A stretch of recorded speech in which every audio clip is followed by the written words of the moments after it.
The House will be in order. The chair lays before the House a communication from the Speaker. The Speaker's Rooms, Washington, D.C., April 10th, 2024. I hereby appoint the Honorable Mike Bost to act as Speaker pro tempore on this day. Signed, Mike Johnson, Speaker of the House of Representatives. Pursuant to the order of the House of January 9th, 2024, the chair now recognizes members from lists submitted by the majority and minority leaders for morning hour debate.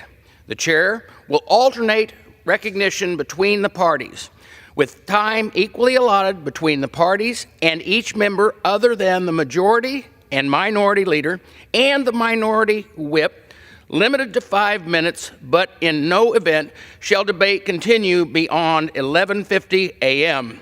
The chair recognizes the gentlewoman from Alabama, Ms. Sewell, for 5 minutes. Thank you, Mr. Speaker.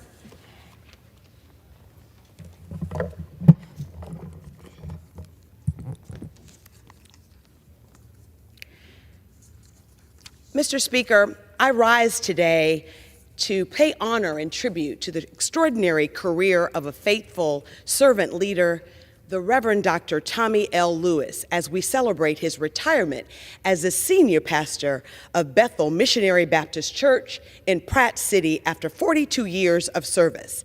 Throughout his life, Pastor T.L. Lewis has poured into his community as both a faith leader and a public servant. After answering the call to ministry in 1973, he led several congregations before settling at Bethel Missionary Baptist Church in Pratt City in 1982.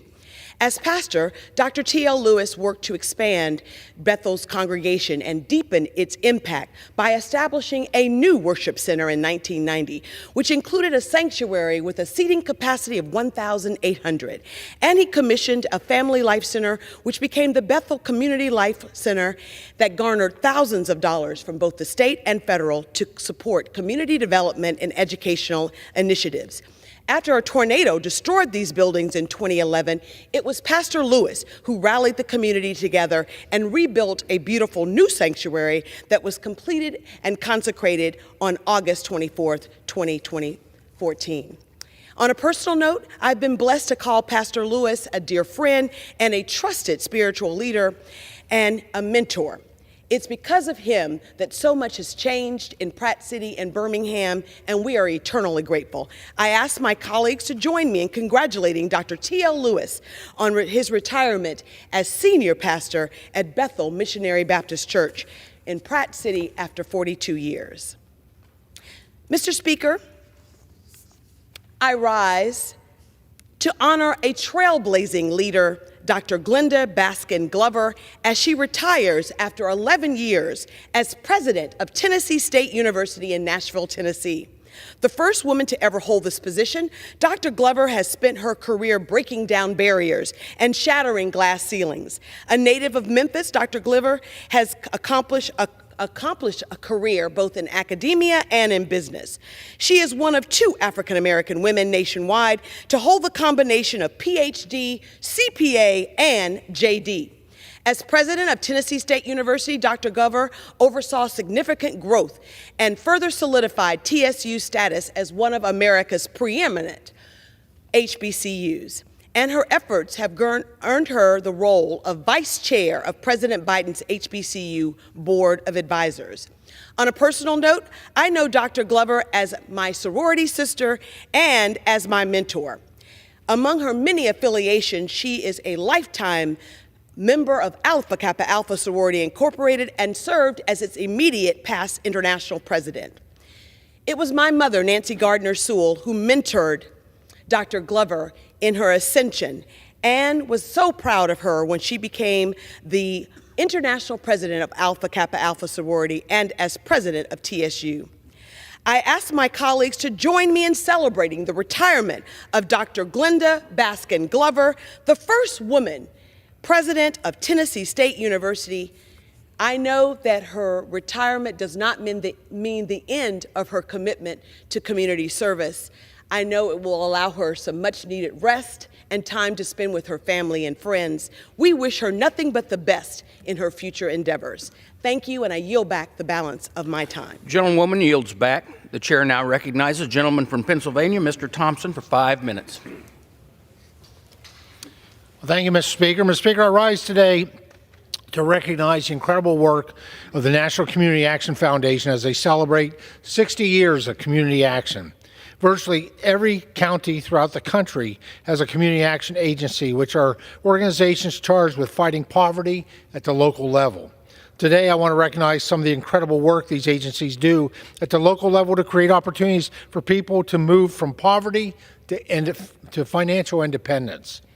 Community action agencies administer federal funds from the Community Services Block Grant, which continues to be the only federal program with explicit and overarching goal of reducing poverty regardless of its cause. The vast majority of CSBG funds, no less than 90% of each state's allotment, go directly to local agencies who can use these flexible funds to tailor a unique response to poverty in their communities.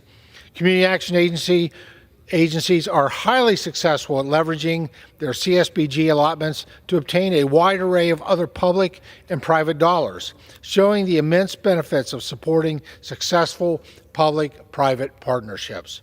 These agencies often help administer a wide array of programs, including Head Start, USDA food programs, LIHEAP, federal homelessness programs, workforce funding, and much more. For more than 60 years, the Community Action Network has inspired a spirit of hope, helping millions of people each year change their lives and improve communities all across America. I want to highlight one of the successful agencies in Pennsylvania's 15th Congressional District, the Northern Tier Community Action Corporation. Northern Tier Community Action has served a four-county region in my district since 1966, covering more than 3,000 square miles and serving thousands of individuals annually. They operate a highly successful Head Start program, providing education, health, nutrition, and social services to families with young children who otherwise may not be able to access these services in these rural communities.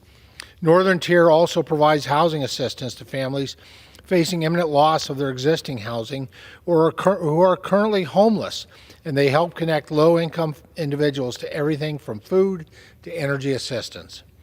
While agencies like Northern Tier are successful at leveraging CSBG dollars, we can and must do more to make these dollars go even further. Unfortunately, the CSBG program has not been reauthorized in nearly 3 decades. The program, while successful, needs some modernization to allow agencies the ability to tap their full potential and better serve families and communities. This program has a strong history of bipartisan support because of the great work it enables, which is why I continue to be a proud partner with my friend, Congresswoman Susan Bonamici, on championing recent reauthorization efforts. Several provisions would make the program significantly stronger, including expanded eligibility and an increased authorization to make sure these funds can serve those most in need.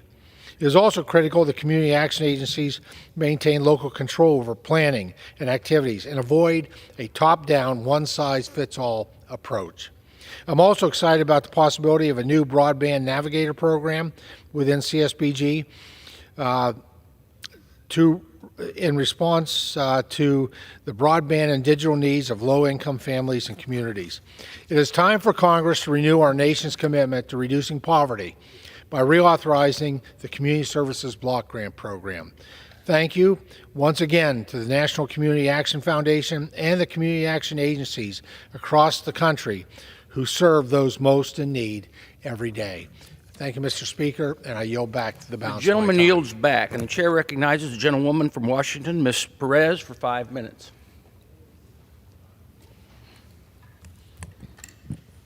Thank you, Mr. Speaker. I ask unanimous consent to address the House for 5 minutes. I stand before you today with immense pride to recognize DJH Kids, a remarkable nonprofit organization in my district. This exceptional group has successfully obtained a key permit for the proposed Dylan Jude Harrell Community Center in Ilwaco. This community center honors the life of Dylan Jude Harrell, who was 4 years old when she was diagnosed with diffuse intrinsic pontine glioma, a rare, incurable brain cancer, before passing away 20 months later. This community center will strengthen the foundations of Ilwaco by addressing the child care crisis working families are facing and bringing together folks for recreational activities and community-led events. Community centers like this one are key to a time when average cost of child care in the U.S. has risen by 220% in the last 30 years.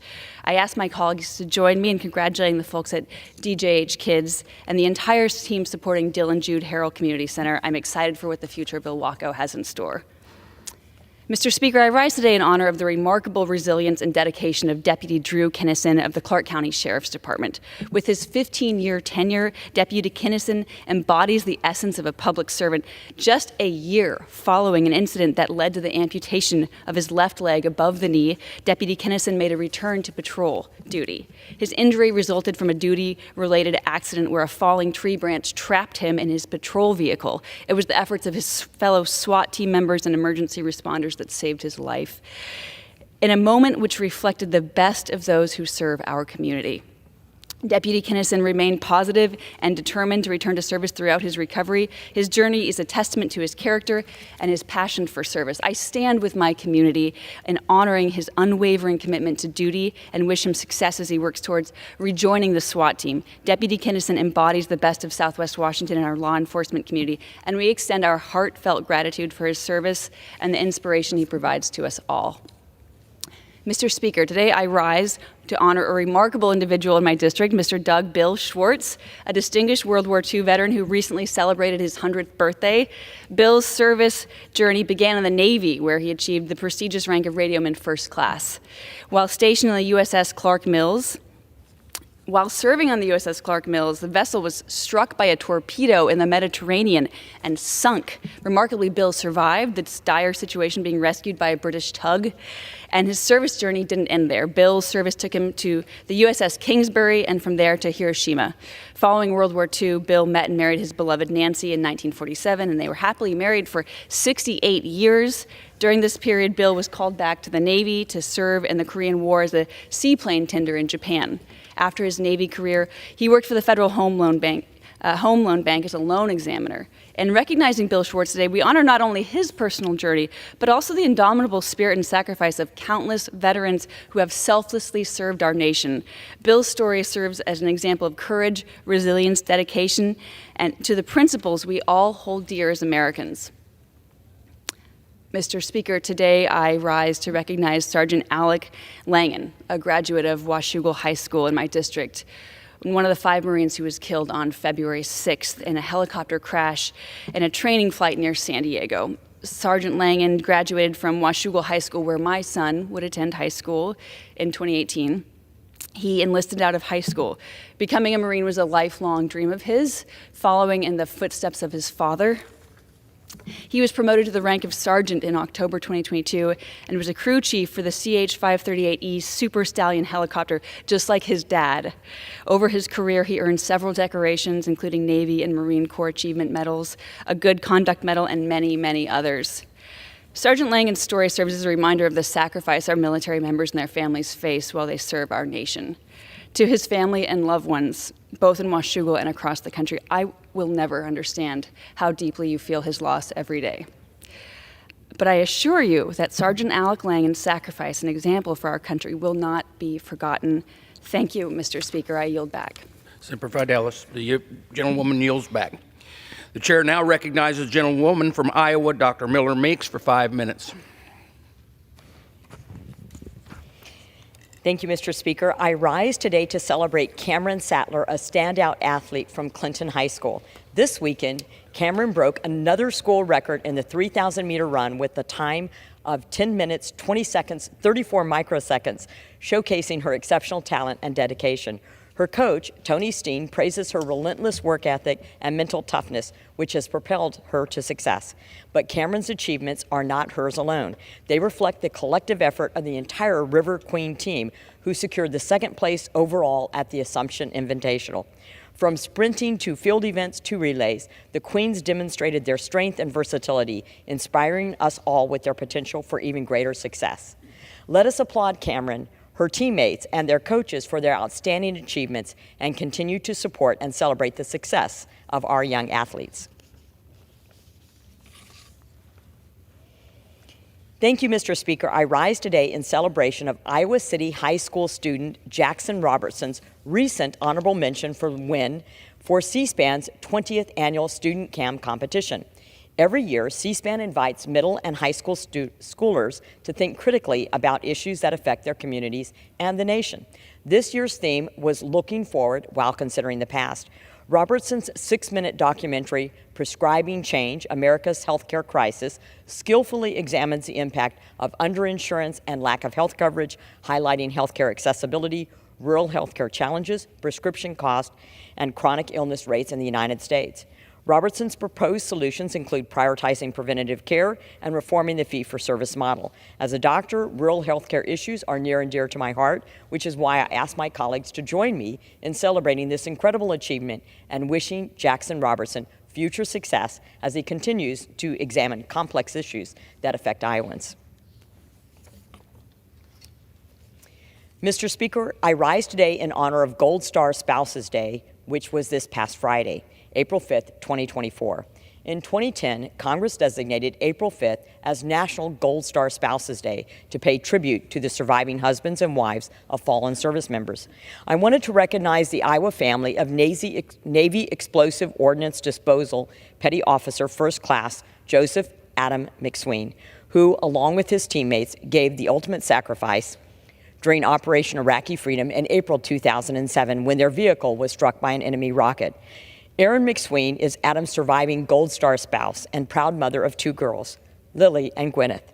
Erin is a native of Jasper County, Iowa, and Gwyneth is currently a student at the University of Iowa, while Lily attends the University of Western States. Erin volunteers with several nonprofits to advocate for Gold Star spouses and families. She is delighted to see Lily and Gwyneth take on that advocacy to raise awareness of the unique needs of Gold Star children. As a 24-year Army veteran, I will always fight for our service members, veterans, and their families. May God bless the family of Adam McSween. May God bless our service members and veterans. And may God bless the United States of America.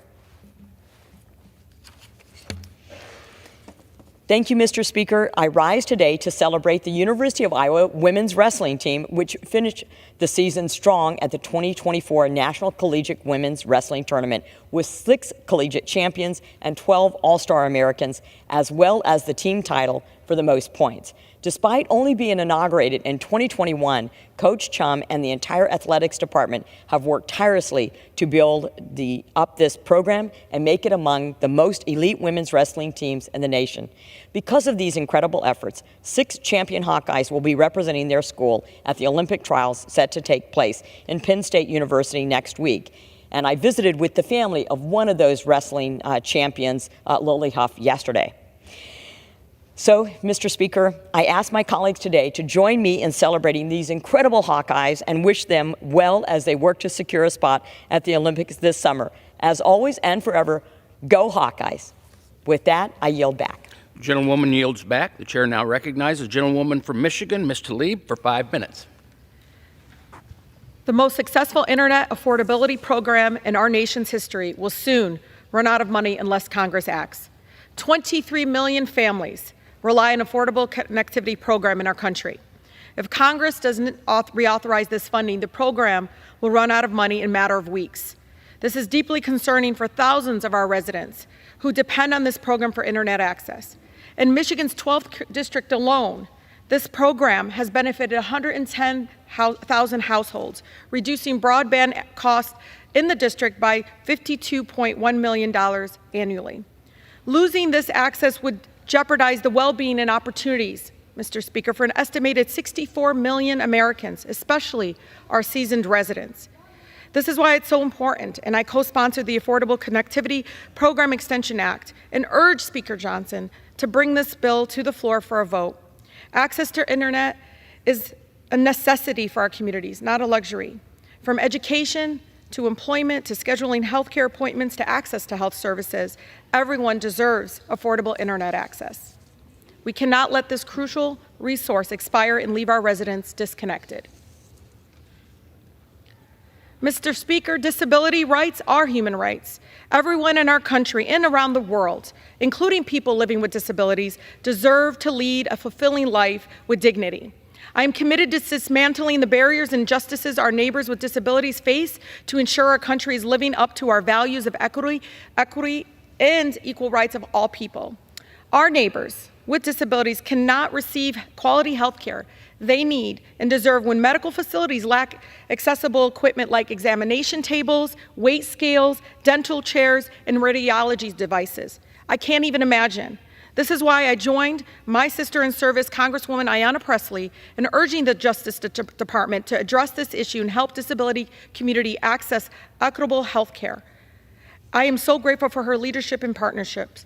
Please know that studies have shown that women with disabilities have a higher risk of dying from breast cancer and cervical cancer, but are less likely than able-bodied women to receive mammograms and other tests to diagnose those conditions because of the lack of access to equipment. So we must address this injustice with the urgency it deserves. Today, Mr. Speaker, is Eid al-Fitr, an end to the holy month of Ramadan.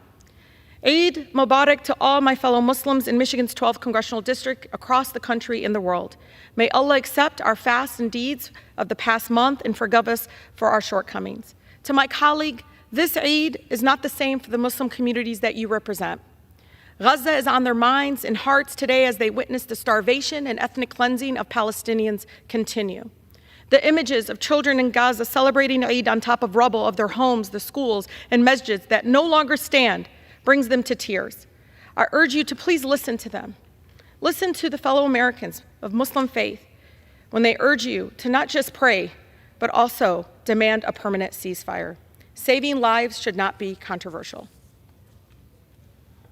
Mr. Speaker, no one can disagree that we are facing a housing crisis in our country.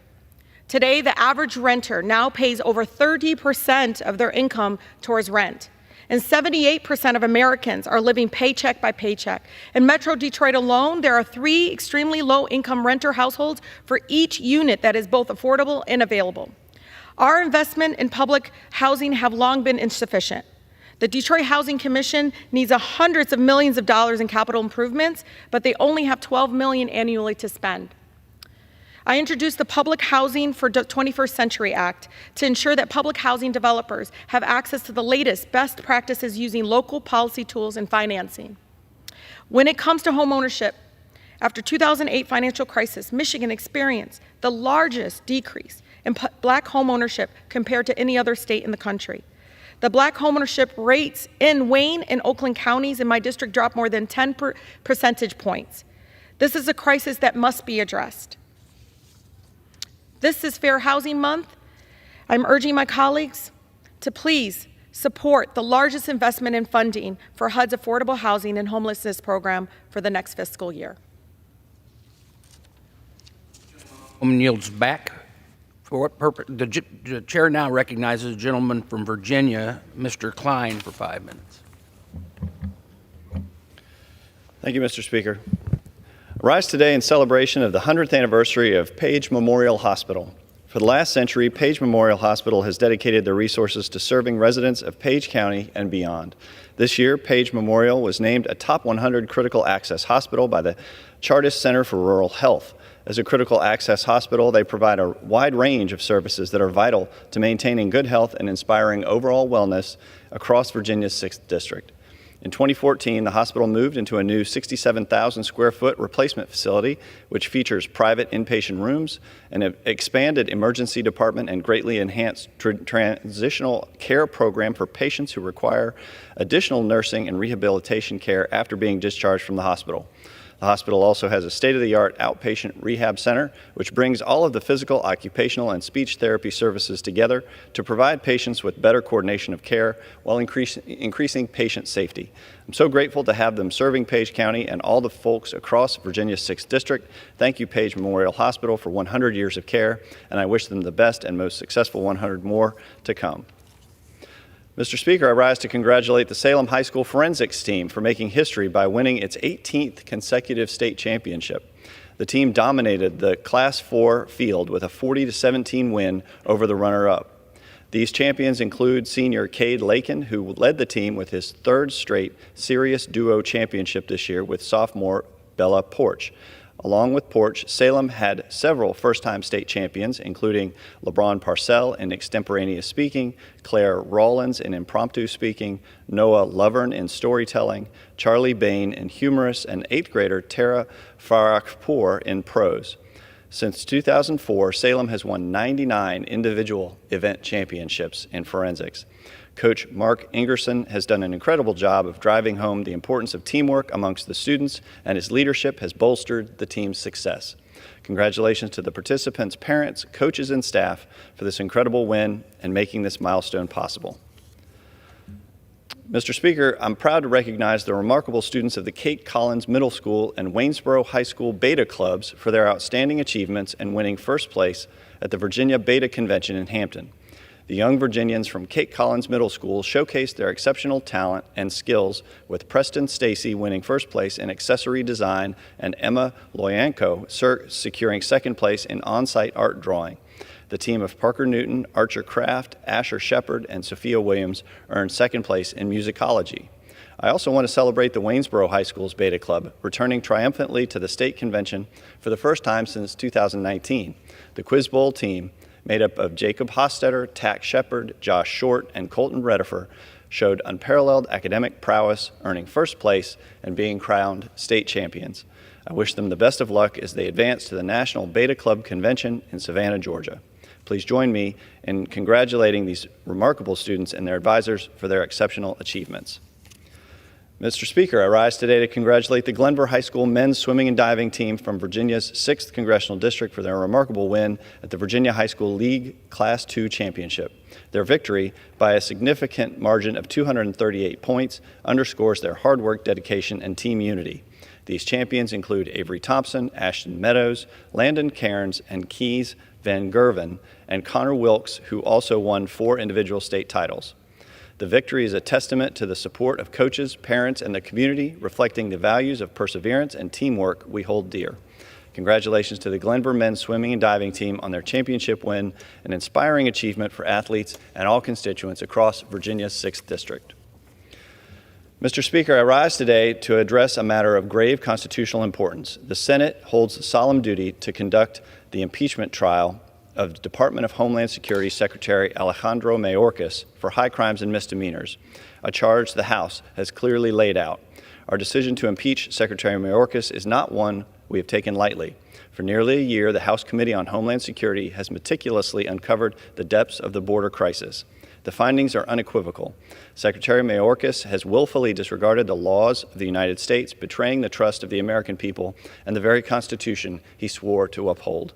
He has not only refused to comply with the law, but has also made a mockery of our separation of powers, attacking the very foundation of our constitutional order.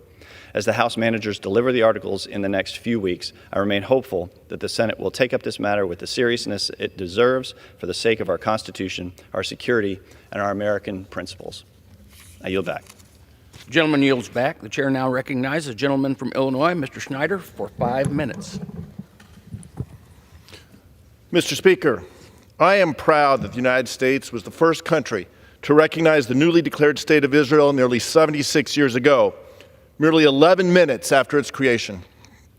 I'm also proud that within 11 days of Hamas's barbaric attack on Israel that started this current war, President Joe Biden landed in Tel Aviv, sent 2 carrier strike groups, and became the first U.S. president to ever visit Israel during a time of war.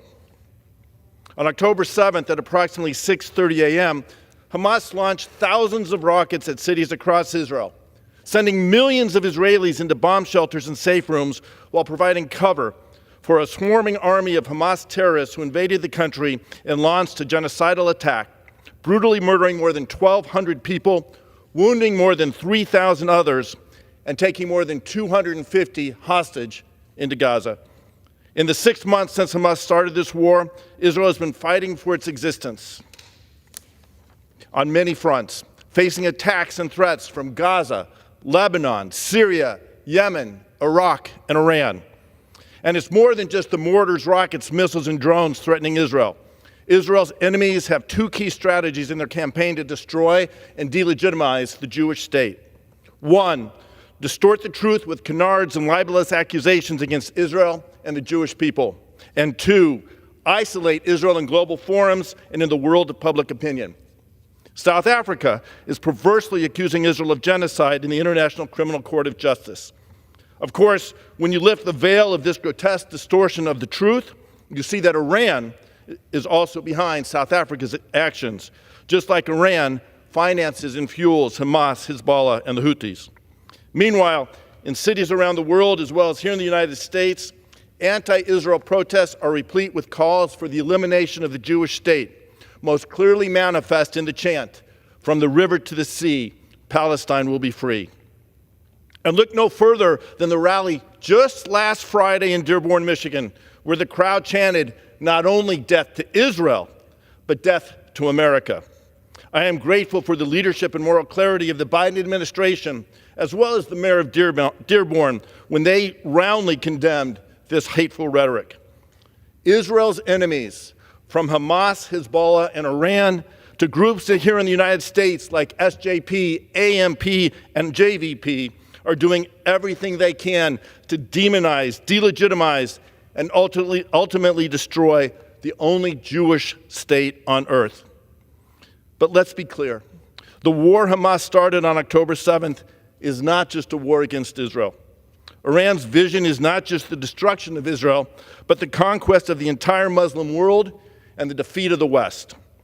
The Houthis are not launching rockets at just Israeli ships in the Red Sea. They are targeting global commerce in general. In this war, Israel's allies must do everything we can to fight the lies and ensure Israel and the Israeli people know that they are not alone. This is why I traveled to Israel with Jewish lay leaders from Chicago in February, and last month traveled with several of my colleagues from here in Congress. And this is why I oppose the Republican resolution we are considering this week. For the text of this resolution plays loose with the truth, and the intent is not to help Israel, but to win political points and further weaken the bipartisan support Israel has long enjoyed in this body. Don't take my word for it. This is how Axios described the resolution. Quote, "It is the latest in a series of Israel-related wedge votes House Republicans have held since Hamas's October 7th attack." End quote. If my Republican colleagues want to help our ally and protect our national security, we shouldn't be debating this partisan resolution. Instead, we should be voting on the essential funding bill to help Israel fight its war against our common enemies, as well as ensuring Ukraine defeats Russia and Taiwan remains secure. The Senate passed this bill 2 months ago. The House should have passed it in February as well. It is as shameful as it is dangerous that we have still not voted on this desperately needed assistance yet today. Mr. Speaker, Iran understands that diminishing the bipartisan support for Israel in Congress only hurts our ally and advances our enemy's agenda.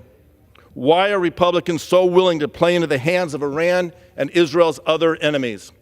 The U.S.-Israel relationship is being tested. Congress is being tested. It is up to us here today to pass this test. I urge my colleagues to oppose this resolution and instead vote for the essential funding bill coming over from the Senate. Thank you, Mr. Speaker, and I yield. The gentleman yields back. The chair recognizes the gentlewoman from California, Ms. Steele, for 5 minutes. Thank you, Mr. Speaker. I rise today to honor an American hero and Orange County citizen, Dick Higgins. Born in Magnum, Oklahoma, Dick served his nation for 20 years in the Navy before settling in Orange County. Dick was stationed on Ford Island as a radio man during the Pearl Harbor attack, and his efforts that they helped sailors and Marines get to land and out of the burning water. He loves ones remember him for his humility and his love of country. At 102, Dick was the last living member of the Orange County's Pearl Harbor Survivors Association. On behalf of Orange County residents, I am honored to recognize Dick Higgins' service and sacrifice on the floor of the House of Representatives. May we always cherish and honor his memory. Mr. Speaker, I rise today to commemorate a very solemn occasion that has great significance for my constituents. I am proud to represent Orange County's Little Saigon, the largest population of Vietnamese anywhere outside Vietnam itself. Each year, the community observes Black April, a time to reflect upon the tragic fall of Saigon, remember the lives lost to communism, and recommit ourselves to the struggle for freedom. As co-chairs of the Congressional Vietnam Caucus, I am proud to join Congressman Lou Correa to introduce a resolution commemorating Black April and honoring the lives lost. I am also introducing a resolution to ensure that those who fought for freedom in Vietnam are always remembered by proposing a bill to rename the U.S. Post Office in Westminster, where a large portion of my Vietnamese constituents reside, as the Vietnam War Veterans Memorial Post Office. With these two actions, Congress will stand in solidarity with the Vietnamese community, showcase our resolve against communism and tyranny, and reaffirm our commitment to freedom and democracy.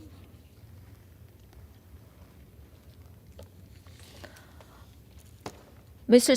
Speaker, April 15 is tax day, and this year American taxpayers are getting one of the worst deals they've ever gotten, despite its promises not to increase taxes on those making less than $400,000 a year. The Biden administration has undertaken an outright assault on taxpayers. The $400,000 pledge is detached from reality at best, with reports showing that 63% of new audits have been on those earning less than $200,000 a year. This shouldn't surprise us. After all, the administration rammed through its $80 billion plan to hire 87,000 new IRS agents to target American taxpayers with a flood of new audits. They also unveiled plans to jack up burdensome and confusing reporting requirements for people using digital payments platforms like Venmo. They've repeatedly delayed this plan, and I have legislation, the Snoop Act, to stop it permanently. Mr. Speaker, as a lifelong tax fighter, I came to Congress to ensure low taxes and responsible government that works for Americans.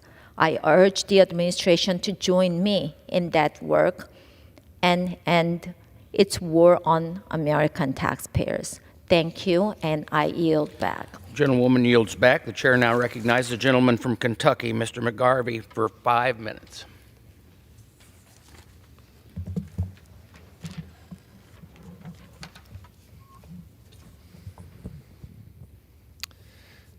Mr. Speaker, 1 year ago today in Louisville, Kentucky, it was a crisp, bright Monday morning.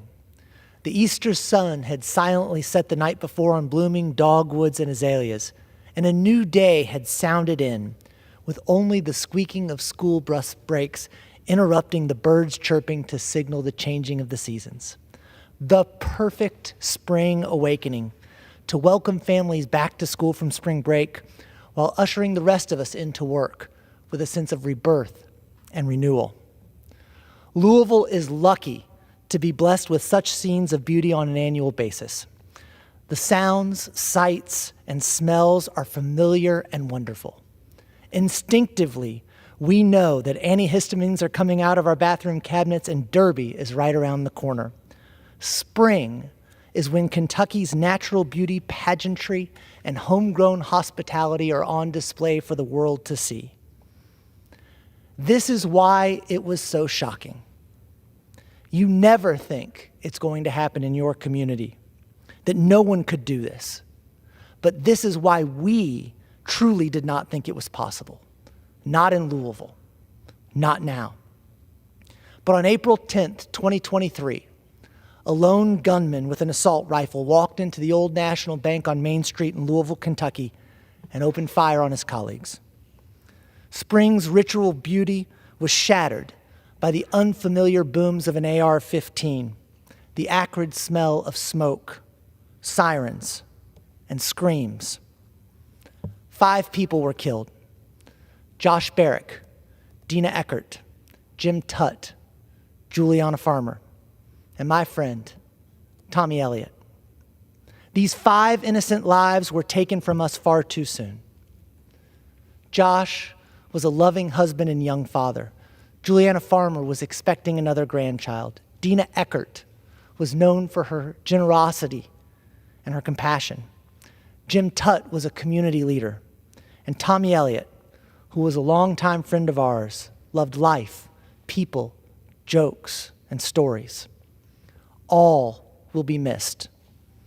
8 others were wounded in the shooting, including LMPD officer Nick Wilt, who took an AR-15 round to the head as he selflessly ran toward the gunman and saved lives. Miraculously, he survived. And on the same day, just blocks away at Jefferson Community and Technical College, Shavon Moore lost his life at 24 years old. And another woman who was caught in the crossfire in between classes miraculously survived. Our thoughts are with them, their family, and their loved ones as well.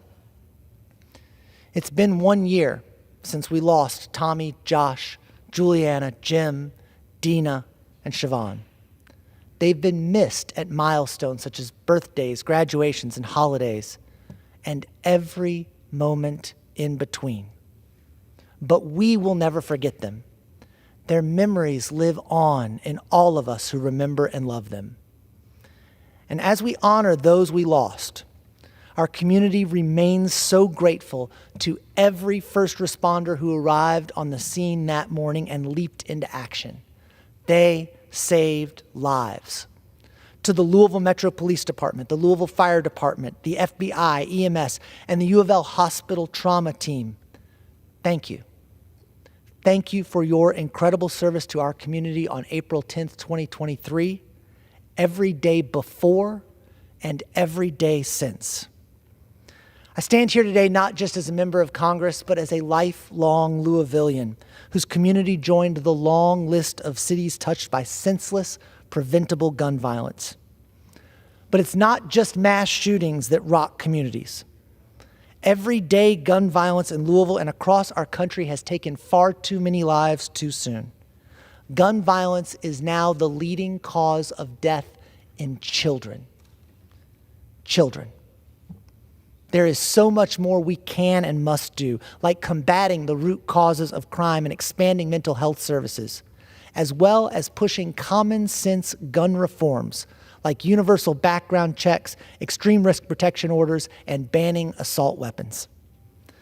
Last year, days after the Old National Bank shooting, I stood on the steps of the Capitol with other members of the Gun Violence Prevention Task Force and asked the majority to bring gun safety legislation to the floor.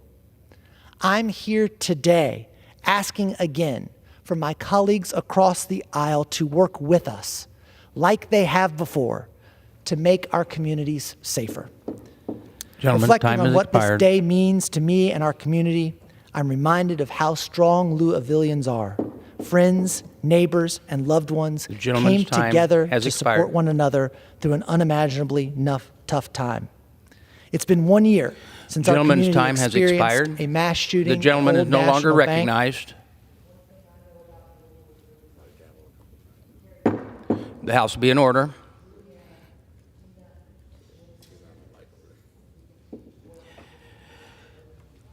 The House will be in order. The chair recognizes a gentlewoman from New York, Ms. Malatakis, for 5 minutes. Thank you, Mr. Speaker. I rise to ask the question, how many more Americans must die before President Joe Biden reverses the 60-plus policies that he put in place that led to our border being wide open? We know that under Sections 1182 and 1225 of Title VIII of immigration law, the President has the authority to secure the border and uses discretion to implement policies. Sadly, the President has used his discretion instead to completely dismantle our southern border, allowing for dangerous gang members, criminals, smugglers, and illegal immigrants to enter. Right now, the President can end catch and release. He can reinstate remain in Mexico. He can make changes to asylum and parole. He can expedite removal of individuals. He can shut down the border altogether, and he can cut off funding to nonprofit organizations, non-government partners who are basically allowing people to travel all around our country. Again, sadly, President Biden used these authorities instead to dismantle the policies of President Trump. As a result, we've seen so many Americans being killed. They've come over our border, illegal immigrants, and I'll read you some of the headlines. And this is just from this year alone. Illegal immigrant from El Salvador charged with murder and shootout that killed 2-year-old boy, injured teen mom. Venezuelan illegal immigrant charged with sexual assault against 14-year-old in Virginia. ICE confirms that a Georgia student murder suspect entered U.S. illegally and was previously arrested in New York City. 5-time deported illegal alien accused of killing 10-year-old boy walking home from school. Honduran illegal migrant arrested for rape of girl, 14. Stabbing man during knife point robbery. Illegal migrant charged in Michigan woman's killing was deported under Trump but snuck back in, according to ICE.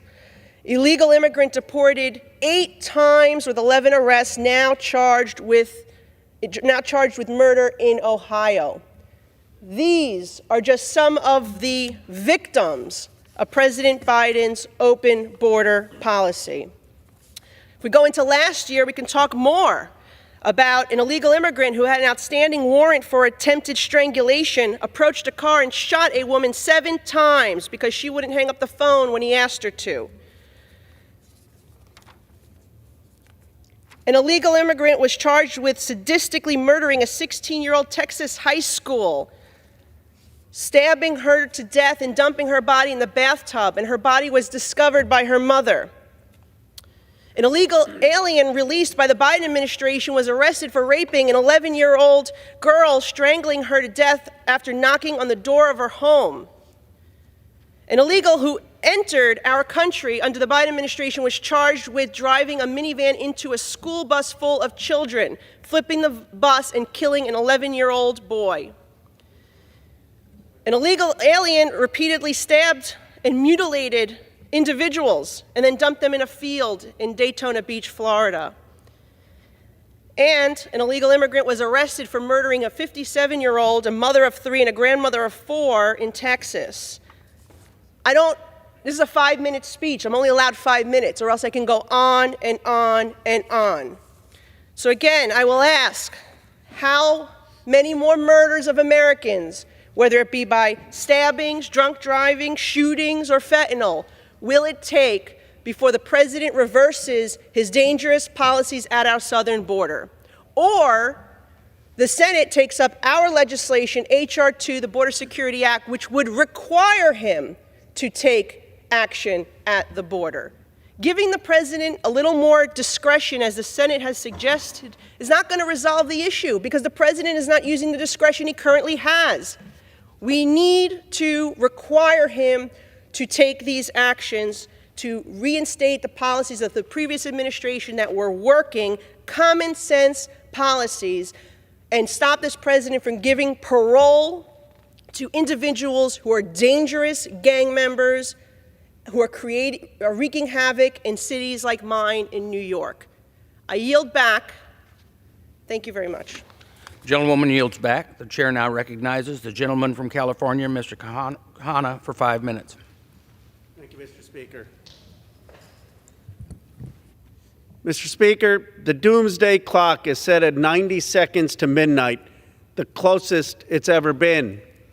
We should heed its warning. We are inching dangerously close to nuclear war and must do everything we can to reduce the risk of nuclear catastrophe. Russia has threatened to use tactical nuclear weapons in Ukraine. Iran is closer to developing the nuclear bomb, and North Korea is increasing its nuclear arsenal. The risks of miscalculation and rapid escalation are exacerbating these threats. The nuclear arms race needs to stop. We can and must turn back the doomsday clock. We need to work with Russia and China to collectively reduce our stockpiles, increase transparency, reduce the risk of miscalculation, and avoid a dangerous arms race. Nuclear negotiation has always been part of the United States' history, and we must do that again. First, let's revive a version of the anti-ballistic missile treaty that Richard Nixon negotiated to cap the arms race by limiting homeland missile defenses.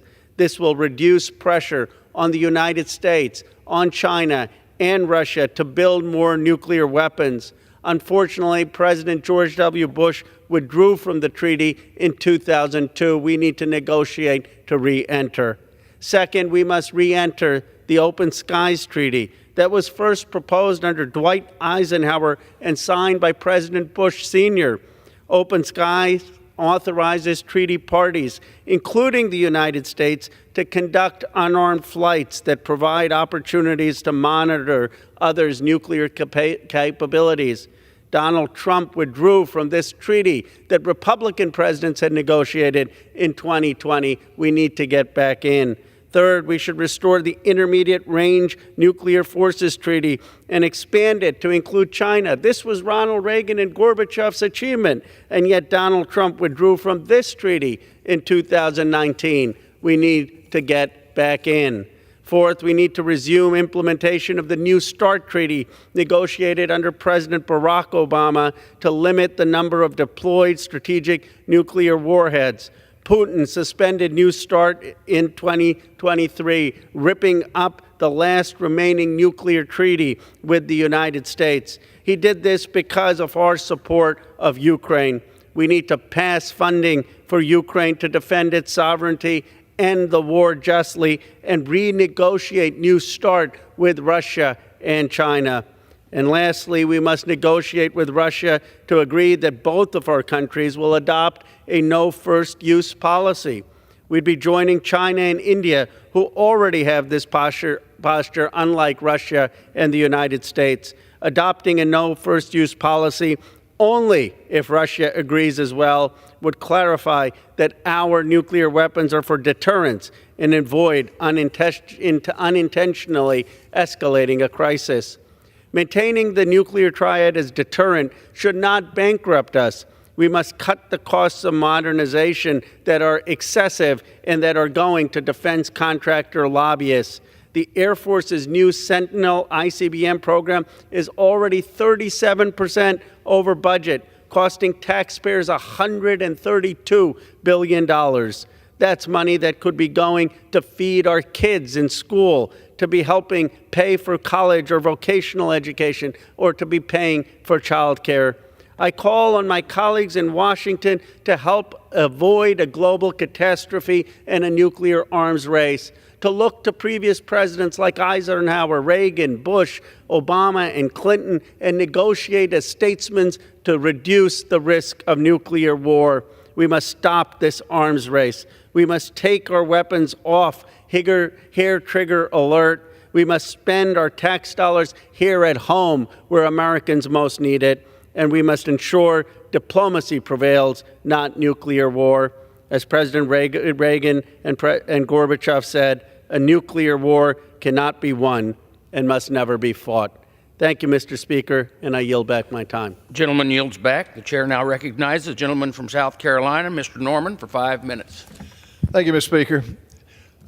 Today I rise to recognize and commend the exemplary bravery and selfless intervention of Colonel Trevor Huff. On Thursday, June 1st, 2023, in Black Mountain, North Carolina, a pursuit unfolded involving a suspect for a series of bank robberies.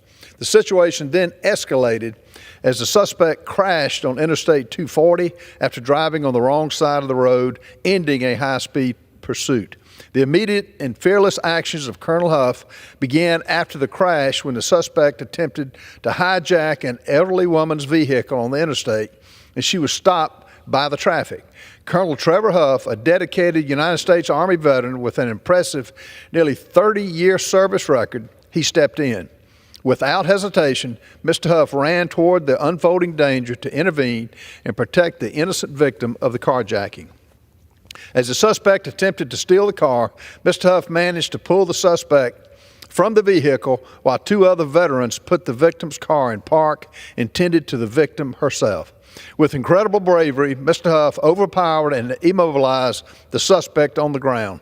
Together with the two other veterans, they restrained the suspect until law enforcement arrived.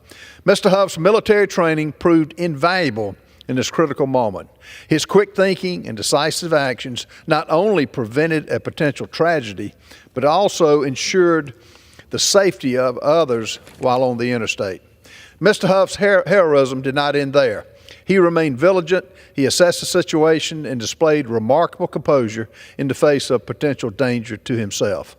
In recounting the incident, Mr. Huff shared that he noticed the suspect reaching behind his back, suggesting he may have had a weapon. Understanding the gravity of the situation, Mr. Huff acted with unwavering resolve, maintaining control until law enforcement could take over.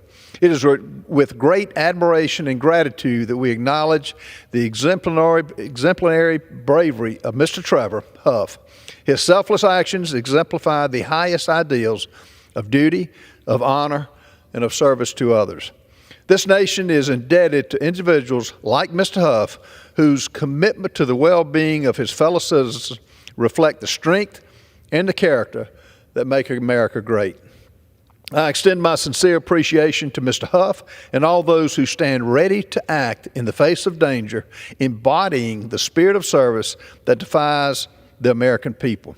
May this congressional recognition serve as a testament to the courage and the selflessness exhibited by Mr. Trevor Huff. We thank you for your service. We pray that your continued health and commitment to this country will endure as it definitely will. I yield back, Mr. Speaker. Back. Chair recognizes a gentleman from North Carolina, Mr. Davis, for 5 minutes.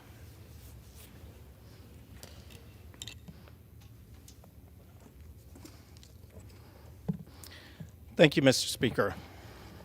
I rise to congratulate Reverend Dr. Donald Ribeiro from Ormansville, North Carolina, on his well-earned retirement. Reverend Ribeiro and his wife, Karen, has fiercely led as pastor of Ormansville Original Free Will Baptist Church. Dr. Ribeiro has kept his promise to God to give back to the community for more than 40 years, and I know he will continue to serve even in his retirement. Dr. Ribeiro, for every call you've taken, for every person you've counseled, just trying to help them get through the difficult times in life, for every person you've reached out to bring them closer to God, we're grateful. Your dedication to saving lives, both physically and spiritually, has touched many families in eastern North Carolina and around the world. Indeed, Dr. Ribeiro, life is about relationships. And your most important relationship, as you remind us, is with the Lord. Mr. Speaker, I rise to recognize Dr. Jack Bagwell who was named North Carolina Community College's President of the Year. Over his past 5 years as president of the College of Albemarle, Dr. Bagwell has prioritized fostering deep connections and community among students and faculty alike. Dr. Bagwell received this award for his exceptional leadership qualities, steadfast commitment to the community college mission, and achievements in furthering higher education within North Carolina. Dr. Bagwell, we are extremely proud of all your accomplishments. I couldn't be more thrilled, and it's fantastic to see others across the state are taking notice. Congratulations to you, and you're making Northern Eastern North Carolina extremely proud.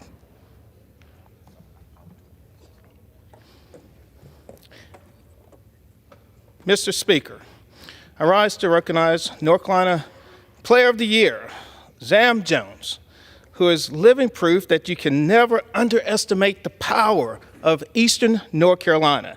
Jones is one of the only 4 North Carolina players to make the ESPN Top 60 and is ranked number 17 in the country. 5-star guard Zam Jones will play college basketball in the ACC at North Carolina State University. Jones led North Pitt High School to victory in the 2024 North Carolina High School Athletic Association 2A Women's Basketball Championship. Recently, she helped the East clinch a tight victory over the West in the McDonald's All-American game. Zam, you are a shining example of excellence in the East. Mr. Speaker, I yield back. The chair recognizes the gentleman from California, Mr. LaMaffa, for 5 minutes.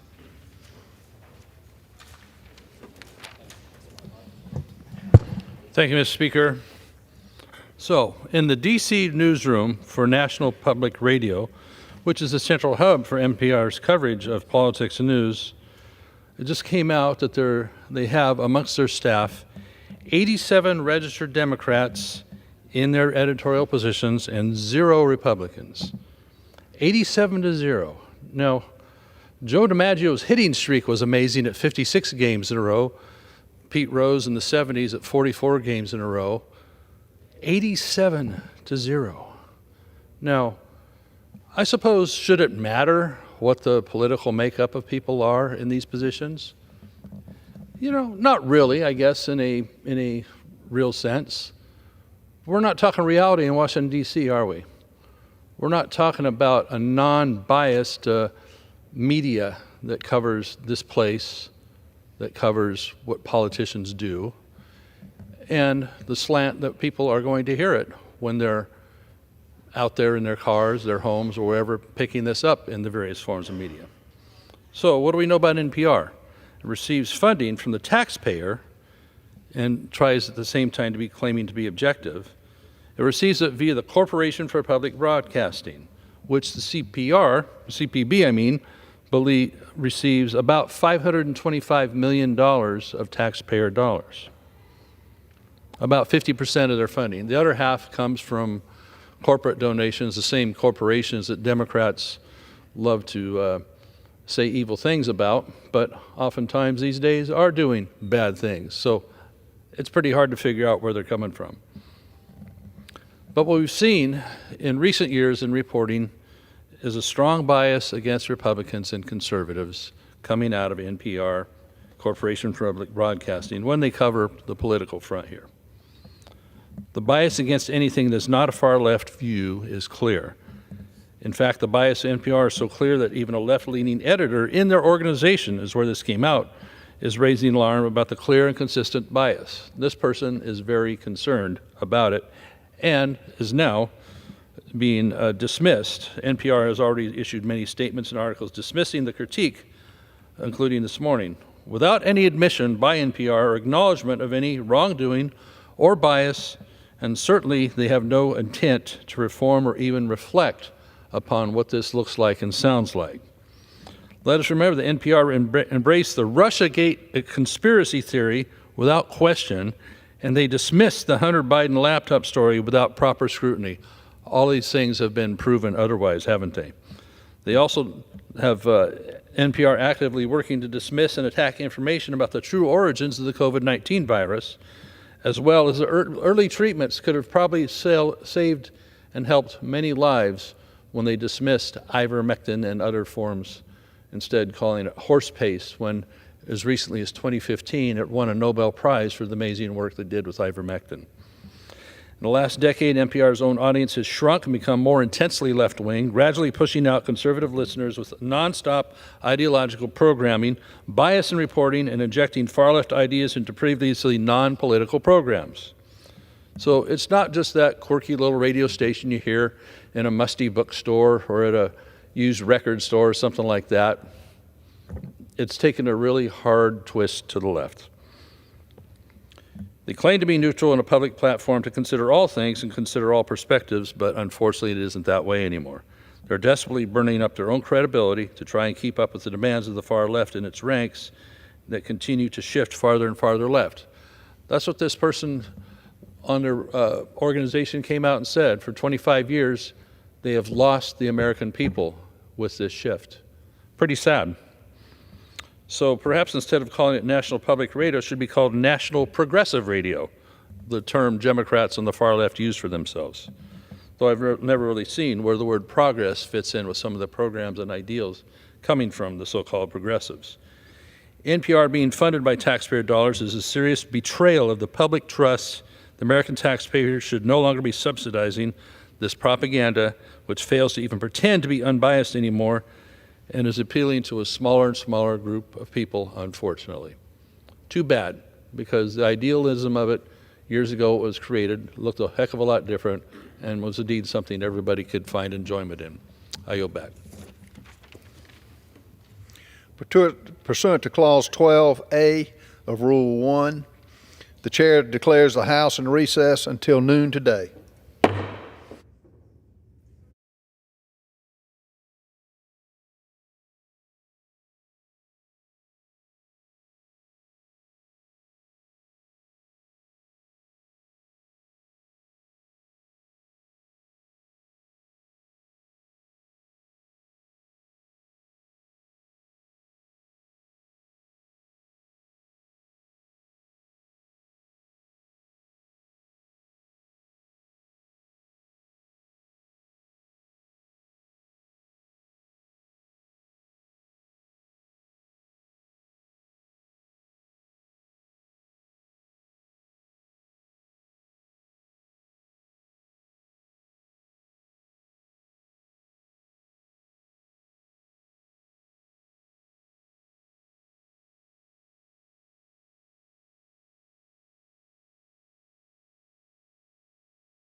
The House will be in order. The prayer will be offered by Chaplain Kibben. Would you pray with me? God of mercy and compassion, of grace and reconciliation, only you can speak into the crisis that has descended upon the Middle East. Only your peace can cure the warring madness that has erupted in this land so many call holy. Let the hatred that has severed the region, intensifying the profound animosity between Israel and Palestine, and in turn swallowing up the cities of Gaza and Tel Aviv, Ramallah and Ashkelon, to name but a few, be supplanted by acts of mercy and overcome by deeds of justice. Touch the hearts of each offender, that all would be purified of their thirst for vengeance. Speak into the souls of all aggressors, that they would renounce their prejudice. Abide with the countless victims of violent attacks, with the innocents held hostage in the crossfire of escalating hostilities. Grant comfort and sanctuary to those who have fled their homes in fear. Receive the refugees into the safety of your welcoming embrace. Make way in the desert, that the hungry would receive food. Let all Christians, Muslims, and Jews put away anger, wrath, malice, and slander. May each find a renewed spirit of forgiveness and understanding in the knowledge that all bear the image of you, our Creator. For the sake of your kingdom, may each of us, politician and patriot, voter or victim, be agents of your purpose, that your peace and justice would once again rule this land. In the redemption of your name we pray. Amen. The chair has examined the journal of the last day's proceedings and announces to the House the approval thereof. Pursuant to Clause 1 of Rule 1, the journal stands approved. The Pledge of Allegiance will be led by the gentleman from Massachusetts, Mr. McGovern. Please join with me. I pledge allegiance to the flag of the United States of America and to the republic for which it stands, one nation, under God, indivisible, with liberty and justice for all. The chair will entertain up to 15 requests for 1-minute speeches on each side of the aisle. For what purpose does the gentleman from Pennsylvania seek recognition? Mr. Speaker, request unanimous consent to address the House for 1 minute and revise and extend my remarks. Without objection, the gentleman is recognized for 1 minute. Well, thank you, Mr. Speaker. Mr. Speaker, I rise today to recognize 2 robotics teams from North Clarion High School located in Clarion County. The Western Pennsylvania Robotics Championships took place in March at the Penn West Clarion University. During this competition, 2 teams, the Ineffable Inventors and the Ambiguous Case, finished in first and second place, respectively. The Ineffable Inventors, who were the champions of the event, also earned the Amaze Award, which is given to the most consistent, high-performing, and competitive robot. The Ambiguous Case, finishing in second place, received the Excellence Award, which is given to overall excellence in robotic performance. Both of these teams will be advancing to the World Championships, which will be held at the end of April in Dallas, Texas. Mr. Speaker, I enjoy seeing our youth engaging in these competitions to develop important computer skills, science skills, and that would help them in their future endeavors. Best of luck as both teams advance to the Worlds. Thank you, Mr. Speaker, and I yield back the balance of my time. For what purpose does the gentlewoman from Ohio seek recognition? Thank you, Mr. Speaker. I request unanimous consent to address the House and to extend and revise my remarks. Without objection, the gentlewoman is recognized for 1 minute. Thank you, Mr. Speaker. Today, I rise to recognize Rhea Hideh as Ohio's 13th Congressional District Champion of the Week. Rhea is an extraordinary student from the Western Reserve Academy in Hudson who has taken it upon herself to break down barriers and pave the way for the next generation of female coders. She recently founded Python Pals, which strives to teach young girls and women about the computer coding program Python. This group not only teaches invaluable coding skills, but will also instill confidence and courage in her peers to pursue a career in coding. As a member of the House Science, Space, and Technology Committee, we often talk about the missing million, the 1 million STEM workers from diverse gender, racial, and geographic backgrounds that we need to fill our nation's open jobs in the STEM fields. Programs like Raya's are critical to filling the missing million by creating safe, supportive spaces for girls to learn how to code so they have the skills they need to pursue careers in STEM, and showing how Ohio's 13th Congressional District is leading the way. Raya's initiative shows strength and courage by challenging stereotypes and opening doors for girls who may have once felt excluded from a career path once dominated by men. I want to thank Raya for using her voice to uplift and encourage women and girls in Ohio's 13th District to pursue their interest in STEM. She is proof that age is no barrier in making a significant impact on the world around us. Congratulations on being named Ohio's 13th District Champion of the Week, and I yield back, Mr. Speaker. For what purpose does the gentleman from South Carolina seek recognition? Without objection, the gentleman is recognized for 1 minute. Thank you, Mr. Speaker. In a dangerous event yesterday in Michigan, anti-Israel activists shouted "Death to America" and "Death to Israel," repeating the Iranian regime chants. This event was in recognition of Al-Quds Day to advocate for the mass murder of the people of Israel. It reinforced the 6 months ago Iranian puppet Hamas invaded Israel, murdering over 1,200 Israeli civilians. Incredibly, in America, a rally speaker hatefully spouted, quote, "So when these fools ask if Israel has a right to exist, the chant 'Death to Israel' has become the most logical chant," end of quote. When attacks come to America to disrupt elections, voting on Election Day must be in person, while including military ballots that are mailed in. In conclusion, God bless our troops who successfully protected America for 20 years as the global war on terrorism moves from the Afghanistan safe haven to America. We do not need new laws for the border. We need to enforce the existing laws. Biden shamefully has opened the borders for dictators as more 9/11 attacks across America are imminent, as warned by the FBI. I yield back.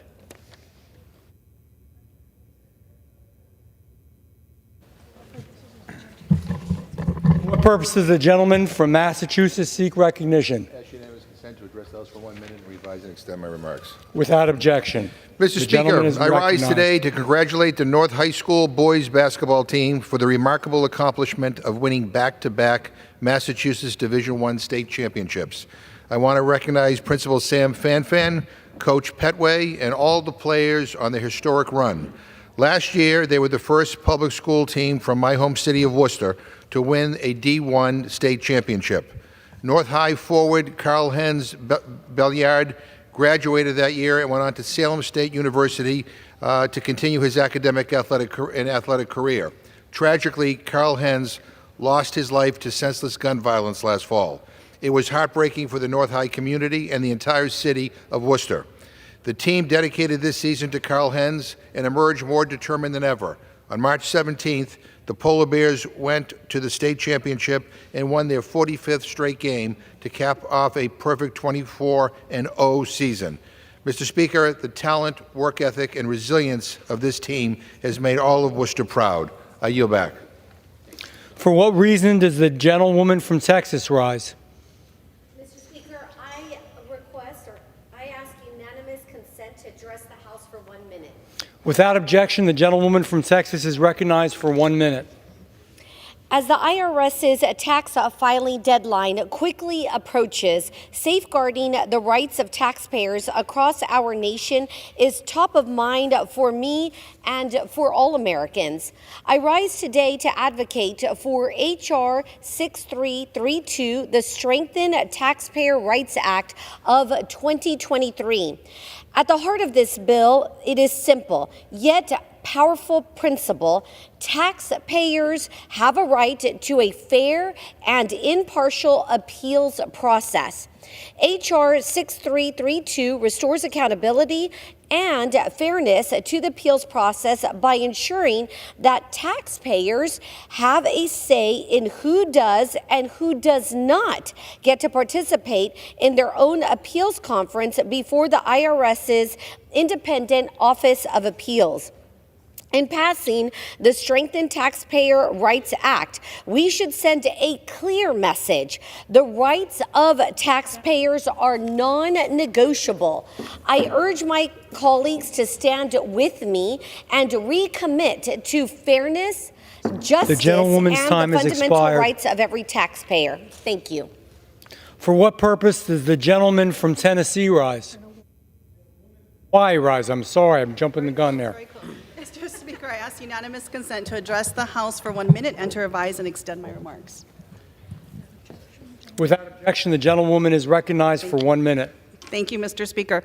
After the fires last August struck the island of Maui, one of the first people to approach me in this chamber was my colleague and now friend, Congressman Doug LaMalfa.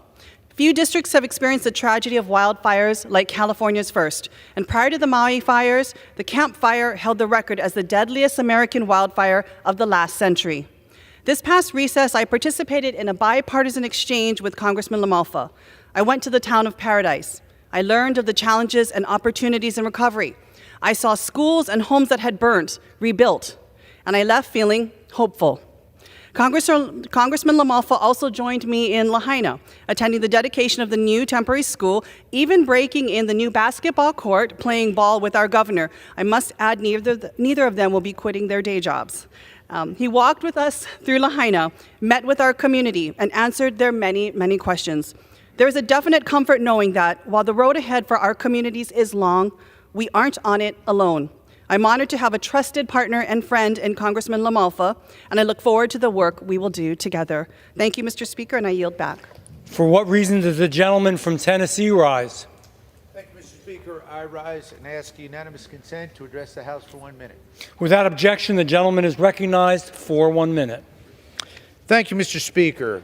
I rise today to pay tribute to Andy Giancarlo, who is retiring from government service, having served our country for 25 years.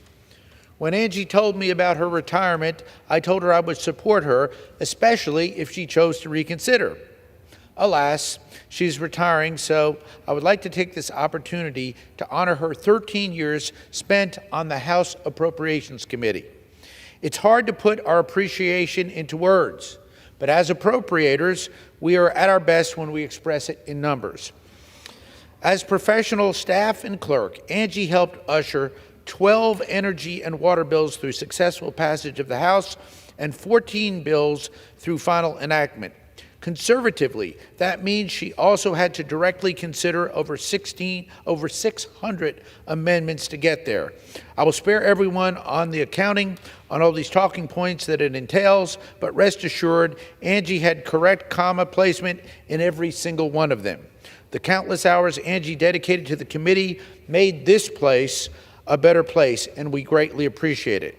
I feel very lucky, too, that we've been able to work on this bill with Angie as clerk, and I'm proud of her accomplishments. I speak for myself, the committee, and the United States Congress when I express my utmost appreciation for her dedicated service over the years. I yield back. For what reason does the gentleman from California rise? The House for 1 minute. Without objection, the gentleman is recognized for 1 minute. A long saying, huh? Oh. Mr. Speaker, I rise today to honor and celebrate the birthday of a fearless trailblazer and a symbol of hope, Dolores Huerta. At 94 years old, she is still fighting the fight for economic justice, social justice, and justice for all workers. Yes, at 94. Just last week, we were together reaffirming our commitment to workers' rights during a Cesar Chavez celebration. As the founder of the United Farm Worker, she mobilized communities to fight for the rights of workers everywhere. Dolores understood that to create a movement, you need to empower the next generation of leaders so your work extends far beyond your lifetime. And with every organizer she trained, she helped create a ripple of change that organized and transformed communities decades after she uttered those famous words, "Si se puede," a movement that still continues to this day. Happy birthday, Dolores, and I yield back. For what reason does the gentlewoman from Florida rise? Mr. Speaker, I ask unanimous consent to address the House for 1 minute and to revise and extend my remarks. Without objection, the gentlewoman is recognized for 1 minute. Mr. Speaker, today I address a fundamental principle of justice, the punishment of those who commit the most egregious crimes against the innocence of our children. It is a matter that strikes at the very core of our values and demands our unwavering attention and action. There will be those who argue that the death penalty is unconstitutional, but let me be unequivocal. When it comes to protecting our children from the horrors of child rape, the death penalty is not only constitutional, but is morally imperative. Our Constitution stands as a beacon of freedom and justice, crafted to safeguard the rights and liberties of every American. Yet what greater violation of those rights could there be than the brutal and unforgivable abuse of our most vulnerable, our children? The federal minimum from child rape must be upgraded to the death penalty and a minimum of life behind bars. For it's not merely a matter of punishment, but of deterrence and justice. We must send a resounding message to those who would prey upon our children. Such heinous crimes will not be tolerated in our society, and those who commit them will be faced with death. Thank you. For what reason does the gentleman from Idaho rise? Mr. Speaker, I ask unanimous consent for 1 minute to revise and extend my remarks. Without objection, the gentleman is recognized for 1 minute. Thank you, Mr. Speaker. October 7th was the deadliest day for the Jewish people since the Holocaust. Hamas killed over 1,200 innocent Israeli people, including women, children, the elderly, and took over 240 hostages. Israel is one of our nation's greatest allies. The intelligence we receive from them helps us combat terrorism every day. President Biden's demand that they surrender or cease to pursue Hamas in response is a slap in the face to victims. It's sickening to see our president support a terrorist organization that circulated videos of themselves murdering innocent children over an ally that has helped protect our homeland for decades. Hamas is working towards the genocidal eradication of the only successful democracy in the Middle East. Now more than ever, we must stand with Israel and fight anti-Semitism. I support HRES 1117 to oppose the one-sided pressure on Israel, and I urge my colleagues to do the same. I yield back. For what purpose does the gentleman from Texas seek recognition? Mr. Speaker, by the direction of the Committee on Rules, I call up House Resolution 1125 and ask for its immediate consideration. The clerk will report the resolution. House Calendar Number 69, House Resolution 1125.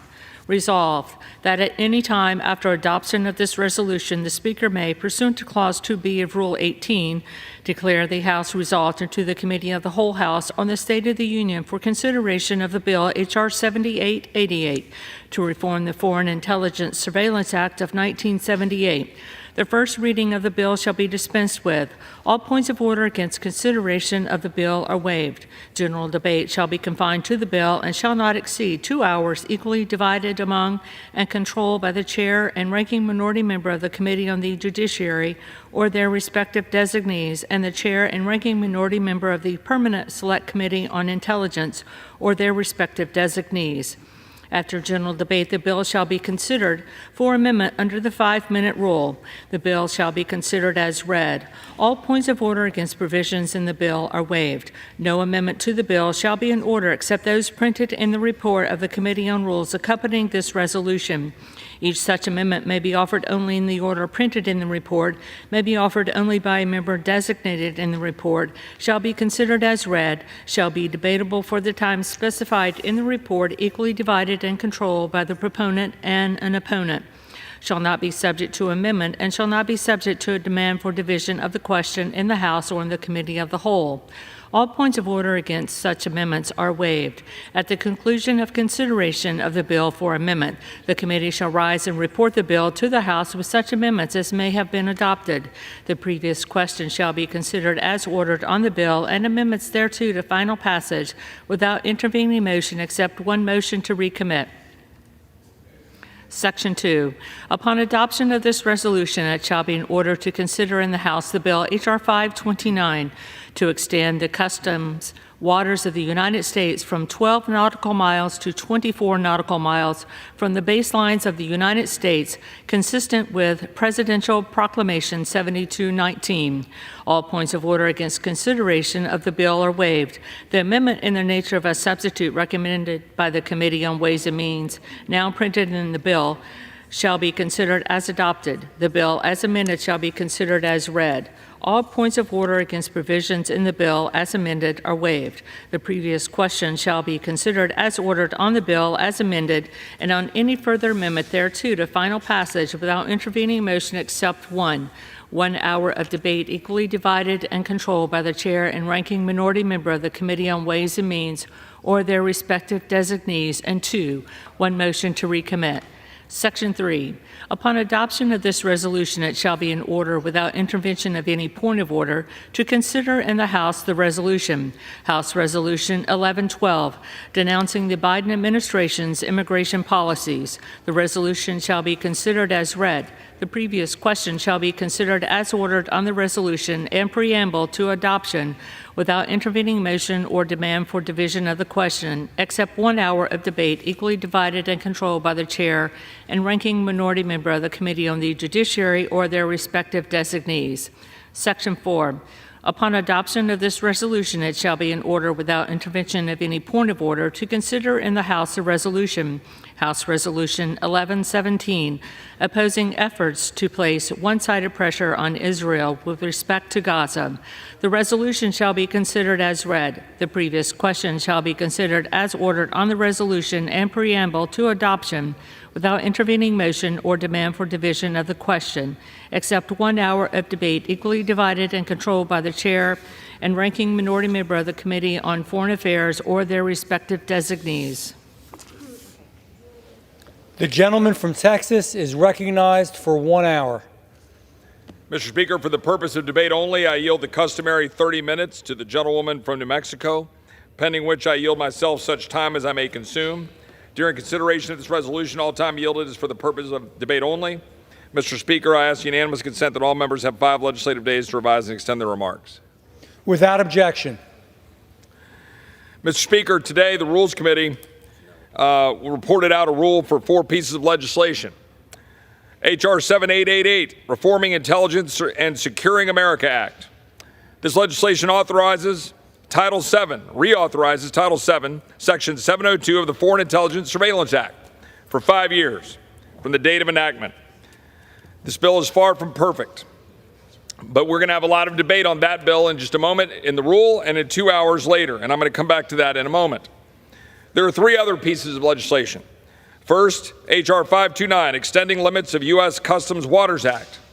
This bipartisan legislation enhances Customs and Border Protection's air and marine operations mission by extending Customs law enforcement authority from 12 to 24 nautical miles of the United States coast.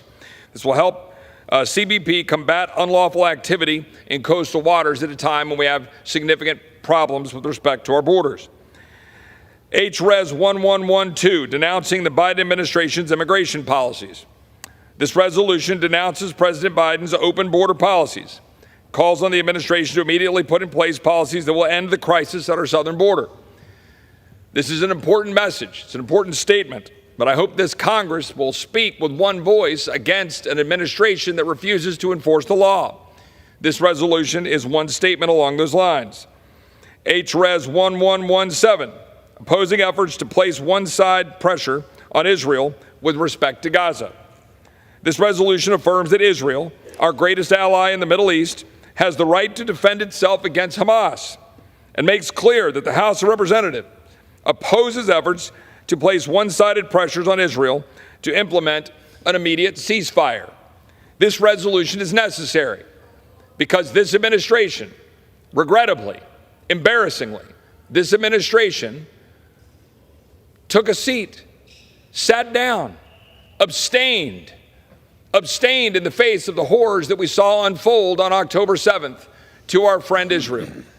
By sitting down when the United Nations Security Council called for a ceasefire and pushing on Israel to walk away from its efforts to combat what Hamas has been doing to the people of Israel.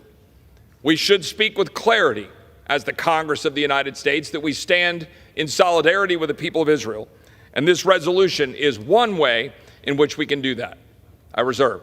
The gentleman from Texas reserves. The gentlewoman from New Mexico is recognized. Mr. Speaker, I thank the gentleman from Texas, Mr. Rory, for the customary 30 minutes, and I ask unanimous consent to revise and extend my remarks and yield myself such time as I may consume. Without objection. We just returned from 2 marvelous weeks in our beautiful districts. I was invited to visit a food bank to highlight food insecurity and the need to provide families with nutritious and available meals. I talked with tribal leaders and law enforcement about how we must work together to solve the many issues facing Native American communities, from the missing and murdered Indigenous women crisis to the need for greater economic development to the need for protection of sacred sites from desecration. We gathered healthcare providers from across New Mexico for a Congressional Hispanic Caucus on the Road event to talk about Latino access to rural health care. That event was standing room only because our constituents want us to address health care access and continue Democrats' work to bring down the cost of prescription drugs and health care costs. The work we began last year with the Inflation Reduction Act. These are really important things. Our constituents want us to work on really important things that make a difference in their lives every day. So what are we doing today? 3 of these bills don't really address anything. We have more resolutions that just express things but don't have any solutions. We're spending another valuable week on non-binding resolutions and bills that Republicans have already failed to pass. This is the 3rd time we'll vote on a resolution complaining about an broken immigration system that's been broken for years, and it's Congress's fault that we have not fixed it. Republicans want to just talk about blame, but do they offer any solutions? That's not how governing works. It's not about coming down here and passing press releases on the floor of the House. If you want to engage in a problem and offer solutions, you engage in bipartisan negotiations to pass a law that fixes the problem. Instead, Republicans do the opposite. They block bipartisan immigration deals and complained that nothing's happening. Well, something is happening. Republicans are making the problem worse. 6 months ago, the president sent Congress a supplemental border security request. That request would have bolstered border security and slowed the flow of refugees by addressing the root cause of migration. For 6 months, Republicans who control this House have refused to take up the president's supplemental border security funding request. In the Senate, a bipartisan, led by a Republican senator and Democrats, worked for 4 months. They worked hard on a bipartisan border security deal. Before we could even discuss the merits of it in this House to say what we liked or didn't like, Trump told them to kill the bill. Following Trump's orders, as always, House Republican leadership declared it dead on arrival in the House. Why? They want to preserve immigration as a political weapon, not something that Americans are asking us to fix. Americans would like to see comprehensive immigration reform. How about if we do something like taking up the Bipartisan Dream and Promise Act, or the Bipartisan Farm Work Modernization Act, which passed with bipartisan support out of the Congress because we need more agrarian workers to help pick the food we need to place on our tables. What's especially shameful is that instead of offering solutions, Republicans are creating a dangerous environment in America. Rhetoric from the twice impeached and 4 times indicted former President Trump that suggests immigrants are poisoning the blood of America is dangerous and disgraceful. Trump's language echoes almost verbatim the propaganda and hate used by Hitler and other Nazi leaders. America's not Nazi Germany. We'll push back against such a scary road to tyranny and bigotry. Trump forgets, but America remembers, that immigrants are vitally important to the economic vibrancy and future of our nation. While securing the border is an important policy objective, there's no reason to demonize our parents, our grandparents, our co-workers, our friends, and neighbors in the process. This rule also makes in order H Resolution 1117, yet another non-binding resolution, a press release. It's been just 1 week since 7 World Central Kitchen volunteers were killed in Gaza, killed while trying to bring food to starving Gazans who are on the brink of famine. More than 200 aid workers have been killed in Gaza over the last 6 months. Over 13,000 children and 9,000 women have died in the war. 27 kids so far have died of malnutrition. Do you know how horrible it is to die of starvation? 27 children. Famine is imminent for 1.1 million Gazans. There are still over 130 Israeli hostages who, without a ceasefire, cannot go home to their grieving families, their worried families. Tens of thousands of Israelis are marching in the streets to bring their hostages home. This resolution that we're hearing today fails to acknowledge the sad reality I've just discussed. It also fails to support President Biden's efforts to bring lasting peace to this region, which should be our goal. President Biden is right. A ceasefire is needed to bring over 130 Israeli hostages home and to prevent the deaths of innocent Gazans. Too many people have died already. President Biden's calls on Netanyahu for a ceasefire to bring the hostages home and to reverse the humanitarian crisis should be welcomed by everyone with a caring heart. If you care for the hostages and their worried families, a ceasefire is needed. If you care for the women and children who are dying and starving, a ceasefire is needed. If you care for a future where peace can come to this region, a ceasefire is needed. Next, the House will consider H.R. 7888, the Reforming Intelligence and Securing America Act. The bill reauthorizes FISA for 5 years and implements minor changes to the program. The Republicans have waited until the last minute to bring this reauthorization to the floor. Well, I will say they tried once before, back in February. We had a hearing in the Rules Committee. Valentine's Day was great. We saw amazing bipartisan agreement from the Judiciary Committee. But we never did get to hear from the Intelligence Committee. Instead, Republicans waited until the last minute. Expires in 9 days. That's not a way to govern. This is an important bill that needs conversation and debate. Members need to hear from the 2 committees without jurisdiction over FISA to determine how they will vote in the important balance between protecting constitutional rights of citizens and protecting our national security. Next, this rule makes in order H.R. 529, the Extending Limits of U.S. Customs Waters Act. Well, this bill is a bipartisan bill, which I will point out received unanimous support in committee and will probably receive almost near unanimous support on this floor. This is the kind of bill that usually doesn't go through rules. It's the type of bill that would normally pass under suspension. Why wasn't it put under suspension? Is it because House Republicans needed something that could finally pass the Rules Committee, come to the floor, and maybe make it into law? The last bill to pass the Rules Committee and become law was almost a year ago. Almost a year ago, before we did the people's business on this floor, where we actually got a bill, sent it out of rules, sent it to the Senate, and made it on the president's desk. Republicans have presided over the most ineffective sessions of Congress in history. Despite the pressing challenges facing our nation, they have repeatedly chosen to prioritize silly censures, sham impeachments, and do-nothing messaging bills.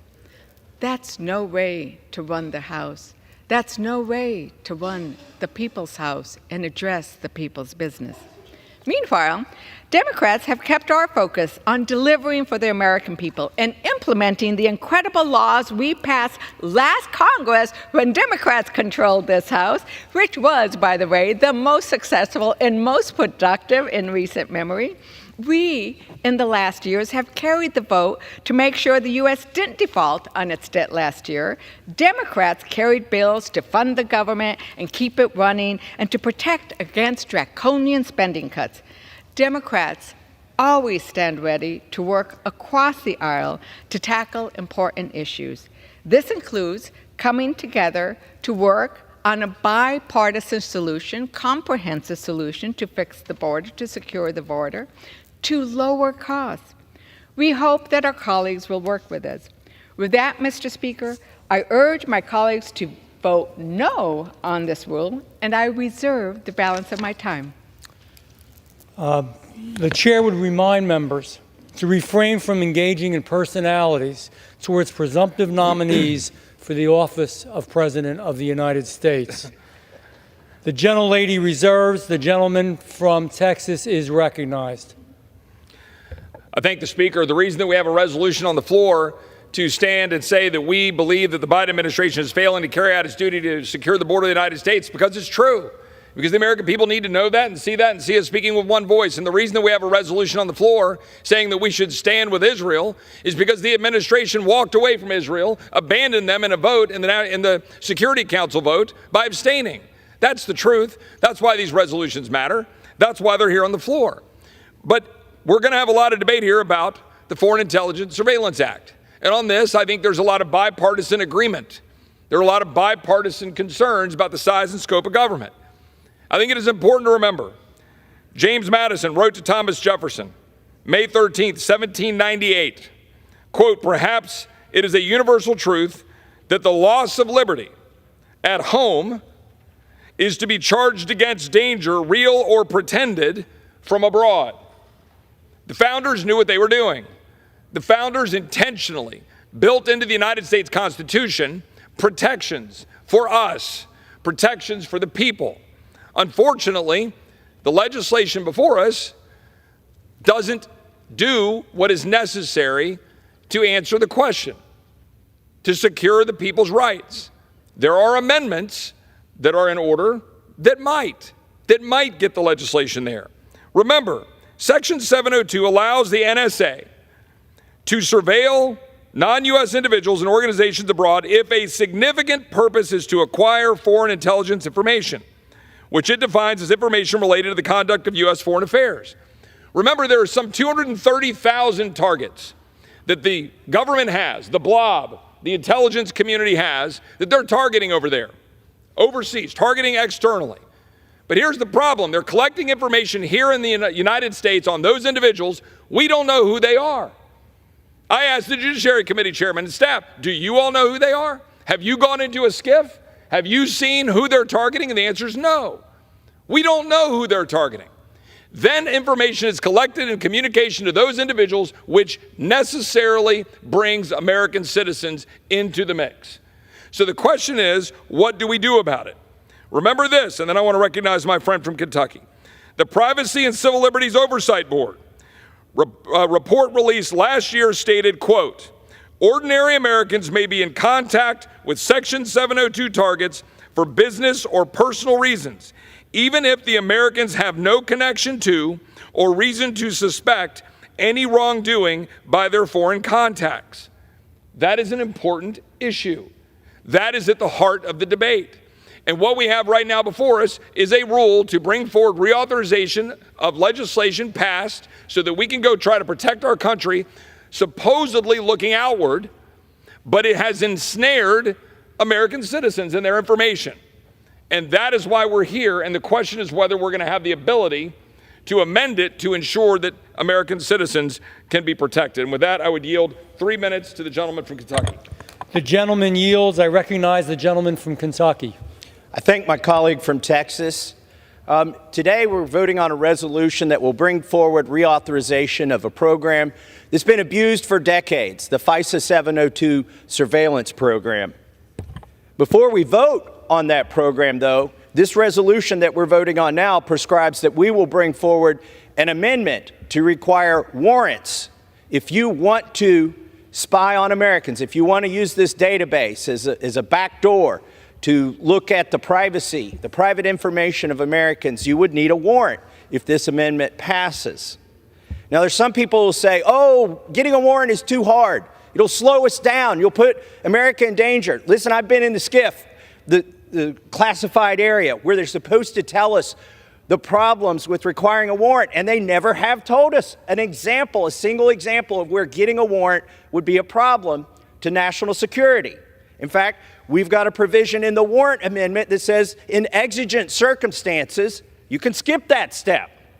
You'll hear today that, oh, everything's fine. We don't need the warrant amendment. We've got 53 reforms in this package. Here's the problem with those reforms. We rely on the same people that abused the system to enforce those reforms. And they still don't go to the constitutional level that is required in this country. Who doesn't trust those 53 reforms? Congress doesn't trust those 53 reforms. The authors of this bill, you know how I know? Because they put an exemption, 2 exemptions for themselves in this bill. That's right. If the FBI is going to use 702 FISA to spy on congressmen, they have to tell Congress. They even have to get permission from the congressman they're spying on if they say it's for the congressman's own good. Why do we have a provision in there that exempts congressmen but not all of America? Americans deserve the protections that are enshrined in the Constitution. Nothing less should pass this House. This is an enormous database. They're going to tell you, oh, we're just looking at intelligence that was gathered on foreigners. The problem is they're collecting this intelligence in the United States, using service providers in the United States, using internet connections in the United States. They collect a lot of stuff here. Do you think the NSA employee who did a FISA search on a Tinder date was looking for information about Hamas? No. There's all kinds of information in there, and that's why it's being abused. That's why we need the warrant provision. I urge folks to vote for this rule so that you can vote for the warrant provision amendment, and if that amendment doesn't pass, you shouldn't vote to reauthorize FISA. And with that, I yield back.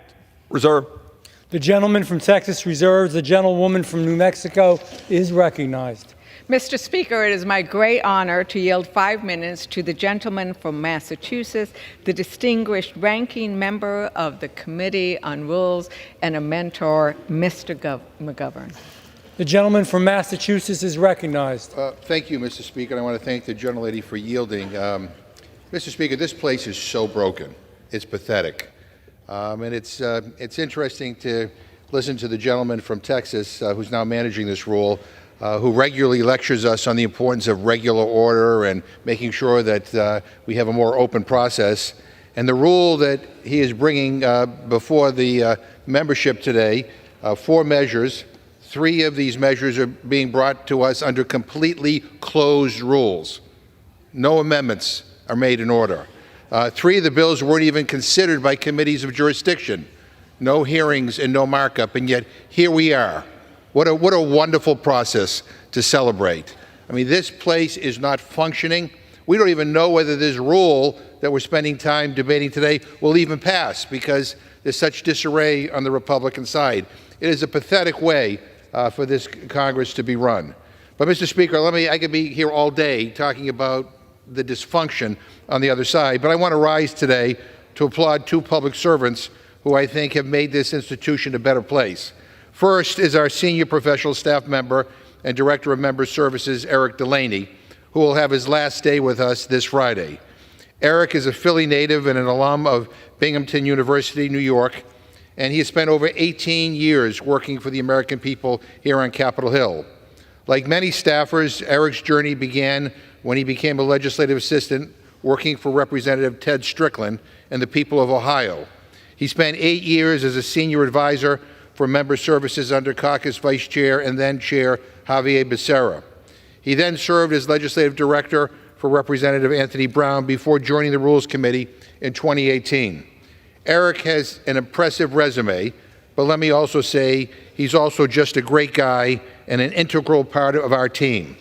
His dedication to public service, skill as a coalition builder, fast problem solving, and quiet leadership have left a mark on all of us, and we will miss him at the Rules Committee. We are sad to see you go, Eric, but excited to see what you accomplish in your new role at the Department of Energy.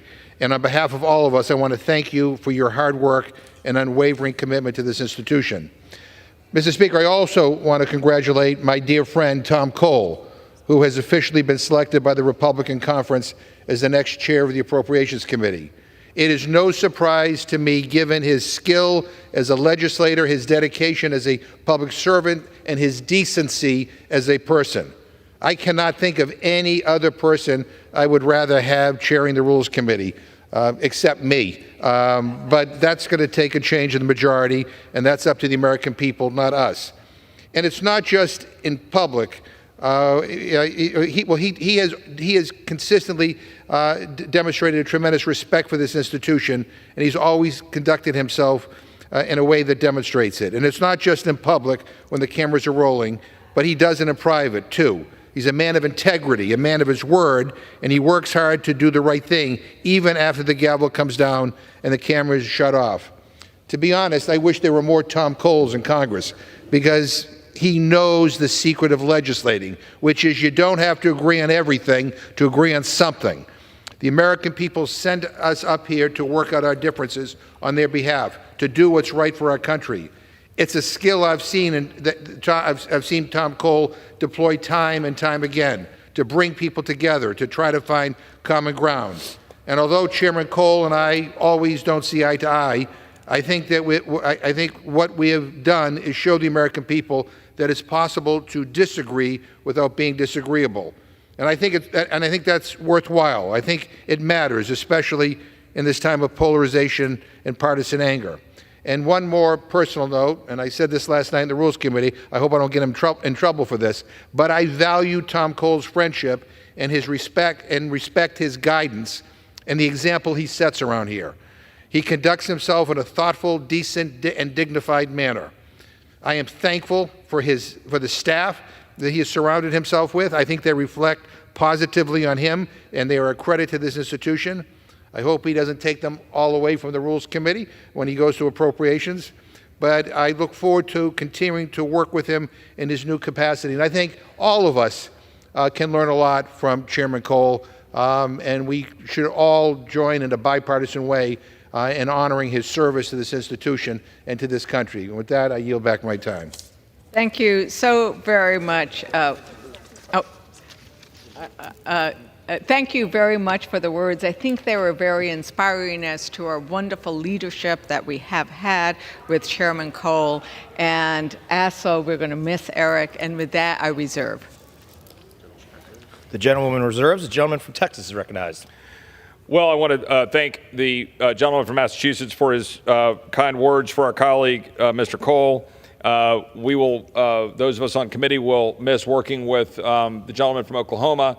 Obviously, as the gentleman from Massachusetts pointed out, he's not going very far. He'll be down the hall in the Appropriations Committee. I guess we won't get ahead of things. It's not been formalized yet, but it seems like that's the direction where it's going. And it's been an honor to work on the committee with Tom Cole. Again, without getting ahead of things, I think there's able folks on the Rules Committee and Dr. Burgess from Texas, my friend from Texas, very likely might be in that role, and I'll look forward to working with him in the Rules Committee. With that, I would like to yield 2 minutes to the gentlelady from Wyoming. Thank you, Mr. Speaker. I rise today in favor of this resolution, which sets up the House of Representatives to consider much-needed reform and limitations to the Foreign Intelligence Surveillance Act. With the pending expiration of 702 of FISA, Congress is tasked with reforming an authority intended for foreign intelligence collection, but which has turned into warrantless surveillance of the American people. The targeting of Americans is well documented. Reporting from the Office of the Director for National Intelligence found that in 2021, the FBI conducted over 3,394,000 U.S. person searches without a warrant. In 2022, the FBI was still conducting hundreds of warrantless searches each day. These queries target members of Congress, state elected officials, judges, campaign donors, protesters, and more. In May of this last year, the Washington Post reported that in 2020 and early 2021, the FBI conducted over 278,000 searches of the 702 database that violated Justice Department rules and often lacked national security connections. Even the FISA court found that, quote, The FBI's querying of Section 702 information have proven to be persistent and widespread, end quote. Warrantless surveillance of the American people by the federal government in violation of the Fourth Amendment is well documented and well known. If such an alarming reality does not merit serious reform and paring back of authorities, then my question is, what does? As a member of the Judiciary Committee, I was proud to be involved in the development of the Protect Liberty and End Warrantless Surveillance Act, through which we first advanced these important reforms. The FISA Working Group was the next installment of this important process, and the Reforming Intelligence and Securing America Act is a good start, but there is more work which must be done. The underlying rule makes in order 3 critically important amendments, one prohibiting warrantless searches of Americans in the 702 database, one ending the overly intrusive abouts collection, and one enhancing reporting requirements and injecting Congress into the FISA court process. These amendments are crucial to placing limitations on and imposing transparency. I urge my colleagues to support this rule and support these 3 amendments, and with that, I yield the balance of my time. Reserve. The gentleman reserves. The gentleman from New Mexico is recognized. I appreciate that the rule makes in order several amendments for the Reforming Intelligence and Securing America Act. And these are amendments that we heard about that both the members of the Judiciary and Intelligence Committee have proposed. But we also heard last night in rules that there were many important amendments that the committee blocked and that the full House won't get to consider. The process on this could indeed have been better. What I wonder now is, do we even have the votes to pass this rule? Because we need to be able to get to a point where we are taking up on the floor of the House, putting rules on the floor of the House that are going to get the votes. As we know, they've already defeated 6 of their own rules. These are important matters, and I think it is important that we get to do the work. And with that, I reserve the remainder of my time. I would also like to inquire, Mr. Speaker, how much time do I have remaining? The gentlelady has 13¼ minutes remaining. Thank you. Reserves. The gentleman from Texas is recognized. I'm going to recognize my friend from Arizona in 1 second. I would point out that on this issue, one of the concerns that we have is ensuring an adequate and fair hearing on the issue of the warrant amendment. The gentleman from Kentucky raised the issue, as did the gentlelady from Wyoming, the importance of the warrant protection for American citizens. It cannot be overstated the extent to which, at our founding and throughout our history, it has been critical to place that constitutional barrier between the authority of government being used in the name of defense and in the name of security in a way that tramples on the rights and the security of the American people. That is what is at issue. That is the conundrum we face. For all of us that wish to protect our country, we know first and foremost we must protect our civil liberties, or there is no country to protect. I will yield 2 minutes to my friend from Arizona. Thank the gentleman is recognized. Thank you. I thank the gentleman for yielding time to me. Let me tell you what bothers me. So we know that there's a severe problem with the apparatus of the federal police state abusing FISA, both Section 702 and Title I, to use those authorities to surveil and search Americans' private data. I want nothing more than to put every member of this body on the record. Do you support the warrant protections granted under the Fourth Amendment to your constituency? I want everyone on the record on that. But in order to get there, we put at risk this bigger, broader problem, because the other amendments made in order will expand that authority before we know we can even curb the authority. So you're creating another bucket for which you are exposing American citizens, innocent American citizens. 19,000 donors to a political campaign. Don't tell me that all those 19,000 were in contact with Hamas. They weren't. The system was abused. That's why we need the warrant requirement. That's why we need the Fourth Amendment's not for sale, but we're not even going to be able to consider that. What I'm telling you is, we have the conundrum, as my friend from Texas has said, of the speaker saying, we're going to brief you on what NSA, CIA, FBI says, but we're not going to bring in anybody to counter what they say. And we're going to do it in a skiff, so you can't tell the American people. Well, what I want is I want accountability. I want accountability to myself and everybody else in this body.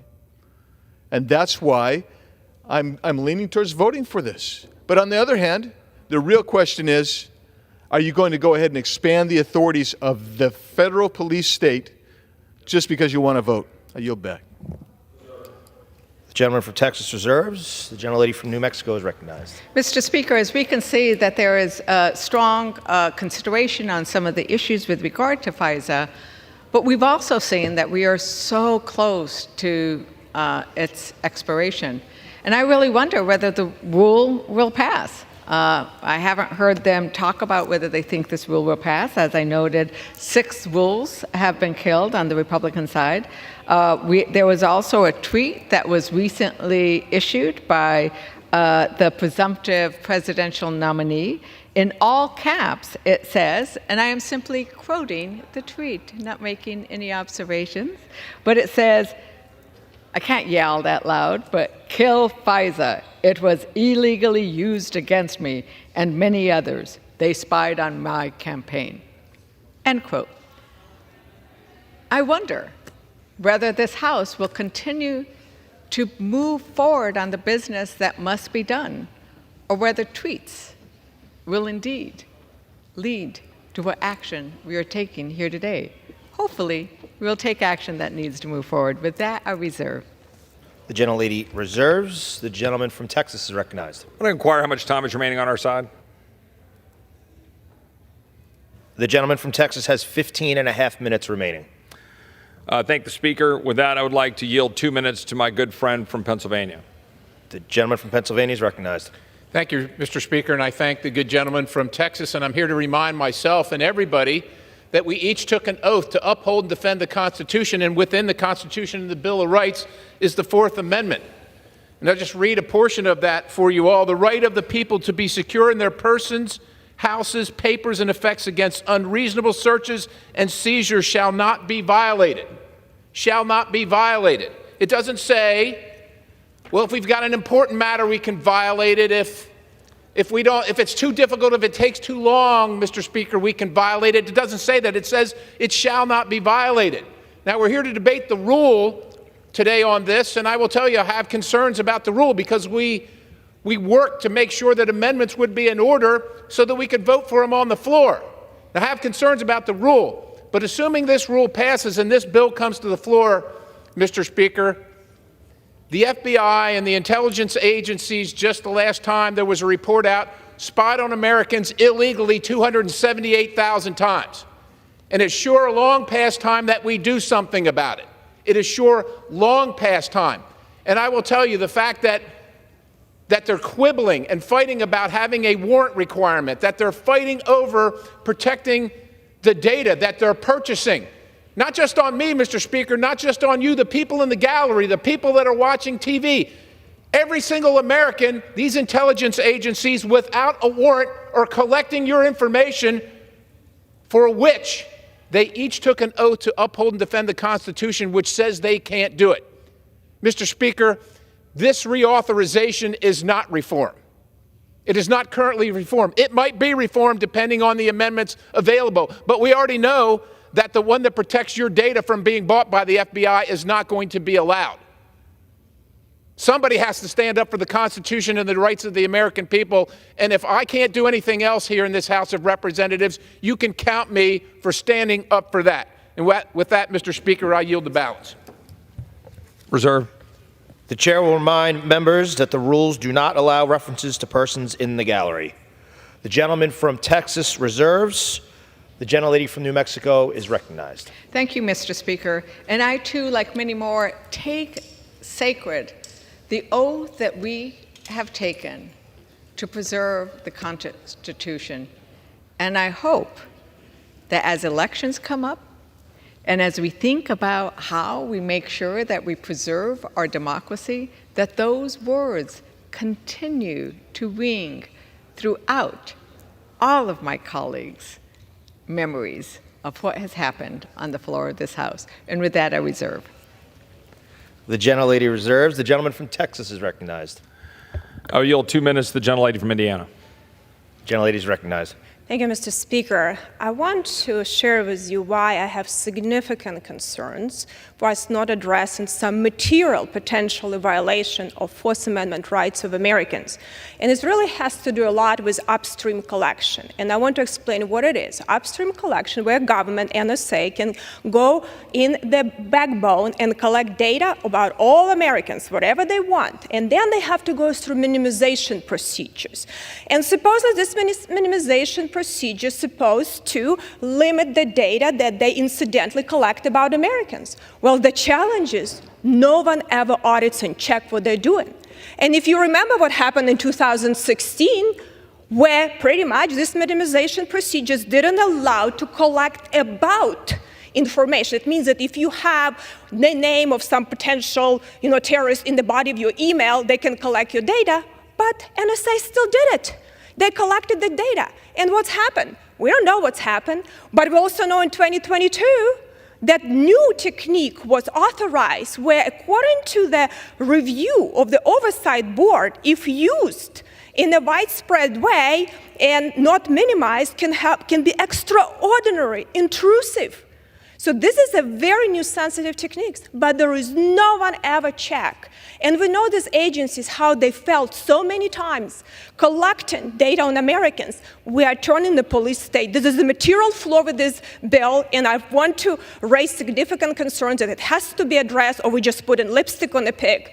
Thank you, and I yield the balance of my time. Reserve. The gentleman reserves. The gentlelady from New Mexico is recognized. We reserve. Gentlelady reserves. The gentleman from Texas is recognized. Recognize my friend, Mr. Turner.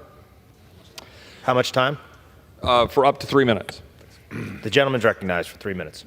Mr. Speaker, I'm here standing in favor of this rule. This is an important rule that allows to come to this House floor the reauthorization of FISA and 56 significant reforms to this bill to curb what have been just devastating abuses by the intelligence community and by the FBI.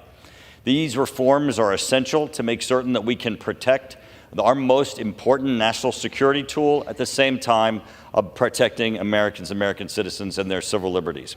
I am in favor of this rule. I ask all my fellow members to support the rule, and I want to thank specifically Chip Roy for his support for the rule as it came out of the Rules Committee, and appreciate him standing here today as we try to bring this rule to passage so we can bring this bill to the floor. Thank you, Mr. Speaker. Reserve. The gentleman. I reserve. Gentlelady reserves. The gentleman from Texas is recognized.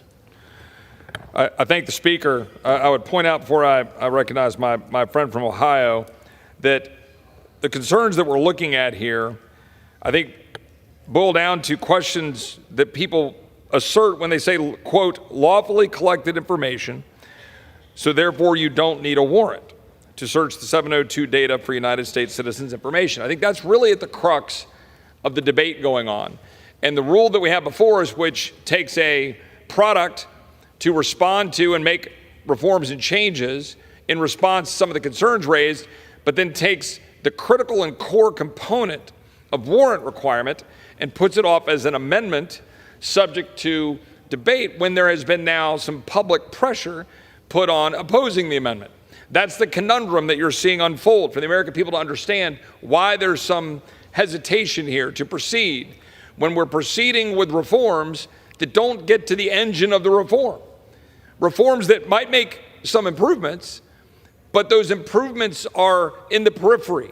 They ignore the core problem, that fundamental issue as to whether or not you must have a warrant to look at the information of American citizens. That's it. That's at the core of it. And we're talking about things that are significant. where just the tip of the iceberg, right? Searches by the intel community and the FBI included 141 Black Lives Matter protesters, 2 members of Congress, journalists, political commentators, victims who contacted the FBI, people who came to the FBI offices to perform repairs, individuals on online dating services. And now we have in this bill a carve-out for members of Congress. We get a heads up. Hey guys, you've been queried. Well, why do we get something that 330 million Americans don't get? With that, I will yield up to 3 minutes to my good friend, the gentleman from Ohio, Mr. Jordan. I thank the gentleman for yielding, and I support the rule, but like the gentleman, I will not support the legislation unless we get this warrant amendment, that requirement in the legislation itself. Query is a fancy name for search. And the intelligence community will tell us right now there are 200,000 queries, 200,000 searches that take place every year on U.S. persons, on American citizens. 200,000 a year. Those things are done on American citizens without a warrant, and this is the FBI that my friend, member of the Rules Committee, just talked about, who's abused the system. 278,000 times, not Mr. Roy, not Mr. Jordan giving you that number. That's the number from the Washington Post. 278,000 times. Inspector General at the Justice Department determined that the FBI did not follow the previous rules when they searched this database on U.S. persons. And now we're supposed to believe, oh, we've got new rules, stricter rules, better rules, and I'm all for those. Now they're going to follow the new rules. Didn't follow the old ones, but now they're going to follow the new. Well, why don't we go to the tried and true method? If you got the executive branch wanting to look at American citizens' information, they have to go to a separate and equal branch of the government, the judicial branch, and get a probable cause warrant. It's worked pretty darn well for 200 plus years in the greatest country ever. But somehow we can't do it here? Here's the fundamental question. 200,000 searches done. Oh, by the way, our warrant requirement has 3 exceptions. And the first exception is if it's an emergency situation, you don't have to go to a judge to get the warrant. You do the search, you find out, and you protect America. 2 other exceptions in there as well. So here's the fundamental question. 200,000 searches done on U.S. persons a year. How many of them aren't covered by the exceptions? And guess what? Nobody seems to be able to give us an answer. That's the question we need to know, because if it's a big number, we should all be scared. If it's a small number, what's the big deal? No one will answer that question. That's what we need to know. And we need to, but the best way to safeguard the liberty of the people we get the privilege of representing is to do what's been done in this country forever. Go get a warrant. I yield back. The gentleman yields. Reserve. The gentleman from Texas reserves. The gentlelady from New Mexico is recognized. Mr. Speaker, it's really important that the American people know that we are debating a rule today. And that rule has the FISA bill, of which we have heard much, but it also has other bills. Half the legislation that are on the floor today do nothing. They do absolutely nothing. And in fact, it's not surprising that Republicans, my colleagues, worry about the do-nothing Congress. Mr. Speaker, I request unanimous consent to insert into the record an article from NBC News entitled, "It's Embarrassing. Republicans worry they have no achievements to run on in 2024. Without objection. And I would say that some of the quotes, and I'm saying quotes, say, I hope there's enough adults in the room that are willing to focus on progress rather than purity, which means when you don't have bipartisan legislation to work on some of the issues my constituents have talked about, the resolutions that nobody on the other side wants to talk about because they do nothing. I would also point out that one of the quotes is, open quote, I want my Republican colleagues to give me one thing, one, that I can go campaign on and say we did. One, War yelled. Anybody sitting in the complex, you want to come down to the floor and come explain to me one material, meaningful, significant thing the Republican majority has done besides, well, I guess it's not as bad as Democrats. But, Mr. Speaker, I think that's a really important thing that Americans need to know. That when we were in charge of this House, we looked on making sure that we brought down the costs of prescription drugs. We made sure that we addressed the needs of the people, of the American people.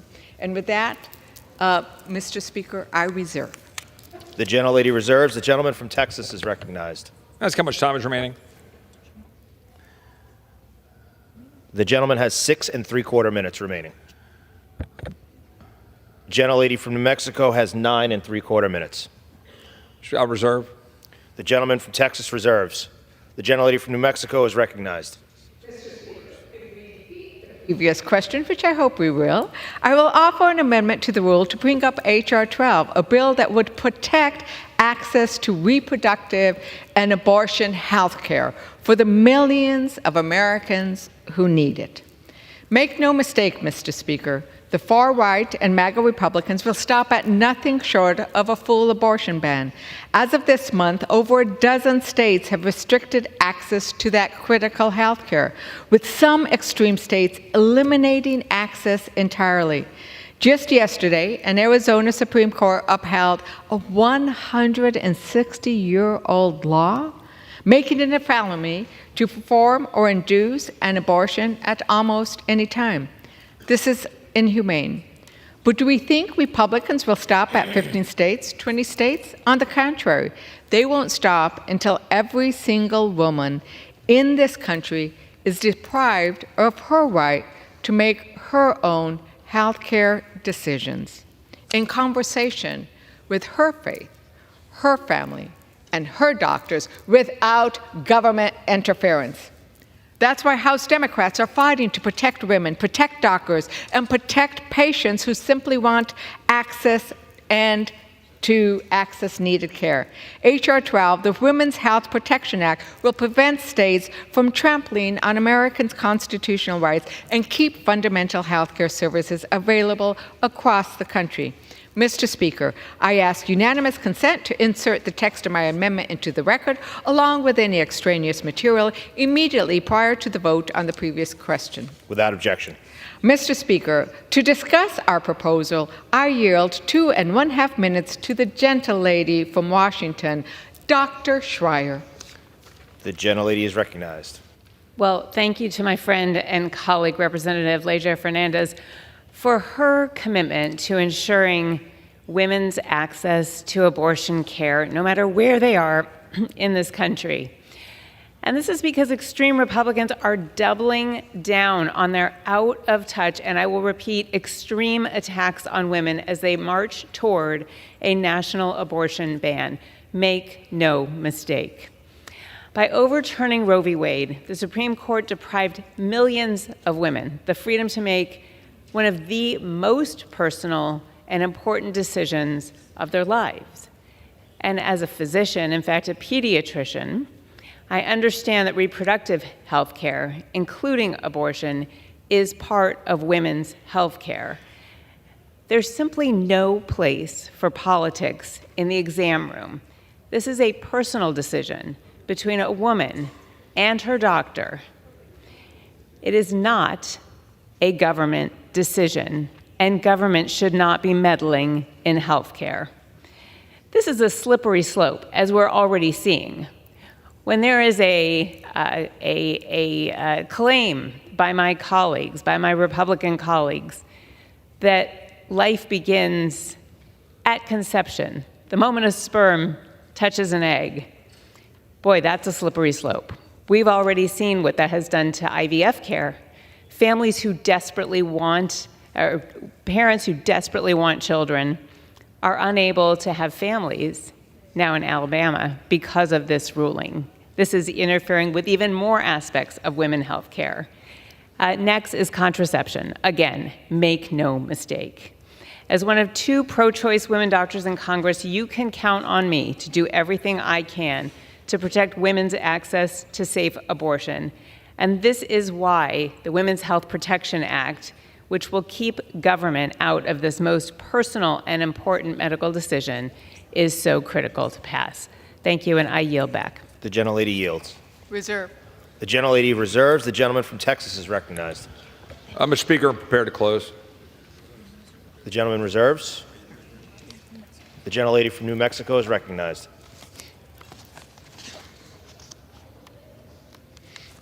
Mr. Speaker, I want to give everyone at home a behind-the-scenes look into what we just did here today. Republicans needed filler this week because they have no real agenda to work on. So, of the 4 bills, 3 of them were do-nothing rules for bills that attack the president, a customs bill that has broad support and didn't need a bill, and FISA reauthorization, which we don't even know will pass. I think Americans want to know what we are not doing here, that we are not taking up the important legislation that Americans are worried about, security assistance for Ukraine, which the Senate voted overwhelmingly to pass. The crucial aid to Ukraine included in this would be critical to fight for democracy, but we're not even taking it up. We're not taking up the need to pass a farm bill everywhere I go in my district, my rural area. What's happening with the farm bill? We're not taking that up. We're not taking up legislation to protect a woman's access to health care so that if she has a miscarriage, she is welcomed with assistance from her doctors and not handcuffs. You know, we pointed it out that the last bill to pass the Rules Committee and become law was almost a year ago. Why? Because Republicans, this Congress, have been trying but failing over and over to govern.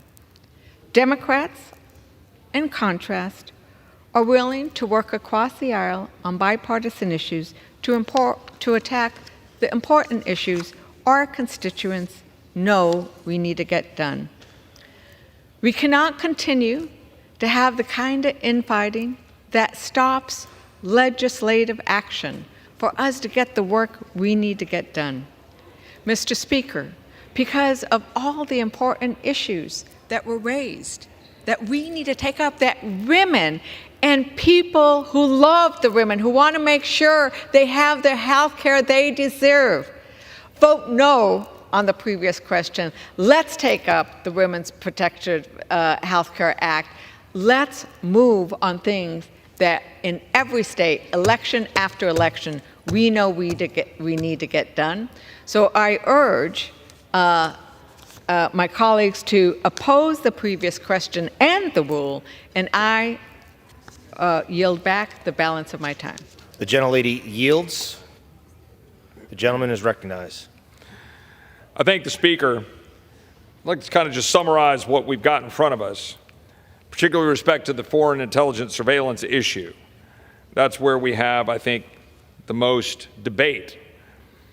The fact of the matter is, for the average American watching this, they're going to be confused as to what exactly we're doing, because it's a complex issue.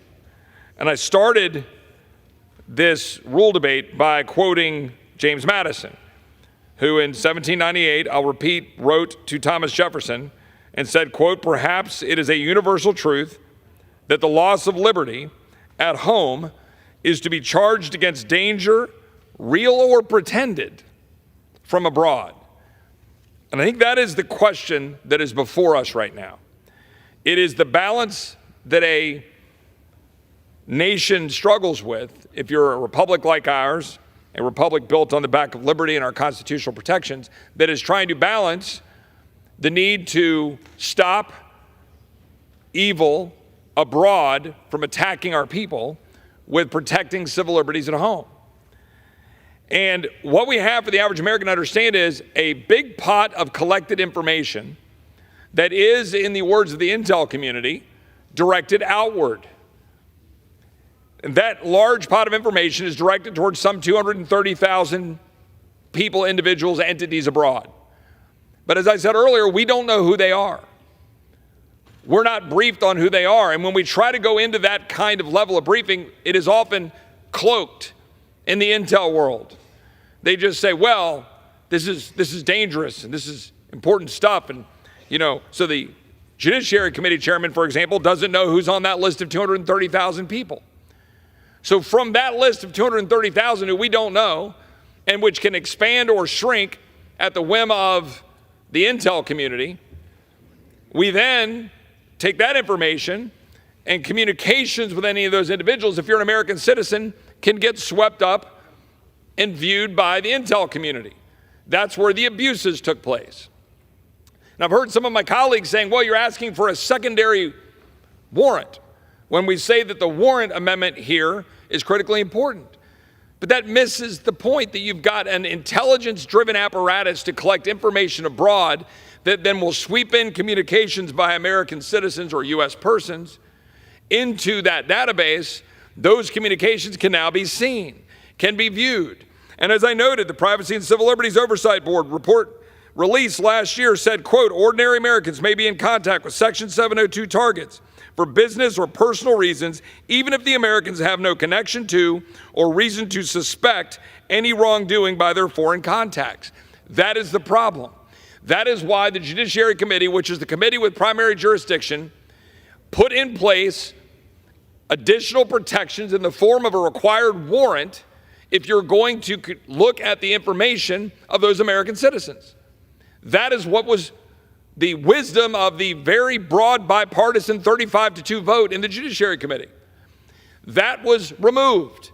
A bill was now put on the floor, the bill before us, and now we're forced to proceed to a bill by virtue of a rule whereby we're not sure whether the issue that at play, the warrant requirement, will be supported. Now, okay, that might be fine. You say we have an open process, but it wasn't really an open process.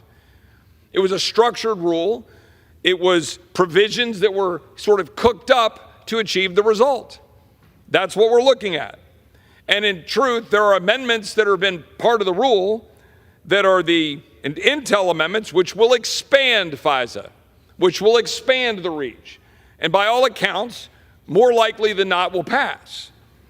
And then there's the provisions that some support that would constrain the power. That is, for example, the warrant requirement or the abouts language, which would limit the use of the more generic abouts, so you have to target the specific individuals. Or enhanced reporting, happens to be my amendment. Those provisions are meant to constrain government. So the conundrum that you see, that you're going to see play out on the floor, is do you support the rule to proceed, to move forward, under a hope that the warrant amendment will be passed, because the sword of Damocles hanging over the head is that this will expire and thus there will be pressure to pass a simple reauthorization for 5 years. That's the truth. So here we will see what transpires. It is my considered judgment that we ought to try as a body to stand behind a warrant requirement to make sure we protect the American people. With that, Mr. Speaker, I yield back the balance of my time and move the previous question on the resolution. The gentleman yields. The question is on ordering the previous question on the resolution. Those in favor say aye. Aye. Those opposed, no. In the opinion of the chair, the ayes have it. Yeas and nays are requested, Mr. Speaker. The yeas and nays are requested. Those favoring a vote by the yeas and nays will rise. A sufficient number having risen, the yeas and nays are ordered. Pursuant to Clause 8 of Rule 20, further proceedings on the question are postponed. Pursuant to Clause 12A of Rule 1, the Chair declares the House in recess for a period of less than 15 minutes.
The House will be in order. Proceedings will resume on questions previously postponed. Votes will be taken in the following order. Ordering the previous question on House Resolution 1125, adoption of House Resolution 1125 if ordered, and the motion to suspend the rules and pass H.R. 3250. The first electronic vote will be conducted as a 15-minute vote. Pursuant to Clause 9 of Rule 20, remaining electronic votes will be conducted as 5-minute votes. Pursuant to Clause 8 of Rule 20, the unfinished business is the vote on ordering the previous question on House Resolution 1125, on which the yeas and nays are ordered. The clerk will report the title of the resolution. House Calendar Number 69, House Resolution 1125. Resolution providing for consideration of the bill H.R. 7888 to reform the Foreign Intelligence Surveillance Act of 1978, providing for consideration of the bill H.R. 529 to extend the customs waters of the United States from 12 nautical miles to 24 nautical miles from the baselines of the United States, consistent with Presidential Proclamation 7219, providing for consideration of the resolution, House Resolution 1112, denouncing the Biden administration's immigration policies, and providing for consideration of the resolution, House Resolution 1117, opposing efforts to place one-sided pressure on Israel with respect to Gaza. The question is on ordering the previous question on the resolution. Members will record their vote by electronic device. This is a 15-minute vote.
On this vote, the yeas are 210, the nays are 209.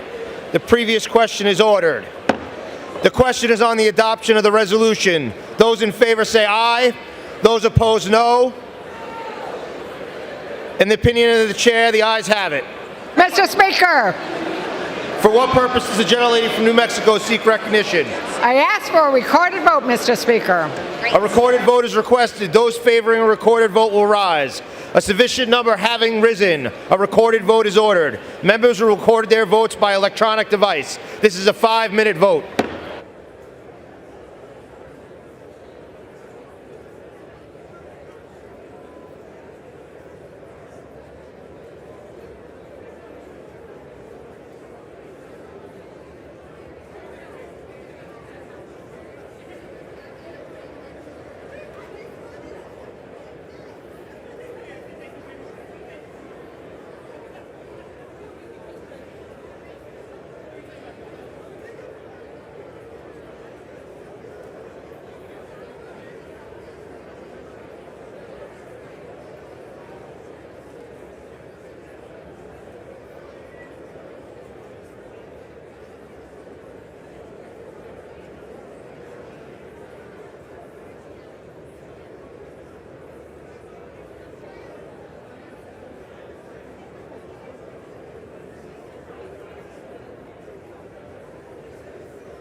Have all members voted? Is anyone who wishes to change their vote?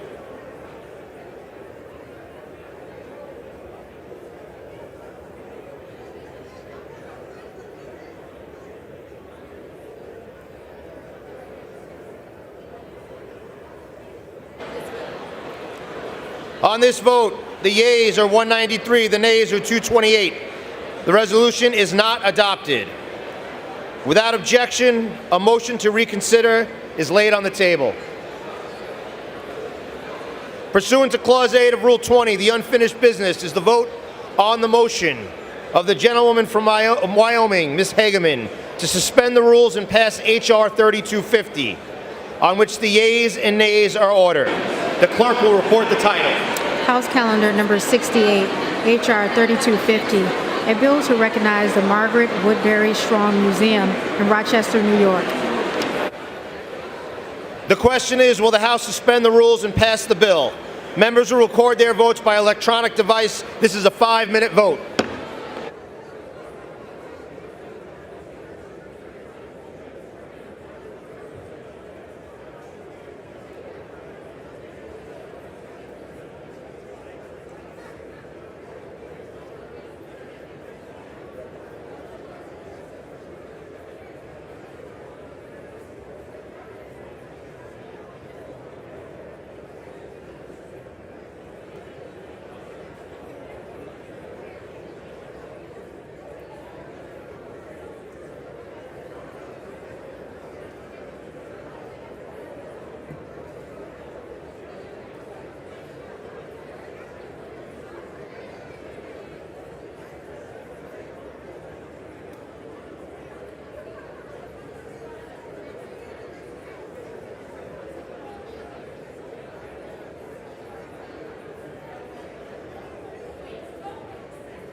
Does any member wish to change their vote?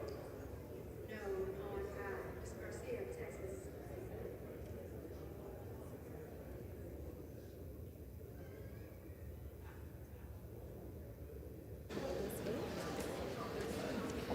On this vote, the yeas are 385, the nays are 31.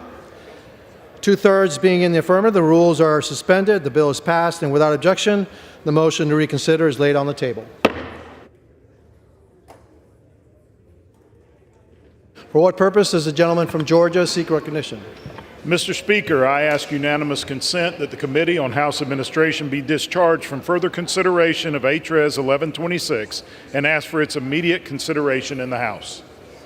The clerk will report the title of the resolution. House Resolution 1126, resolution authorizing video recording in the House chamber during a joint meeting of Congress for certain educational purposes. Is there objection to the consideration of the resolution?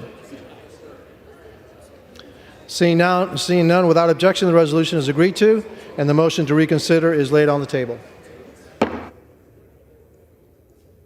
For what purposes does the gentleman from Georgia seek recognition? Mr. Speaker, I ask unanimous consent that when the House adjourns today, that it adjourn to meet at 9 a.m. tomorrow.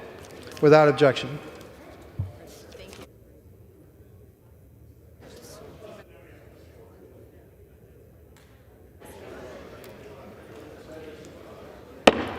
The House will come to order.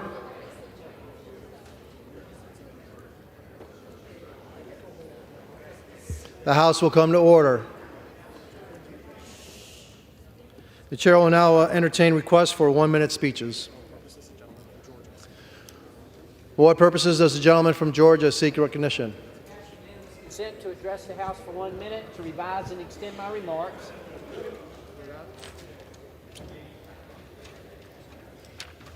Objection. No worries. No worries.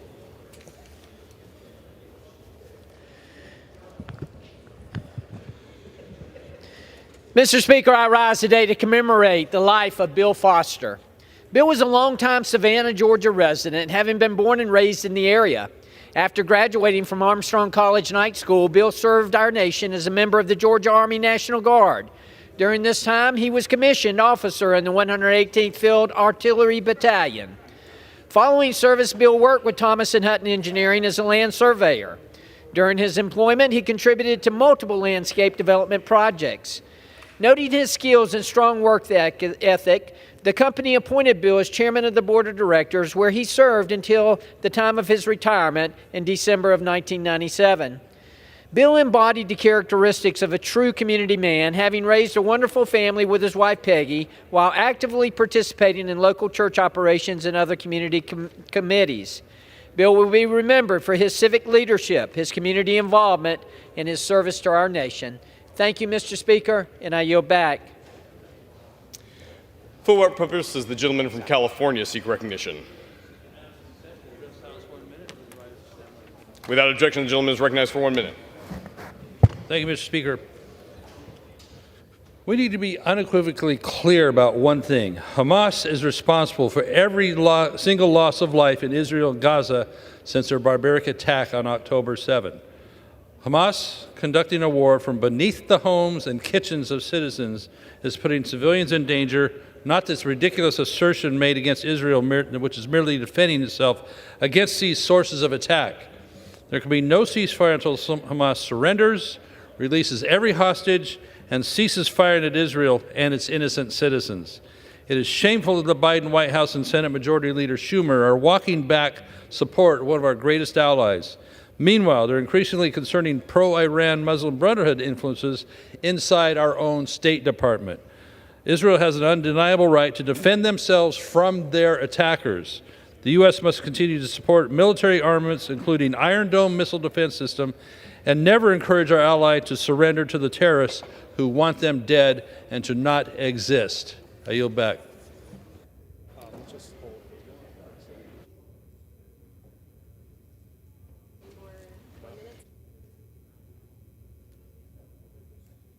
At this time, are there any further requests for 1 minute speeches? For what purpose does the gentlewoman from Texas seek the floor? Without objection, the gentlewoman is recognized for 1 minute.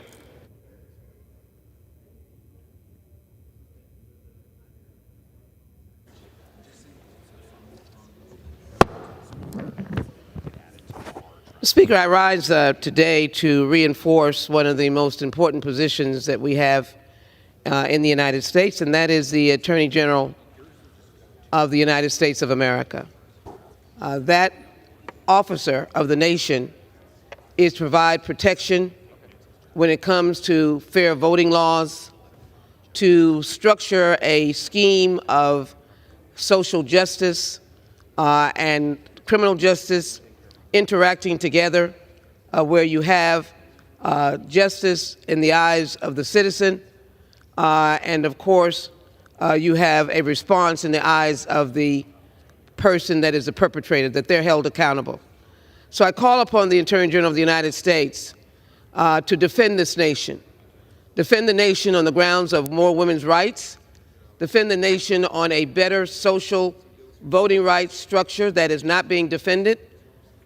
And to fight for a young boy that is sitting in a classroom isolated in Texas because he does not have the right hairstyle. He is suffering because the state of Texas is not abiding to the Crown Act. I want the Attorney General of the United States to do his job of defending the citizens of this country and to hold those responsible who have done wrong and to be able to protect those who have not done wrong. I will follow up in the days to come, Mr. Speaker. Thank you, and I yield back. The gentleman's time has expired. For what purpose does the gentleman from New York seek recognition? I ask unanimous consent to address the House for 1 minute and to revise and extend my remarks. Without objection, the gentleman is recognized for 1 minute. Over the last few weeks, we have seen a shameful display by members of the Democratic Party, including the Senate Majority Leader, who attacked and undermined the State of Israel and the special relationship that we have. The United States recognized Israel 11 minutes after its founding. They are our closest ally in the world. And at a time of war, the Senate Majority Leader, the senator from New York, took the opportunity to call for regime change. At a time when the Democratic Party talks about protecting democracy, rails against foreign interference in elections, the senator from New York thought it his opportunity and in his interest, politically, to undermine the State of Israel and the Prime Minister, Benjamin Netanyahu. Hamas is a terrorist state. The fastest way for a ceasefire to occur is for Hamas to surrender and release the hostages. That is the only thing that members of the United States government should be demanding, from the President to the Senate Majority Leader to the former Speaker of the House. It is shameful what is happening in the Democratic Party today. I yield back. Thank you. The gentleman's time has expired.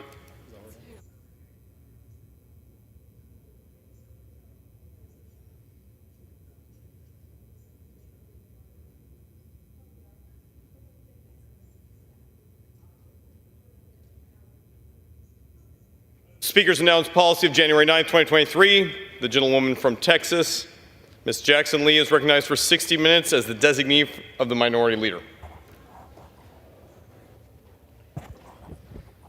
I thank the Speaker very much. I certainly want to be very clear on the hearts and minds of Americans and the hearts and minds of Texans, hearts and minds of the Democratic caucus, that no one in our caucus suffers the killing of innocent people, no matter where we find ourselves.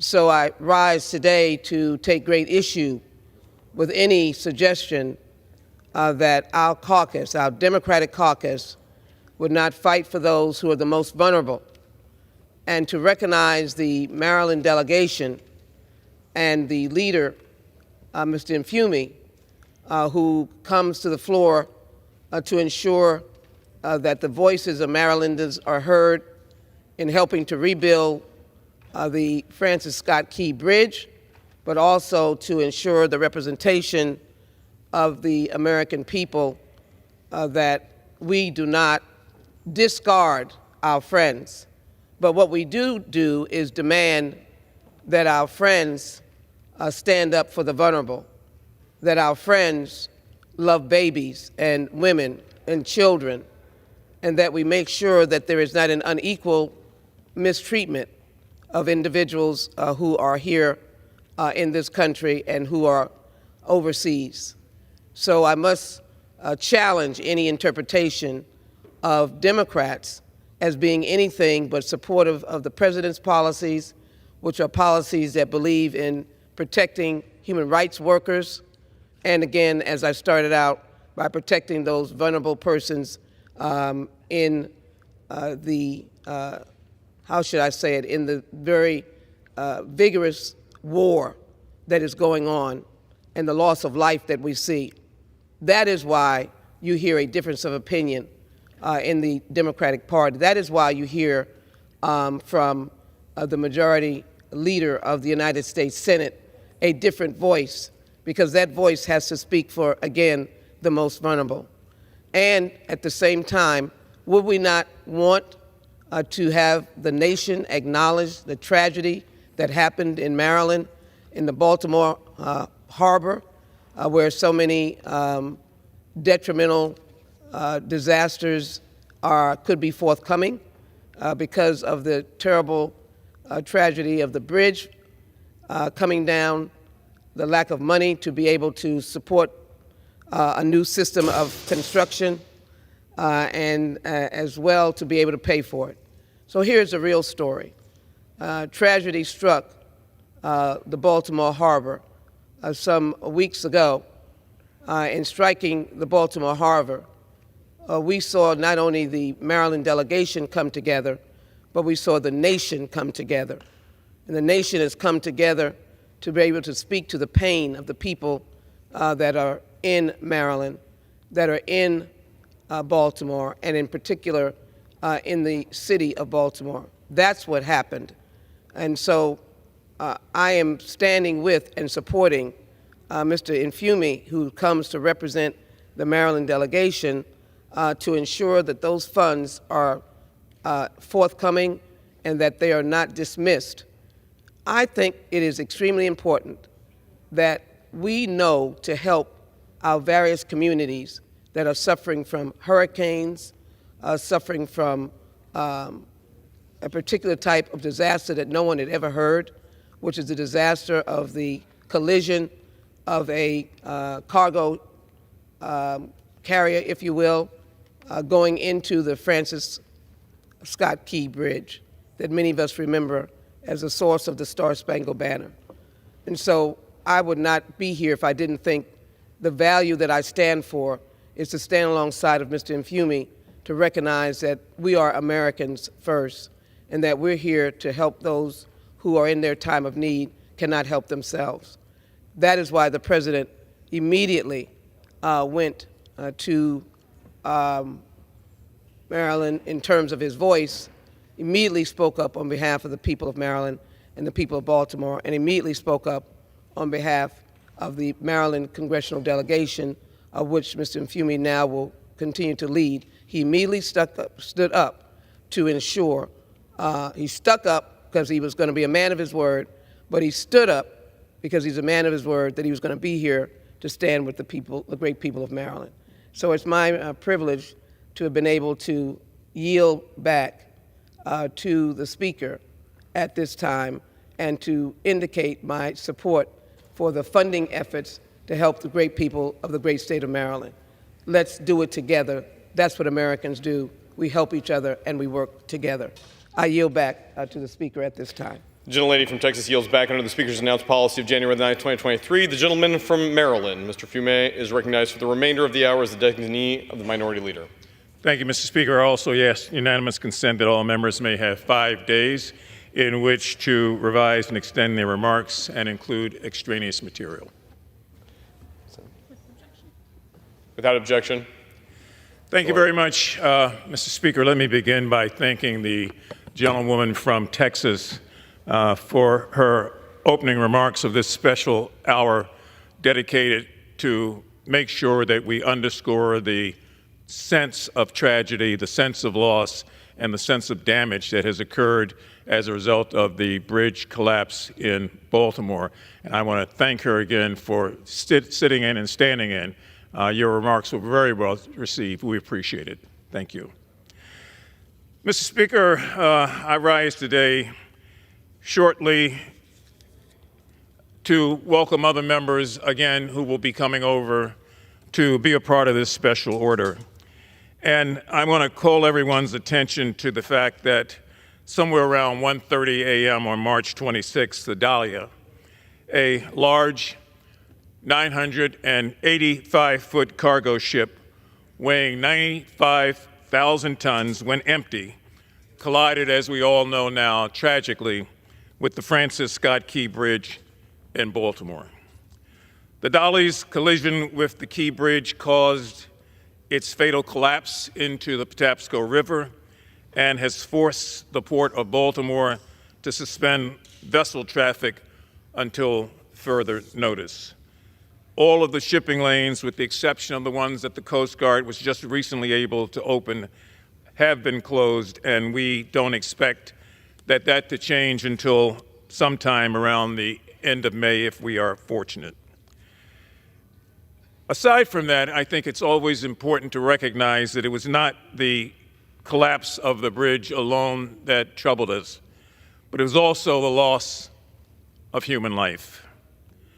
Our hearts continue to go out to the families who lost their loved ones on that bridge on that fateful evening. This unimaginable disaster claimed the lives, as we know now, of 6 men: Alejandro Hernandez Fuentes, Menor Yasir Sandoval, Miguel Luna, Dorian Castillo Cabrera, Jose Minor Lopez, and Carlos Hernandez. Those stories and those lives have yet to be fully understood or told.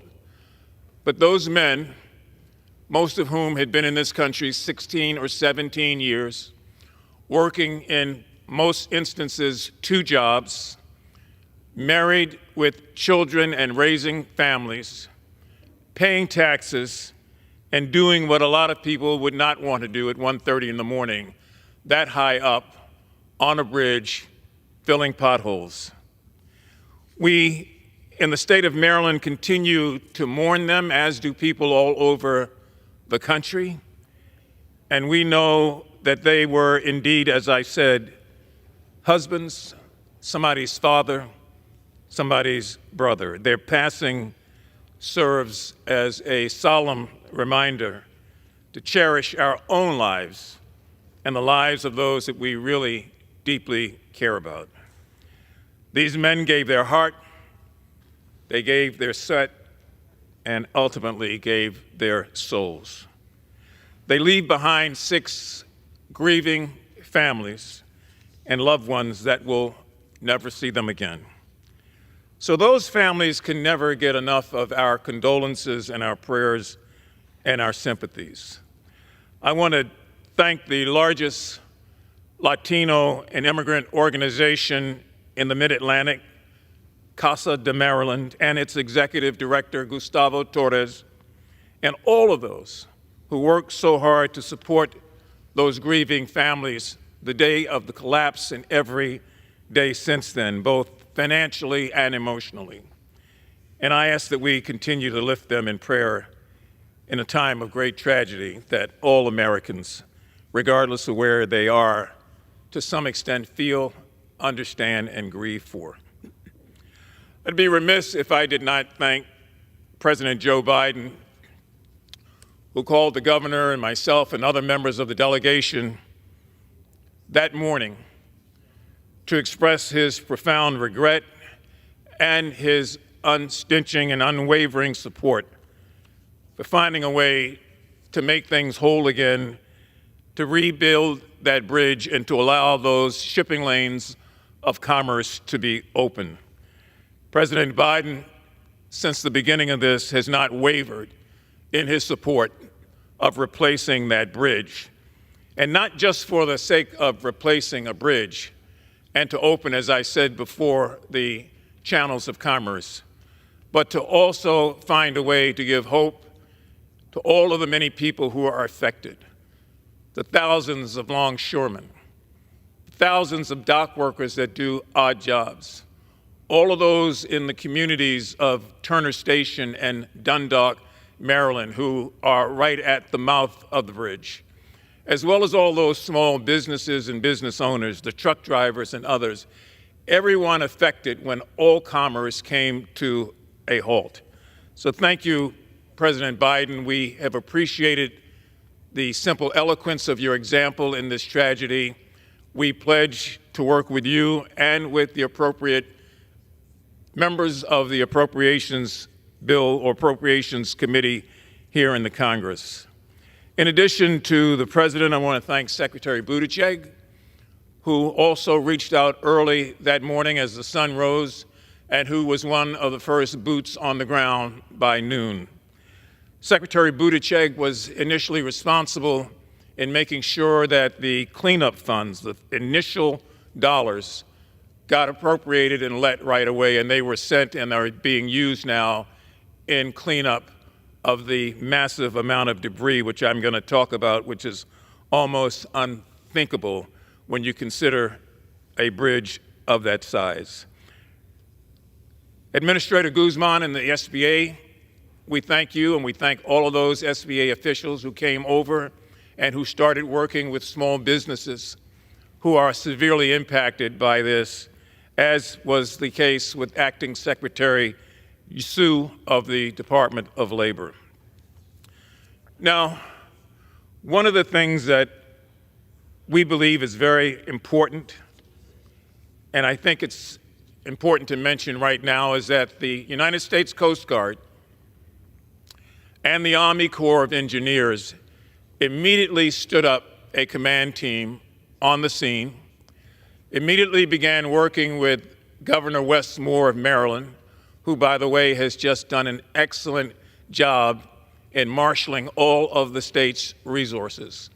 And that command team, made up of the Coast Guard, the Army Corps of Engineers, the state police, the FBI, and so many others that were involved from the start of this, really has made a difference in terms of the progress that has been made thus far.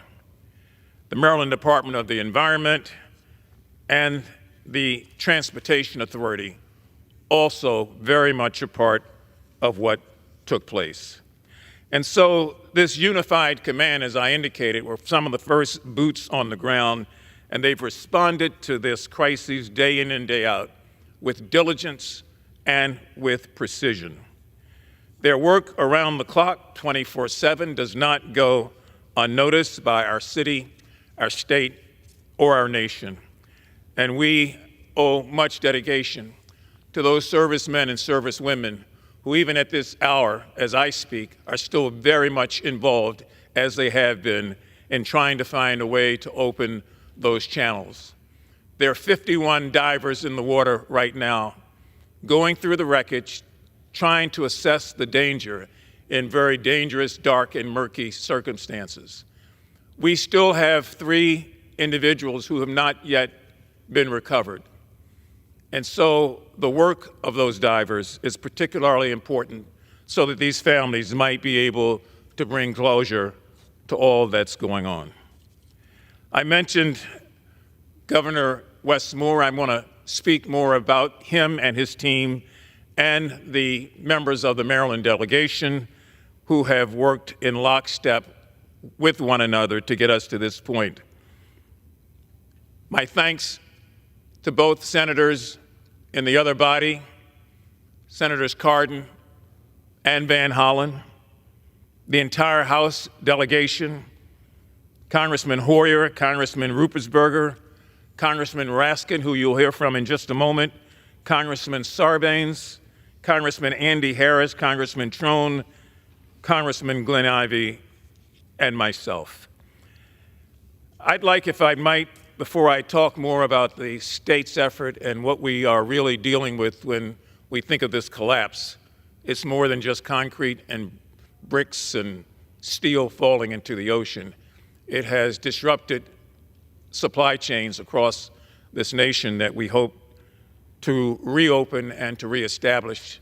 So allow me, if I might, Mr. Speaker, to yield 3 minutes to my fellow Marylander, the gentleman who is the ranking member of the House Oversight Committee, Congressman Raskin.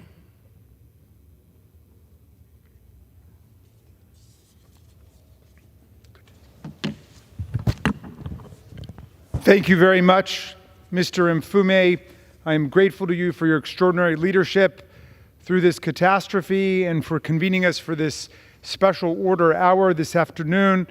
I rise to speak about the devastating collapse of the Francis Scott Key Bridge in our beloved home state of Maryland. In times of catastrophe across the country, from earthquakes in California to hurricanes in Florida to flooding in Louisiana to wildfires in the West to terrorism in New York or Washington, D.C., we come together as a country to help our communities recover and rebuild. And we cannot allow any of the political divisions in America today to interfere with this process of coming together to help a community struck by catastrophe in this way.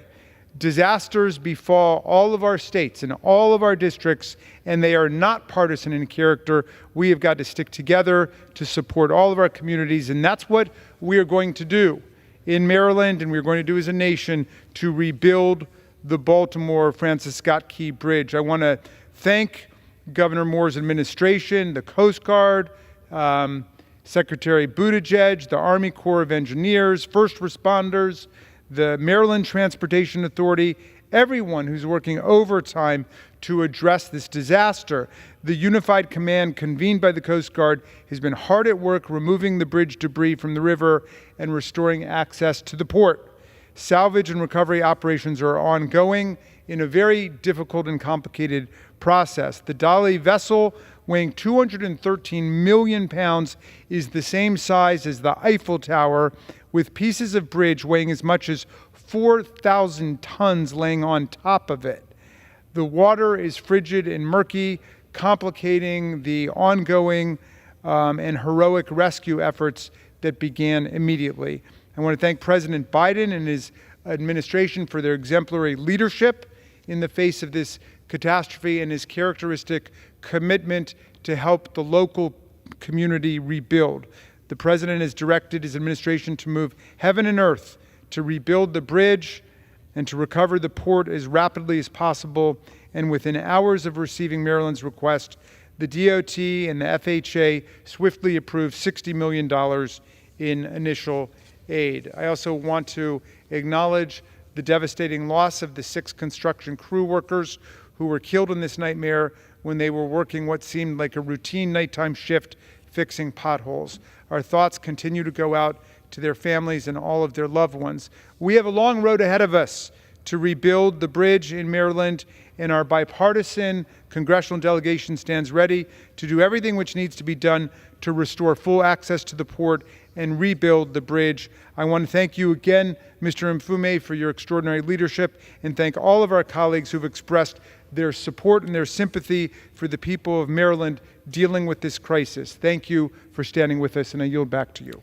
Thank you very much. I want to thank the distinguished gentleman from Maryland, whose district is miles from where this happened, but who has been with us every step of the way. Mr. Speaker, I'd like to yield now to the gentleman from Maryland also, Mr. Sarbanes.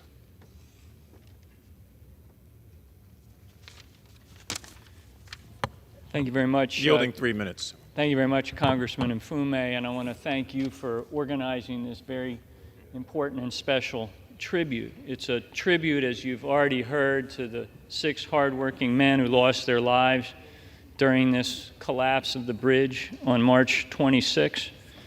They got up that morning, early in the morning, because they were out there in the middle of the night on this shift, not knowing, obviously, what was going to happen, and their families could have no inkling of what was going to happen on that tragic day, but they were just out there doing their job.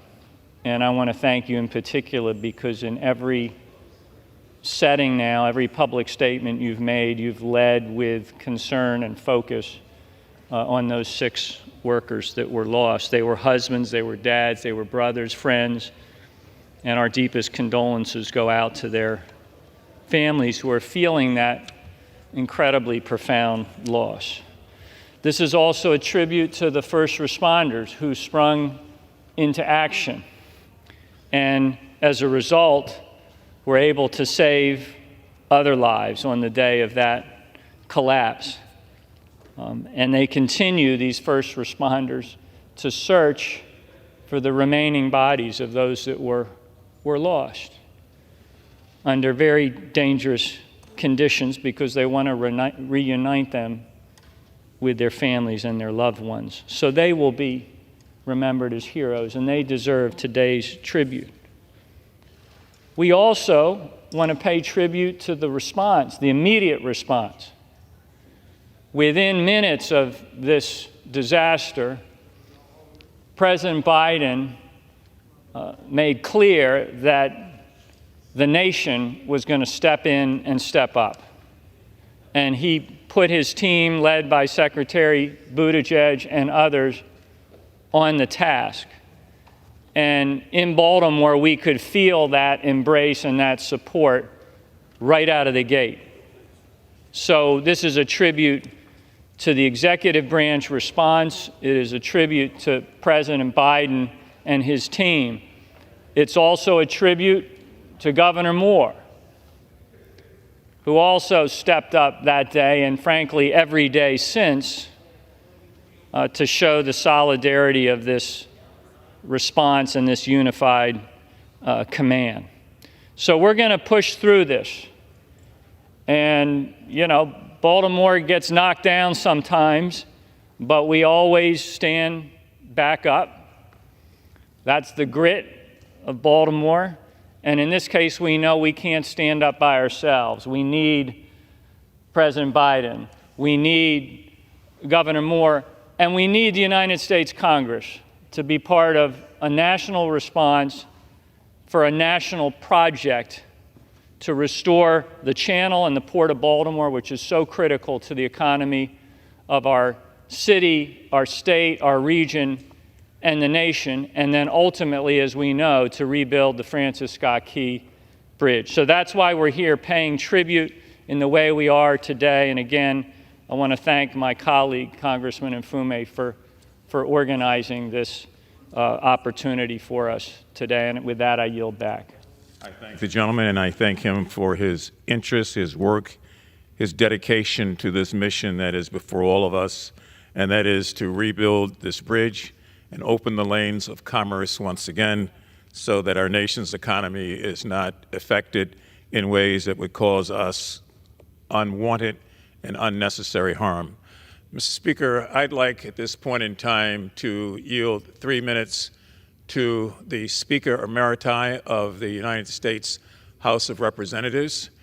She is a native of Baltimore, the daughter of a mayor and the daughter of a congressperson, but the daughter of the city, the Honorable Nancy Pelosi. Thank you, Nancy. Thank you, Mr. Speaker. I thank the gentleman for yielding, and I especially thank him for his leadership for the great state of Maryland and the city of Baltimore, as well as for calling this special order this evening so that we could come together and express the heartbreak that we all felt and now to commemorate the collapse of the Francis Scott Key Bridge and these 6 beautiful souls, in loving memory of them who lost their souls on that dark morning. Thank you again, Congressman Quasi, for organizing this special order. I join you and Congressman Sarbanes in recognizing the leadership role of the Governor of Maryland, Wes Moore. I want to pay tribute to the Mayor of Baltimore, Brandon Scott, and to all of our congressional delegation for uniting together in a bipartisan way in response to this tragedy. 2 weeks ago, just to remind, it was 2 weeks ago in the dark of night and braving the cold, a crew got to work making repairs to the Francis Scott Key Bridge. They were doing their jobs so that 30,000 people a day could go to theirs to do their jobs. Our love and prayers are with those who lost their lives in this collapse and with their families who lost a husband, a brother, a father, a son. Our gratitude is with the heroic emergency responders. They responded so quickly and saved lives, as well as the teams working quickly to clear the channel. The magnitude of the collapse cannot be understated. 6 families shattered first and foremost. Tens of thousands of commuters rerouted. Paralysis of a port that handles $80 billion a year in commerce, sending a shockwave to the entire economy. But inspired by the love, unity, and resilience of the Baltimore community, Baltimore will rebuild. President Obama has been mentioned, and the Congress must be there with resources to support every step of the way. And on that score, I would say that having been in this Congress for a long time, sadly, we have borne witness to many natural and other disasters that have befallen our communities, whether it was the bridge in Minnesota, whether it was a storm in Florida, whether it was Katrina in New Orleans, whether it was water damage in Iowa. The list goes on and on, but we've all been there for each other. Maybe not all of us, but most of us have been there. And this is a big tragedy, but in terms of cost, much smaller than many of the hurricanes and the rest that have happened in the rest of the country. But we can learn from them, whether it's unemployment insurance for the workers, whatever it happens to be. We want to make sure that we utilize every resource at our disposal to bring people together. Governor has pointed out, as has Congressman Quaisi and members of the delegation, the mayor, our Senator Sarbanes, Congressman Sarbanes, our Senators Ben Cardin and Chris Van Hollen, that this is a national challenge. If you are a restaurateur in Tennessee, you are affected by this. If you're an auto worker in Ohio, you are affected by this. If you're a salesperson in West Virginia, you are affected by this because of just the products that come through, and the jobs that are affected by it. In closing, my father was mayor of Baltimore my whole life. From when I was in first grade, when I went to college, he was still the mayor of Baltimore. So that's where my heart is. And I always was so proud of the fact that the national anthem was written in Baltimore. Francis Scott Key, in the War of 1812, wrote the national anthem. And my brother Tommy, who also was mayor of Baltimore, was always fond of singing it in his way. And the line in the song that I always like the best, and I think that applies here, is when he says, gave proof through the night that our flag was still there. That's when I start cheering at the game. Not at the end, but at that point, as I just did at opening day in San Francisco. Those were the words penned by Francis Scott Key as he gazed upon the ramparts. Now a bridge bearing his name is near where those ramparts were. And as we rebuild, indeed, give proof through the night that our flag is still there. Our flag being our unifying symbol of our country, that we're all in this together. And we will be there. We'll learn from other disasters. We'll teach other disasters in the future by how we, in a new, fresh way, in the Baltimore way, Baltimore strong, rebuild the Francis Scott Key Bridge. Proof through the night that our flag was still there. Thank you, Mr. Mufumi. I'm pleased to yield back to you. Thank you very, very much, Madam Speaker Meritai, both for your leadership in the greater San Francisco area, but also for your love for the city of Baltimore. Both cities are very, very fortunate to have you, and I can only say thanks. Speaker Nancy D'Alessandro Pelosi. Mr. Speaker, may I inquire how much time is remaining? The gentleman has 29 minutes still remaining. Thank you very much. I'd like to yield at this time to the gentleman from Maryland, Mr. Ivey, for 3 minutes.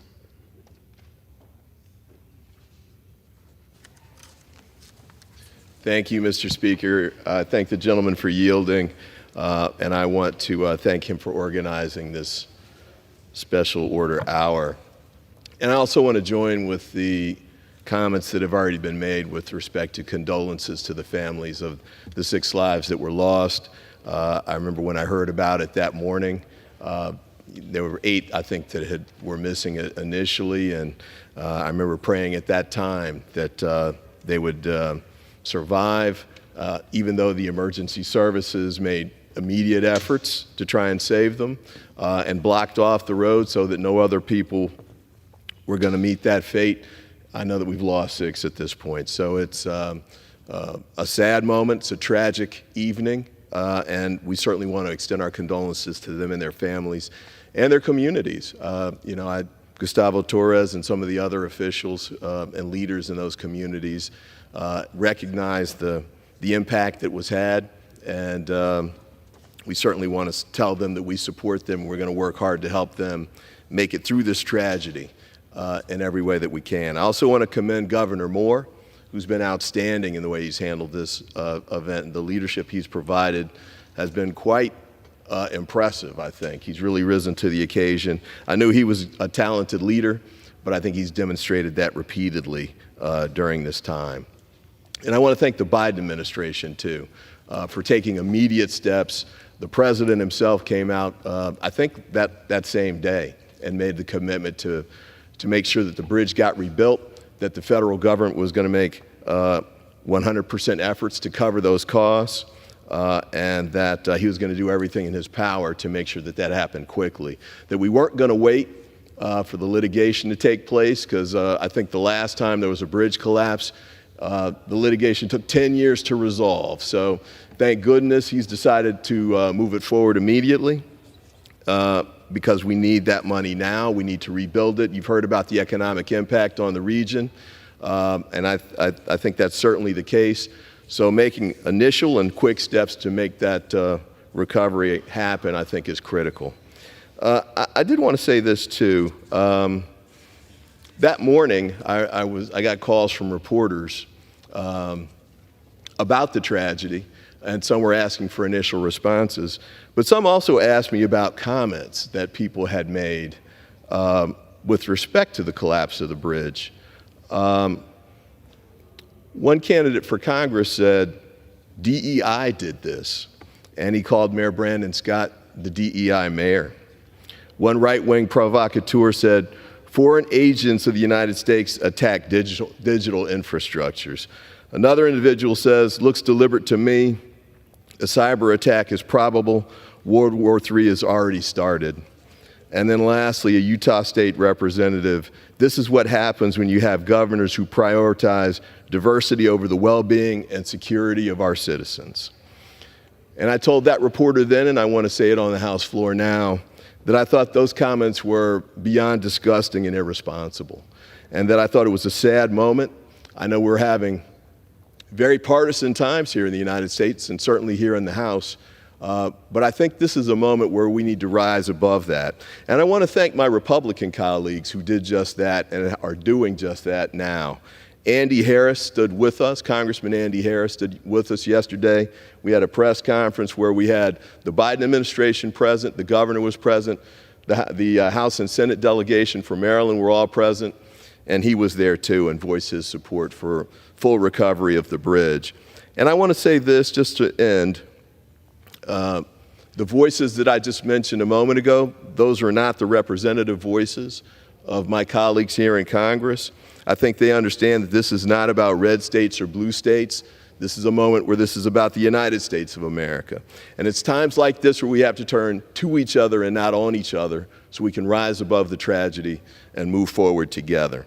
I know we can do better. I know we'll continue to do better. And I want to commend all of those who've done better so far with this effort.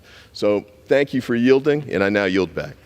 I thank the gentleman for his comments, for his leadership on this, and for his steadfastness as we all try to work together to move beyond this American disaster and to create in its place a new bridge, new lanes of commerce, and new opportunities economically for people who relied so much on that port, and by the way, on every port in this country. Mr. Speaker, I'd like to yield 3 minutes now to the distinguished gentleman from Maryland, Mr. Ruppersberger, a senior member of the Appropriations Committee. Mr. Chairman, well, first thing, I want to tell you that I represented the Spires Point, the Key Bridge, for over 20 years, and we just had redistricting. And all of a sudden, you're the new person, and you've jumped in with both feet, and I appreciate your leadership, pulling people together. Now, the funny thing, the bridge is located in Baltimore City, but Baltimore County is right next to it. I grew up and went to school in the city. Okay, here I go again. And you went to Turner Station, and which is in Baltimore County. So it's really, I think, unique that you're here now to move forward and to do whatever you need to do. So you're doing a great job, and I want to thank you, Kwasi, for your leadership and all that you're doing. Okay. First thing, I said before, I proudly represented the port for over 20 years until the recent redistricting. And so I literally watched the port grow into one of Maryland's and our country's strongest economic engines. Today, the port supports more than 51,000 direct, induced, and indirect jobs and another 346,000 related jobs. These are jobs associated with the cargo moving through the port, companies that export and import cargo through the port, as well as the end-stage businesses like manufacturers and auto dealers. All of this activity generated $5 billion in personal wages and salaries for Marylanders last year alone, and brought in $647 million in state and local tax revenues. In total, the economic value of the Port of Baltimore to the state of Maryland just in 2023 was more than $70 billion. Let me say that again, $70 billion. Now, with the development of Trade Point Atlantic in nearby Spires Point, at the foot of what was once the Key Bridge, the opportunities for even more employment and economic growth are exponential, unlimited. We are anticipating a tremendous surge in manufacturing jobs, as well as jobs in retail and hospitality. And that is why we have invested smartly, strategically in the port over the years at the local, state, and federal levels. We added an impressive 50-foot berth and massive Neopanamax container cranes.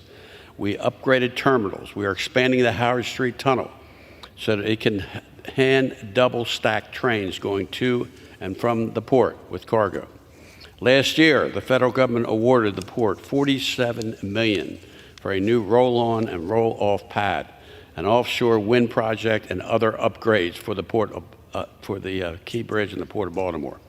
This, of course, was part of the massive investment that came out of the bipartisan infrastructure bill this body wisely passed in 2021 to help us compete with ports around the world. And these investments are paying off in dividends. In fact, last year, while ports nationwide were returning to their pre-pandemic baselines, the Port of Baltimore was the only U.S. port to see container volume increase. We handled record cargo. Clearly, investing in our infrastructure is a safe return for our taxpayers. It's creating jobs, making our supply chains more resilient, and curbing inflation. And so, rebuilding the Key Bridge as quickly and safely as possible is a top priority for me, for our state, for our country. It's a top priority for Maryland delegation, and it should be a top priority for all of us. Our delegation will soon be introducing legislation to require the federal government to make good on the President's commitment, and we thank the President for his commitment, 100%, to cover the costs of rebuilding the bridge. And we're going to do it quickly, and we have a lot of individuals throughout the country working to do this for us. This is consistent with the catastrophic loss of other major infrastructure elsewhere in the country. There's no time for partisan politics or unreasonable demands. We must pass this quickly together. We also cannot lose sight of the human toll of this unimaginable tragedy, not only the port workers who will be unemployed or underemployed, but the 6 construction workers who lost their lives. My heart goes out to them and their loved ones. They were doing dangerous, gritty work, filling potholes in the middle of the night to support their families and serve their community. They deserve our respect. And finally, I want to thank our governor for stepping up, and on a state level, our local government, our mayor, our Baltimore County executive, John Uszewski, and we really have come together as a team. And my hope is that in rebuilding better, we can prevent a tragedy like this from ever happening again, to prevent other families from experiencing the same grief that they are experiencing right now. I urge all my colleagues to support us in the effort, and I yield back except for one thing. You know, I've been here for a while. This is my last term, and I'm not happy with where this Congress is now on both sides of the aisle, not working together to get things done. I hope that this experience, this negative experience, will turn into a positive experience where Republicans and Democrats will work together for the benefit of the United States of America and for my home, Baltimore. Thank you, and I yield back.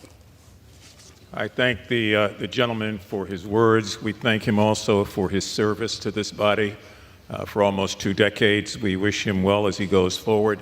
And one thing we're all sure about, that his heart remains in Baltimore. Mr. Speaker, I would like to, at this particular point in time, yield to another gentleman from Maryland, Mr. Harris, a senior member also of the Appropriations Committee and a member whose eastern shore of Maryland is his entire district and the entire coastline, and who has always worked diligently on behalf of issues affecting the Bay.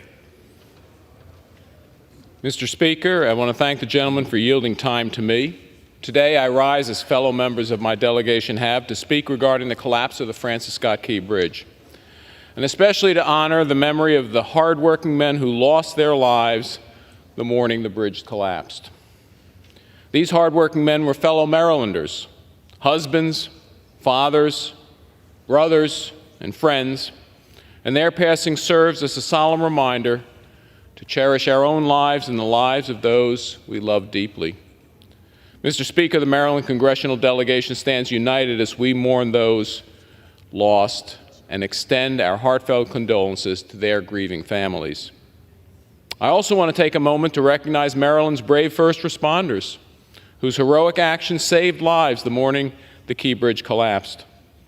Once that Mayday call was issued from the approaching ship, Maryland's Transportation Authority police acted quickly and in less than 2 minutes stopped traffic from coming over the bridge. There's no doubt those immediate actions saved lives and averted an even greater tragedy. We want to thank those officers who protect us 24 hours a day, 7 days a week, even in the middle of the night, while most of us sleep, as was the case that day. Mr. Speaker, the collapse of the Francis Scott Key Bridge and the closure of the Port of Baltimore has caused serious economic consequences for our state's economy. The Baltimore Port is the largest U.S. port for handling farm and construction machinery, handles agricultural products. It's also a large export facility for American coal. 15,000 jobs directly depend on the Port of Baltimore.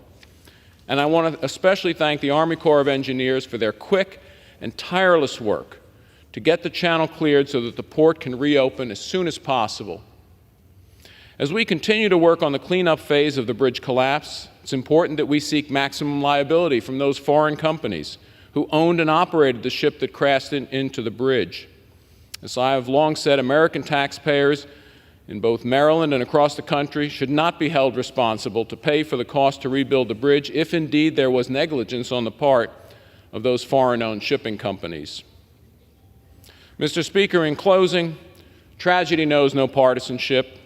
The Key Bridge collapse wasn't a Republican tragedy, it wasn't a Democrat tragedy, and the solution to clearing the channel, reopening the port, and building the bridge back even better than it was before won't be a partisan solution.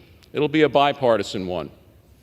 As we navigate the necessary legislation going forward, We all commit in the delegation to working in a bipartisan way to cut through federal red tape, clear that channel, open that port, and construct an even better, safer bridge so that our fellow Marylanders, Maryland's economy, and those affected by this tragedy will come back stronger, safer, and united. And I yield back. I want to thank the gentleman for his comments and to underscore what I said earlier and what was said by several other people, that this disaster is not a partisan disaster. It affects all of us in this country, regardless of our political label.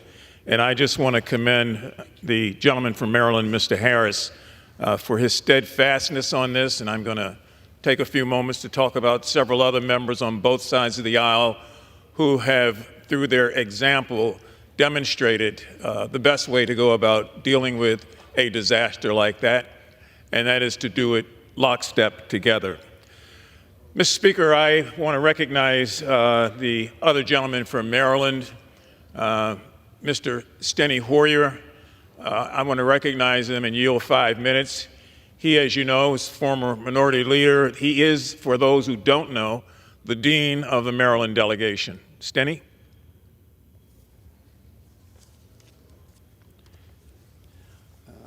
I thank the gentleman for yielding, but just for the record, I was the majority leader.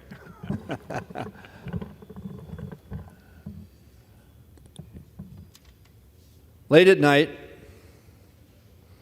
a ship being guided by people working for the Port Authority of Baltimore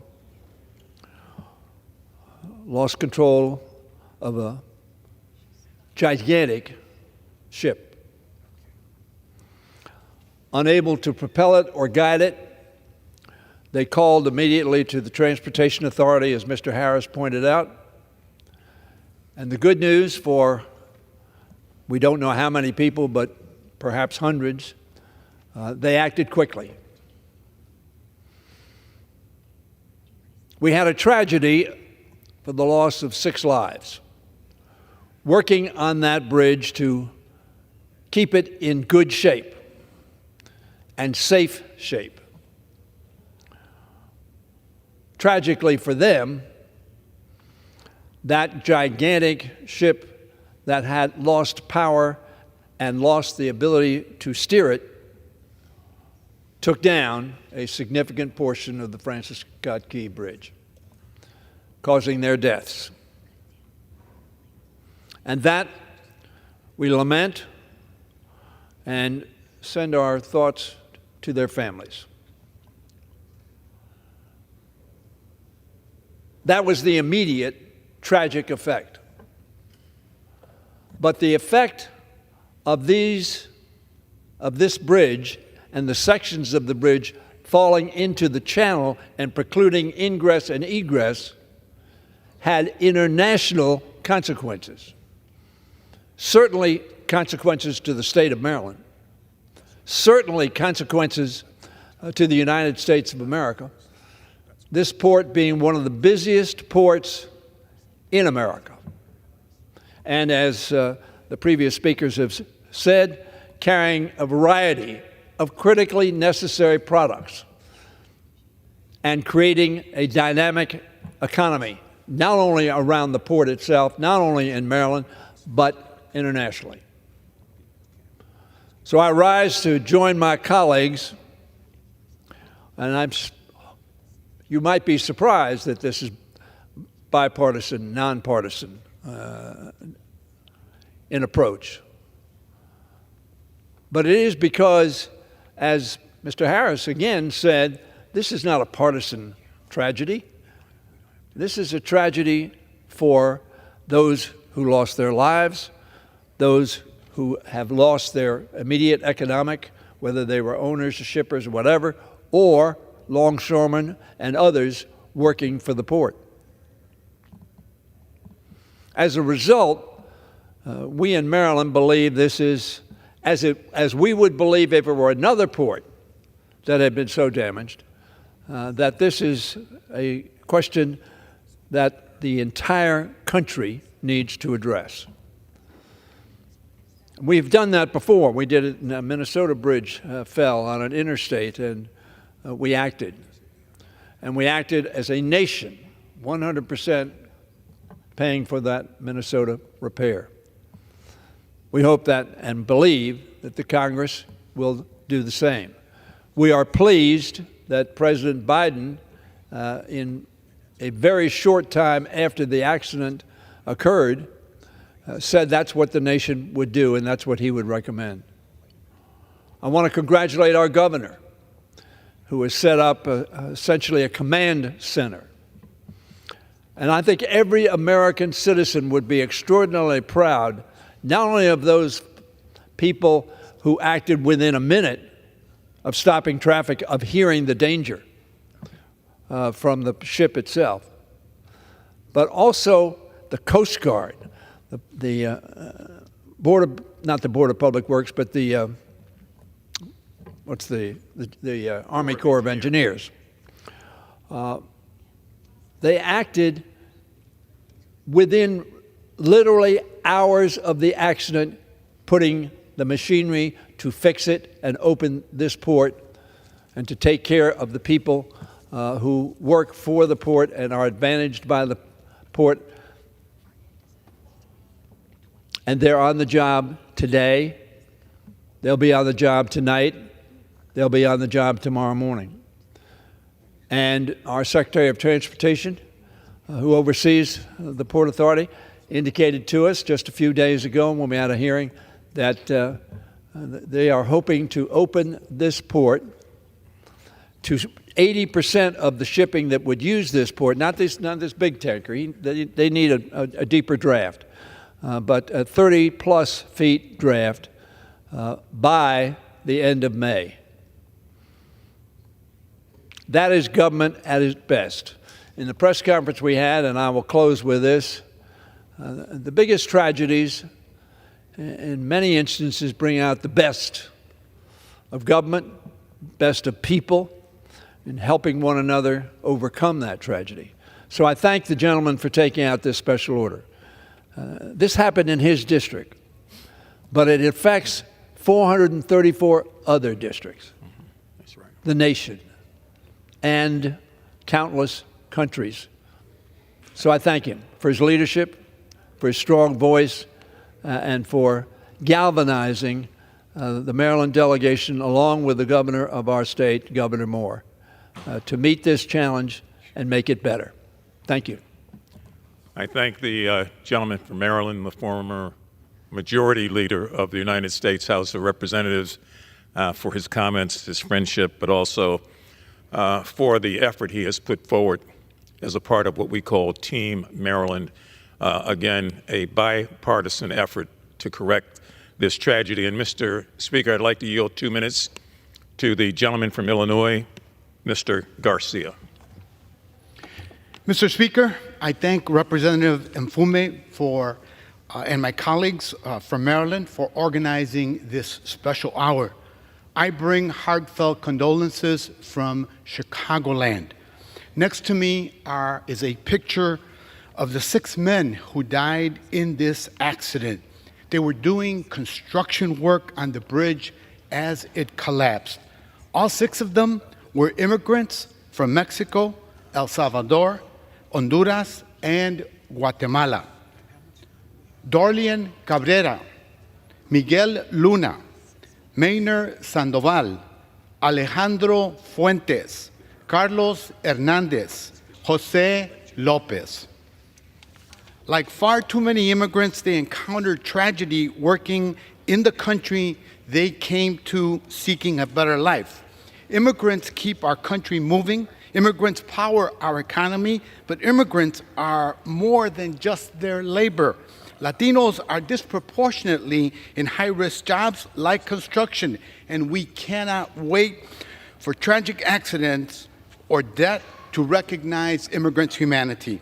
So as we rebuild the Key Bridge, we must also advocate for stronger workplace protections for all workers, including immigrants regardless of their status. Rebuilding the Key Bridge is a national imperative. There's precedent for the federal government footing the bill in situations like this. And as a member of the Transportation and Infrastructure Committee, I will fight to make sure that this happens. After all, the Key Bridge has regional, national, and international significance. My thoughts are with the families of those who perished working on the bridge. My thoughts are with the people of Baltimore and Maryland. I yield back. Mr. Speaker, may I inquire how much time? The gentleman has 3.5 minutes remaining. Thank you very much, Mr. Speaker. I want to do a couple of things here, and that is to, number one, thank Speaker Johnson for the conversation that we had shortly after this bridge collapsed, and for his full understanding of the impact on the nation and why this is so very important that we, again, allow commerce to flow through that port. I want to thank Rosa DeLauro and Hakeem Jeffries, our minority leader, Rosa, the ranking member on the Appropriations Committee, for their understanding in this issue, particularly Leader Jeffries, who went above and beyond a commitment personally to try to get this thing done and to make sure that we did it together. I'd be remiss if I did not thank Tom Cole, the new chair of the Appropriations Committee, who spoke with me just 2 days after this happened and who understands completely the economic impact that this poses for our nation, as well as to members on both sides of the aisle as we try to find a way to make sure that we move forward. Let me be redundant and underscore the fact that this is one of the nation's top ports.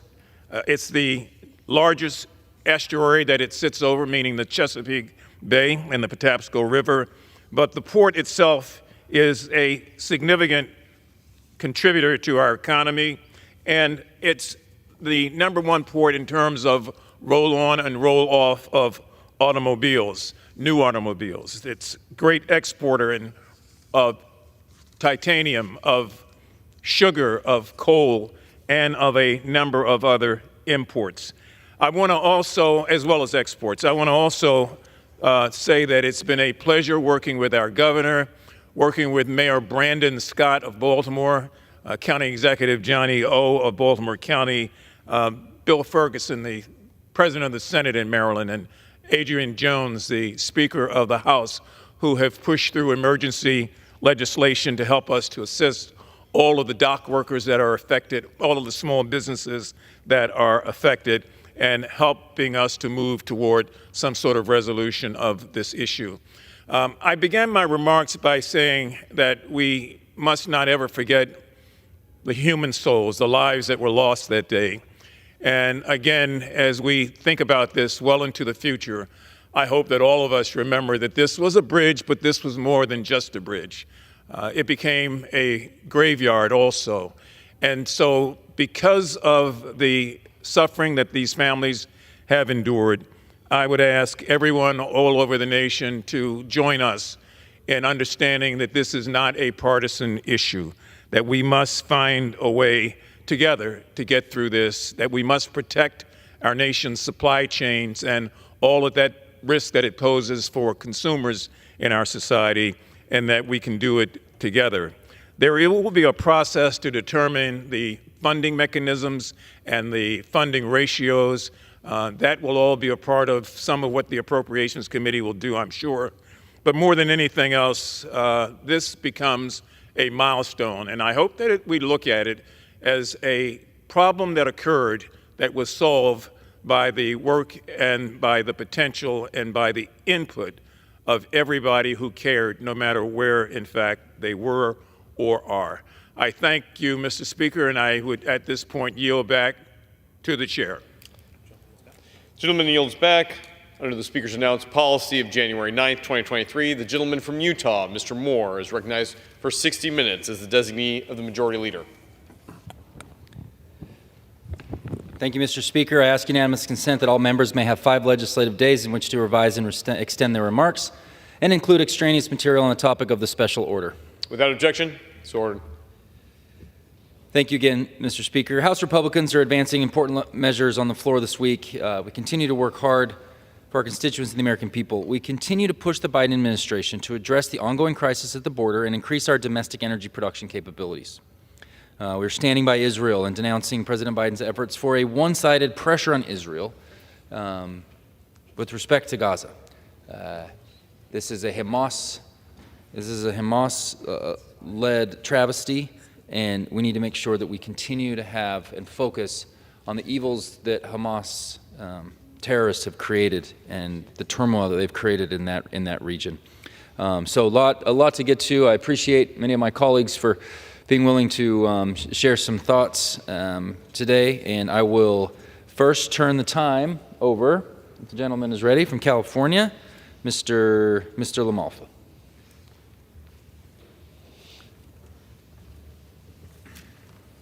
Thank you, Mr. Moore. Appreciate this time and the opportunity to expound upon very important topics that we face across the board, whether it's today's legislation or ongoing discussions. So I wanted to touch a little bit this afternoon on the situation with Secretary Mayorkas and the Biden administration that are willfully and systematically ignoring our nation's laws, which are foregoing national security, diminishing our national security. Of course, I'm talking about the border situation. How the president and the administration continue to get away with ignoring the sieve that our border is, the hundreds of thousands coming across. You could put the number at over 7 million over the full time over 3 years. It's probably hard to really estimate what it is. Yet people coming into this country, on the terminology, let's say migrants, or even in some cases by the administration, newcomers. Why these euphemisms? People breaking and entering into this country illegally and undermining its security, undermining our systems of services, etc. So early on in this session, House Republicans passed a bill known as H.R. 2, which is one of the strongest border security packages ever in history of the House. And it holds the administration accountable for this colossal failure we see every day. Eagle Pass, all along Texas, all along Arizona, New Mexico, California. So what is the outcome from Secretary Mayorkas? Well, the House in its wisdom decided to move forward with an impeachment. Now, that hasn't been delivered to the Senate yet. I think timing is everything, and the Speaker in his wisdom decided a little more time was correct before those documents are delivered and the Senate is looking at taking it up. Hopefully they will. Hopefully Leader Schumer doesn't just try and brush it under the rug, because there's serious charges here, and the track record of the Secretary and the whole Biden administration on this certainly bears the discussion, certainly bears the information that has come out and will continue to come out in an impeachment process. So as well, whatever happens with that impeachment, whatever the timeline is, we still have H.R. 2 sitting over in the Senate waiting for action as well. And again, in order to tighten up our own border and properly handle the laws we already have on the books. We don't need a lot of new legislation. We just need to define better, it looks like, because this administration doesn't seem to, on what asylum really means, on the policies that had been in place before that were working reasonably well. But under Mayorkas' leadership, we would have over 9 million illegal immigrant encounters nationwide, 7.4 million encounters at our southern border, and then 1.8 million known as gotaways have gotten away from the Border Patrol, and that's the ones we know about. Okay, immigration judges have thrown out approximately 200,000 cases because the DHS did not properly file the required notice to appear paperwork by the time of the scheduled hearing. Did they purposely blow that DHS, so they could say 200,000 of them didn't have the proper paperwork to appear, and those are now permanent getaways? It's a pretty wild coincidence. 200,000 in On top of that, and this is my personal opinion, do they have the same rights on this type of legal question as well? I mean, that the timeline expired and they didn't get the right paperwork. They're still illegally in this country. Again, not migrants, they're illegal aliens that have broken into this country. So we have the Biden administration's far-left open border policies are what is to blame for this historic crisis. Over 60 instances of the Biden administration taking actions that have undermined our nation's security, including halting the construction of the border wall. That's why I said 60 different actions. Was it just to unwind what Trump did because he doesn't like Trump? I had a recent visit down south of the Tucson area near a place called Naco, Arizona, and you can still see what looked like probably a mile in either direction of the metal material there that was being used at the time to construct the border fence. Piles and piles of giant girders of steel there. And I could look up close. I could show you pictures where it's marked on there, October 2020. The date of it is still marked there, of the material laying there. President Biden, about a year and a half ago, made some mention like, well, maybe we'll start putting that back up and fill in some of the gaps on a different trip to Arizona where closer to a dam. You see all these different gaps. So miles of fence, but there's gaps in it. Well, the people coming in, since they're being welcomed by our government, can just find any one of the gaps in the fence and be picked up. We're sending vans to go pick them up so we can get them processed sooner and cut them loose with the idea that they might come back within 2 years or whenever the court date would be, except for DHS screwed up the date and lost 200,000 of them because they didn't give them the required notice to appear.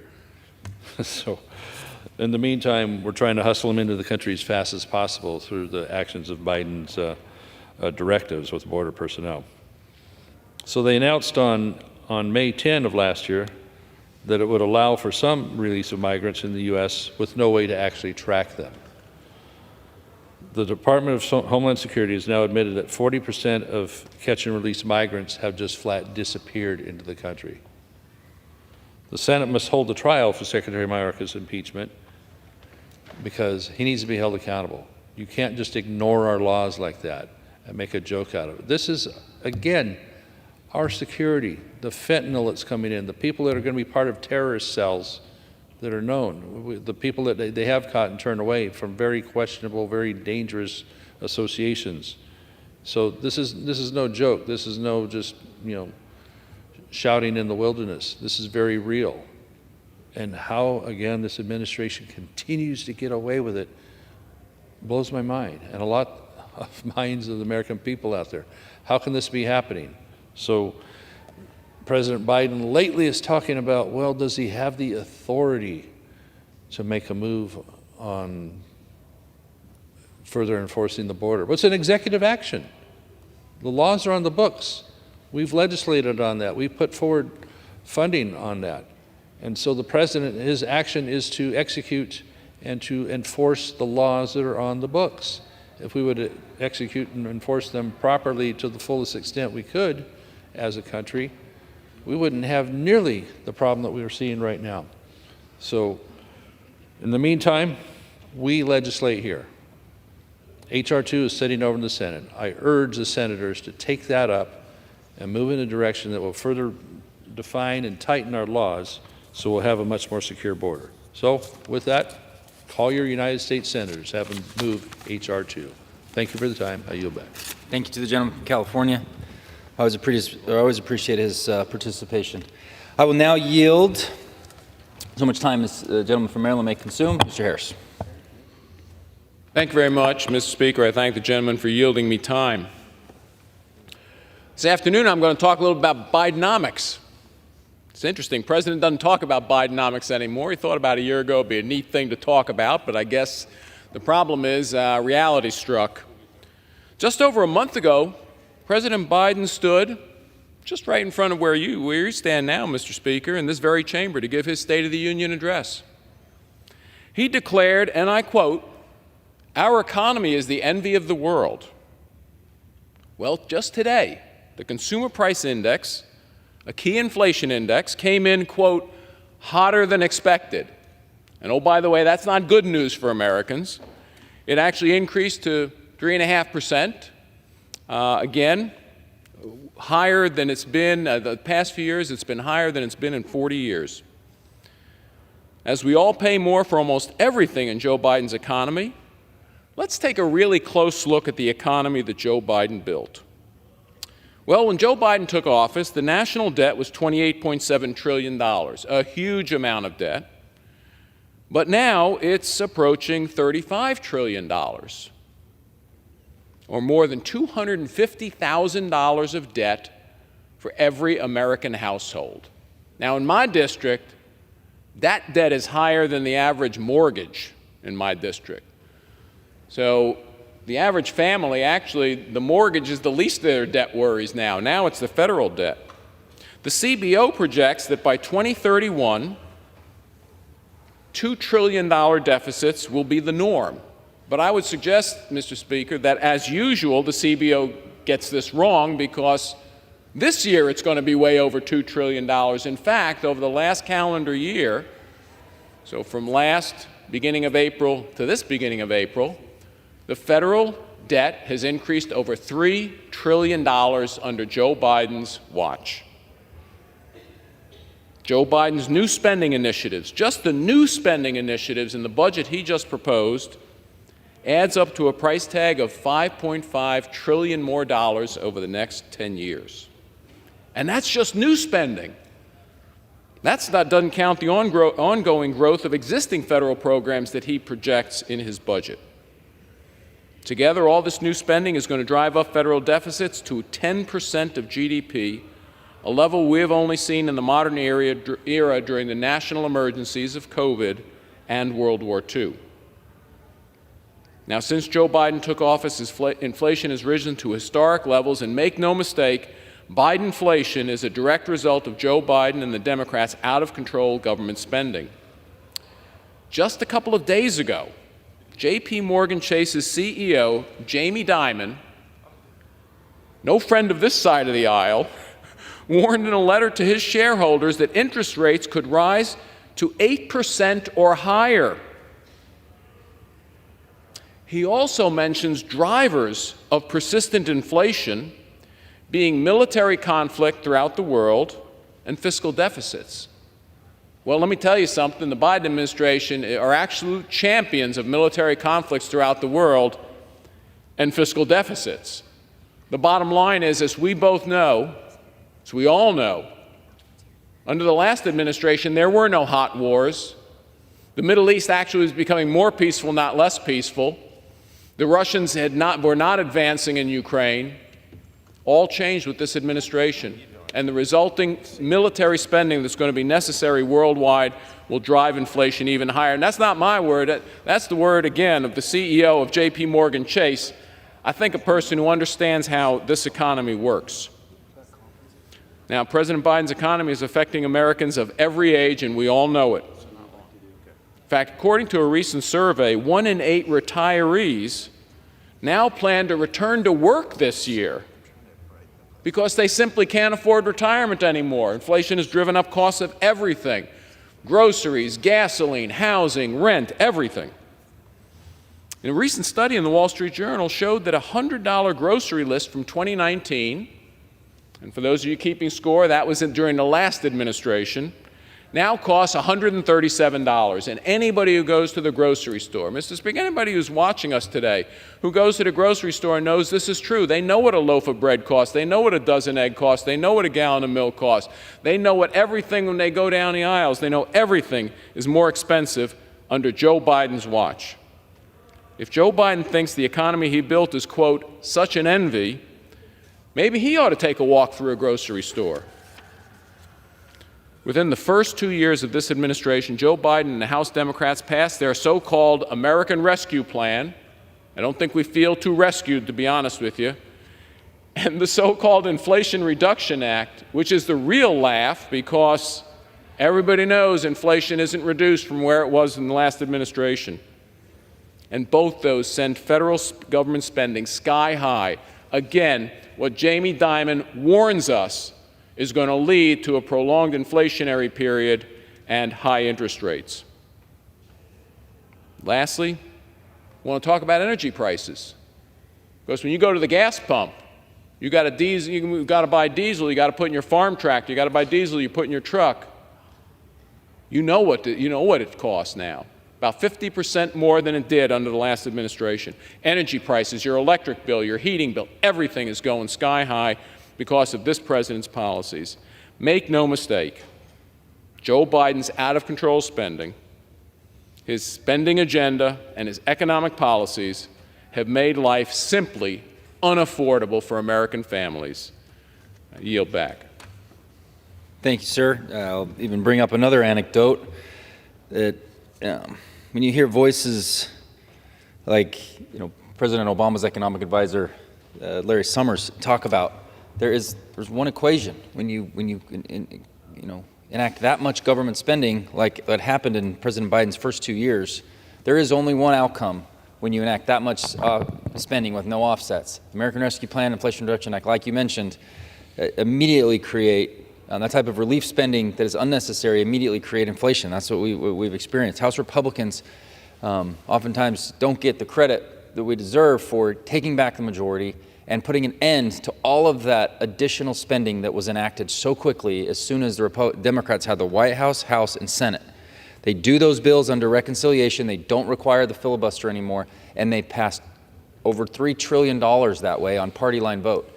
And just by taking back the majority, we have the opportunity to completely eliminate that and also work to find other areas of waste and push that as much as possible. So again, thank you, Mr. Harris, for that message. Sometimes the details and data are inconvenient when you're trying to push a narrative about an economy, but it's good to make sure to highlight that. Next, thrilled to hear from a good colleague and friend from the great state of New York, Mr. Langworthy. I yield you so much time as you may consume. Thank you very much, Mr. Speaker, and I thank our conference vice chair for holding, this hour and leading us and helping us get our message out there for the American people. Today, I rise to bring attention to the fact that Americans have been held hostage in Gaza for 186 days. American citizens currently sit behind enemy lines, held hostage in Gaza. The world changed on October 7th when Hamas launched a barbaric attack, a bloodthirsty rampage on the peace-loving people of Israel, and they claimed the lives of over 1,000 innocent civilians, including 32 American citizens. 250 hostages were taken, with 5 American citizens still believed to be alive and fighting for their survival in Gaza. Now, last week, I had the honor to travel to Israel, and while in Jerusalem, I, with my colleagues, met with the Goldberg-Poland family, Rachel and John Goldberg-Poland, whose son Hirsch, an American citizen, was taken hostage at the Nova Music Festival, where 379 beautiful young people's lives were stolen. They brought into focus that we have little to no information on the health and the welfare of the hostages. International organizations cannot get that data. And the last video of Hirsch from that day showed him applying his own tourniquet as his left arm had been blown off by a grenade. Their family has shown such courage and grace in telling the world about their son and his story and the story of the hostages currently held. There have been many other families just like theirs whose loved ones have been ripped away from them, and they still do not have answers. We must do everything in our power to secure the release of these Americans, including standing strong with Israel in their fight against Hamas. We cannot let the fact that 6 months have gone by to let us forget that American citizens are being held hostage by Hamas. Not for one day, we can't forget. Not for 1 minute. It is time for strength and unity, not weakness or division. President Biden should be calling for their release every single day. Israel needs America at its time of peril. The bond between our two nations is unbreakable. And I will continue to work tirelessly in this Congress to defend Israel's right to exist and right to defend itself. They need to defend itself against no matter what the cost, against these people that committed these crimes and atrocities. We must stand together in the face of evil and send a clear message that America will not tolerate the murder and the capture of our citizens and innocent citizens across the globe. And we need to demonstrate our unwavering commitment to peace and freedom in the world. I yield back, Mr. Speaker. Thank you. I appreciate your passion, and I echo your comments. So thank you, Representative Langworthy. As we wrap up, I just wanted to quickly say again, thank you to my colleagues for sharing their heartfelt messages. They put time and effort into making sure their constituents and the American people know some of the most important things that are going on back here, and I appreciate their time to be down here. And with that, I will yield the time as he may consume to the good representative from Missouri and good friend, Mr. Alford. Well, thank you so much, Mr. Vice Chair. And Mr. Speaker, I rise today, as my colleague did before me, Nick Langworthy, to express my support for the state of Israel in its war for survival, basically, against the terrorist Hamas group. We need to make one thing perfectly clear in this body, that we stand with Israel, no matter what. As Mr. Langworthy just said, we just got back from Israel. In fact, 16 congressmen and women, with many of their spouses, went as well. This was a trip to gain insight, to gain context and perspective, to be educated about the plight of Israel and what they are facing in this war with these brutal savages, the Hamas terrorists. What we saw, Mr. Speaker,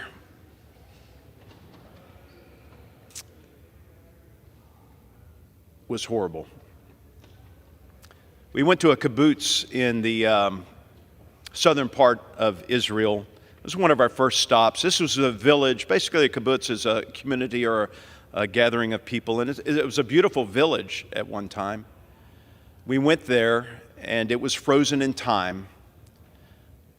Tricycles were left out in the sidewalk area. Clothes were pulled halfway out of the dryer. Food was still on the table of some of these homes. Other homes were almost burned to the ground, glass shattered, lives shattered as well. Because we saw that moment frozen in time, 6:32 on October 7th, the morning of October 7th. The folks who had woken up that morning thought it was just going to be another normal day at the kibbutz, a day to share with family, to go to school, to work in their crops, and yet they're just within a stone's throw of Gaza. Little did they know that that day was going to be a day that lived in infamy for Israel. Because you see, the Hamas terrorists broke down the fence and the gates into that kibbutz, kidnapped more than 40 people from that kibbutz, but killed more than 200. Brutally murdering women who were pregnant, ripping the babies out of their womb, burning others alive. And we were able to see firsthand the devastation and destruction left by these brutal terrorists. Israel is a nation of resolve, and we saw that as well. We saw that in kibbutzes further north up on the border with Lebanon, where an entire kibbutz there, 654 people had to be evacuated because they were not safe because of the rockets from Hezbollah. You see, Hezbollah is being funded by Iran. This is a proxy war. People who don't want Israel to exist, who want to wipe it off the face of the earth. The sanctioned money that this president has released, some $16 billion, that has gone to Iran, that has been used to buy rockets and missiles for Hezbollah.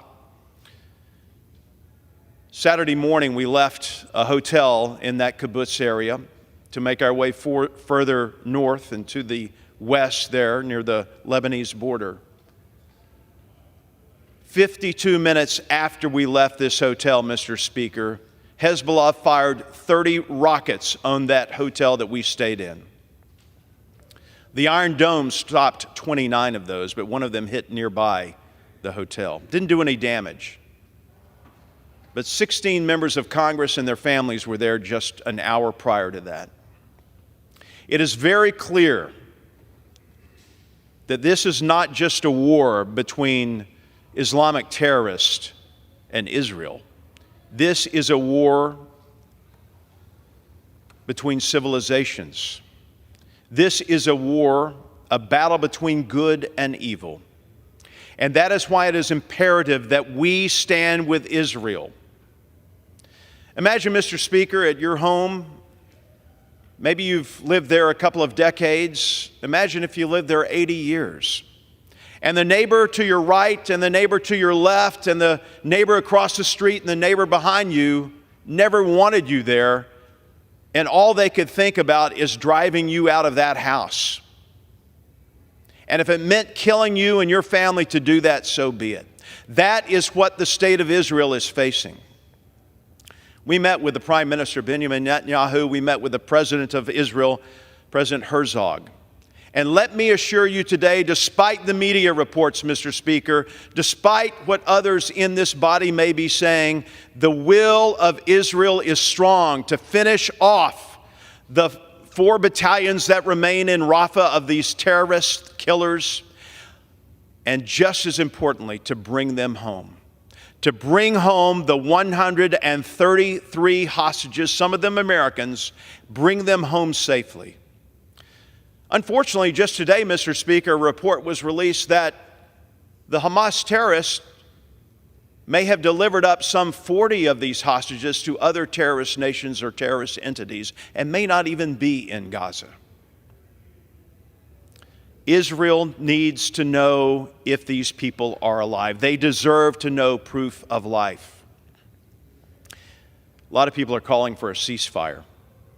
Israel, the IDF, has Hamas on the ropes. It's time to finish the job. It's time to eradicate Hamas. It's time to bring the hostages home, and it's time for peace in the Middle East. Mr. Speaker, I want to close with this because this is nothing new to Israel. Ever since they crossed the Jordan River,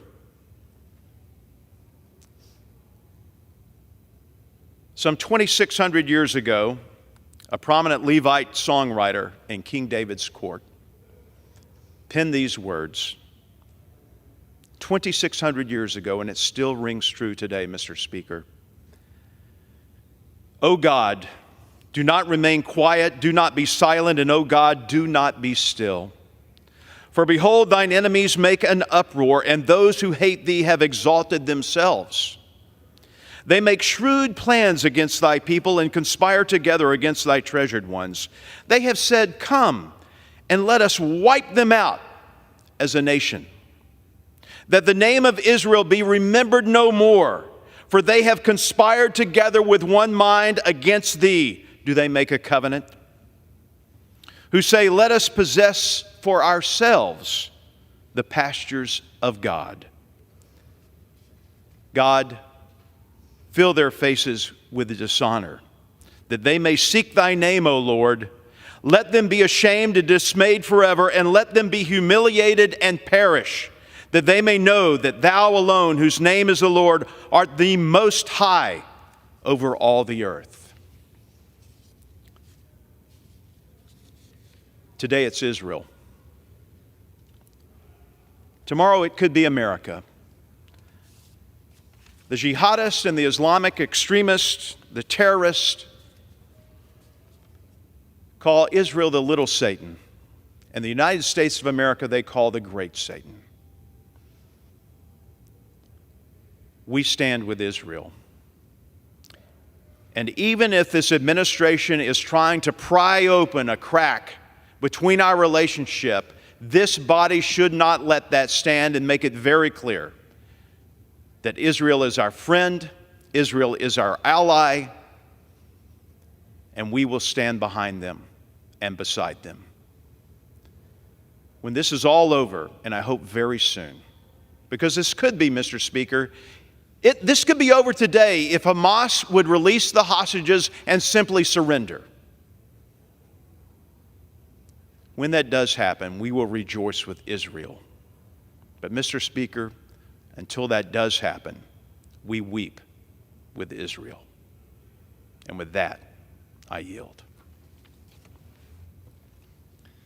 Thank you to the gentleman from Missouri. I can't add any more to that.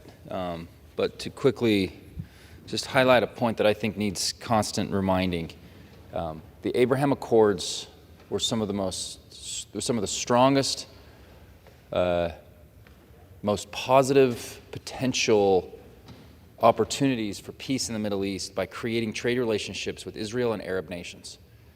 These are unprecedented. These are some of the most important things that I think happened in all of the foreign policy from our previous administration. And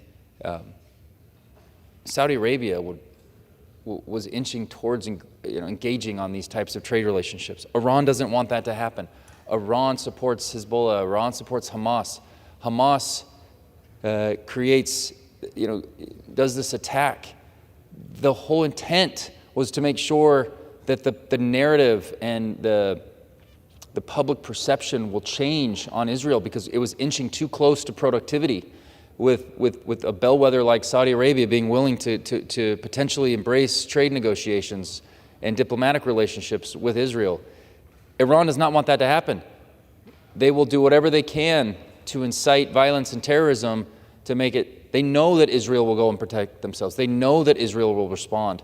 And they know that if it waited long enough, that even the President of the United States, who's traditionally been a very strong supporter of Israel, will start to put pressure on Israel as if October 7th was their fault. We cannot forget that narrative. We cannot forget that Iran is rejoicing and exuberant that there's one-sided pressure is put on Israel at this moment. I think that point is so important to make, and I appreciate my colleagues for sharing so much of their thoughts on various elements of the economy and other foreign policy issues. And Speaker, with that, I thank you very much, and I will yield back the remainder of my time to the chair. The gentleman yields. Under the Speaker's announced policy of January 9, 2023, the chair recognizes the gentleman from Texas, Mr. Roy, for 30 minutes. I thank the Speaker. I want to thank the gentleman from Utah for hosting a forum here on the floor for our colleagues to be able to talk about the important issues with respect to Bidenomics, such as you can even use that term as anything other than creating and inflicting pain on the American people through a big spending, highly regulatory, inflationary environment that's killing the average hardworking American family. That's the truth. My colleague from Utah brought a number of our other colleagues down to make that point very clearly, in addition to making the point that, and the point that I've come to the floor of the House to underscore and reiterate, and that is the importance of the United States of America standing side by side, shoulder to shoulder, with our friend Israel. We are not. That's the plain and simple truth. We are not standing side by side with Israel at a time when she most needs it. 3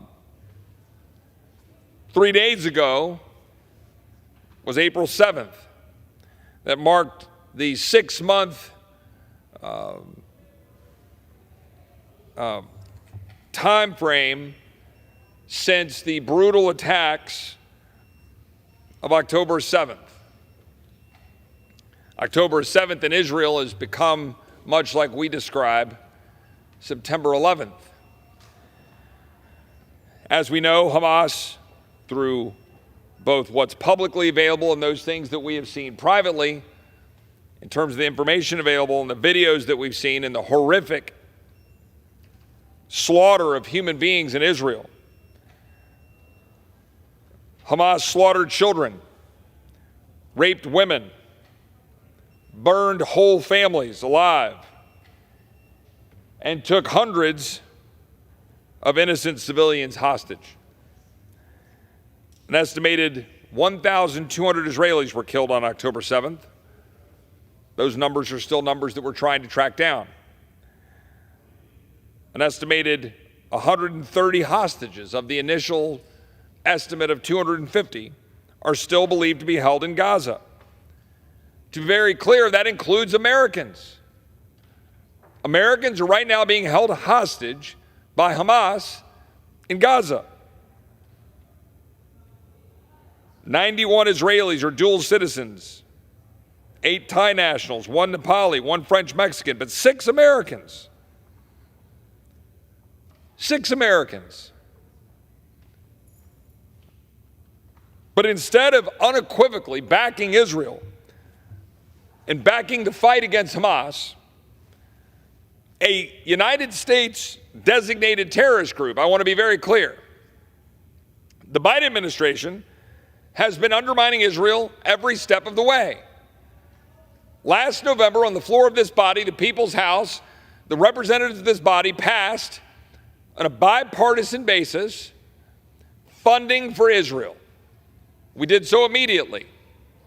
It is something I'm proud of. I am not shy to criticize members of both sides of the aisle for the shortcomings of the People's House. But we came together on a bipartisan basis and we passed, I think it was about $17 billion of funding for our friends in Israel just over a month after the vicious attacks against them. That bill would have funded their needs, shown that we would stand next to Israel, and importantly, it was paid for.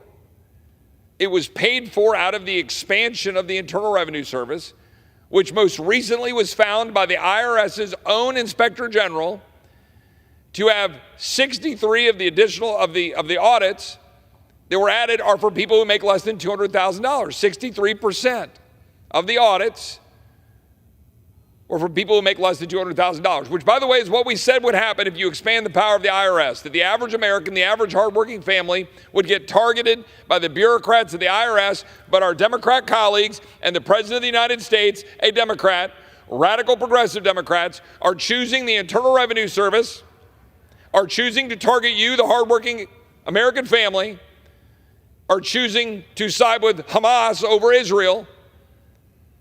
That's what's happening. So instead of America standing up together, united, and standing right alongside Israel, our Democrat colleagues in the administration and in this body and in the Senate give lip service to standing with them and instead are trying to undermine them. Again, I want to be very clear.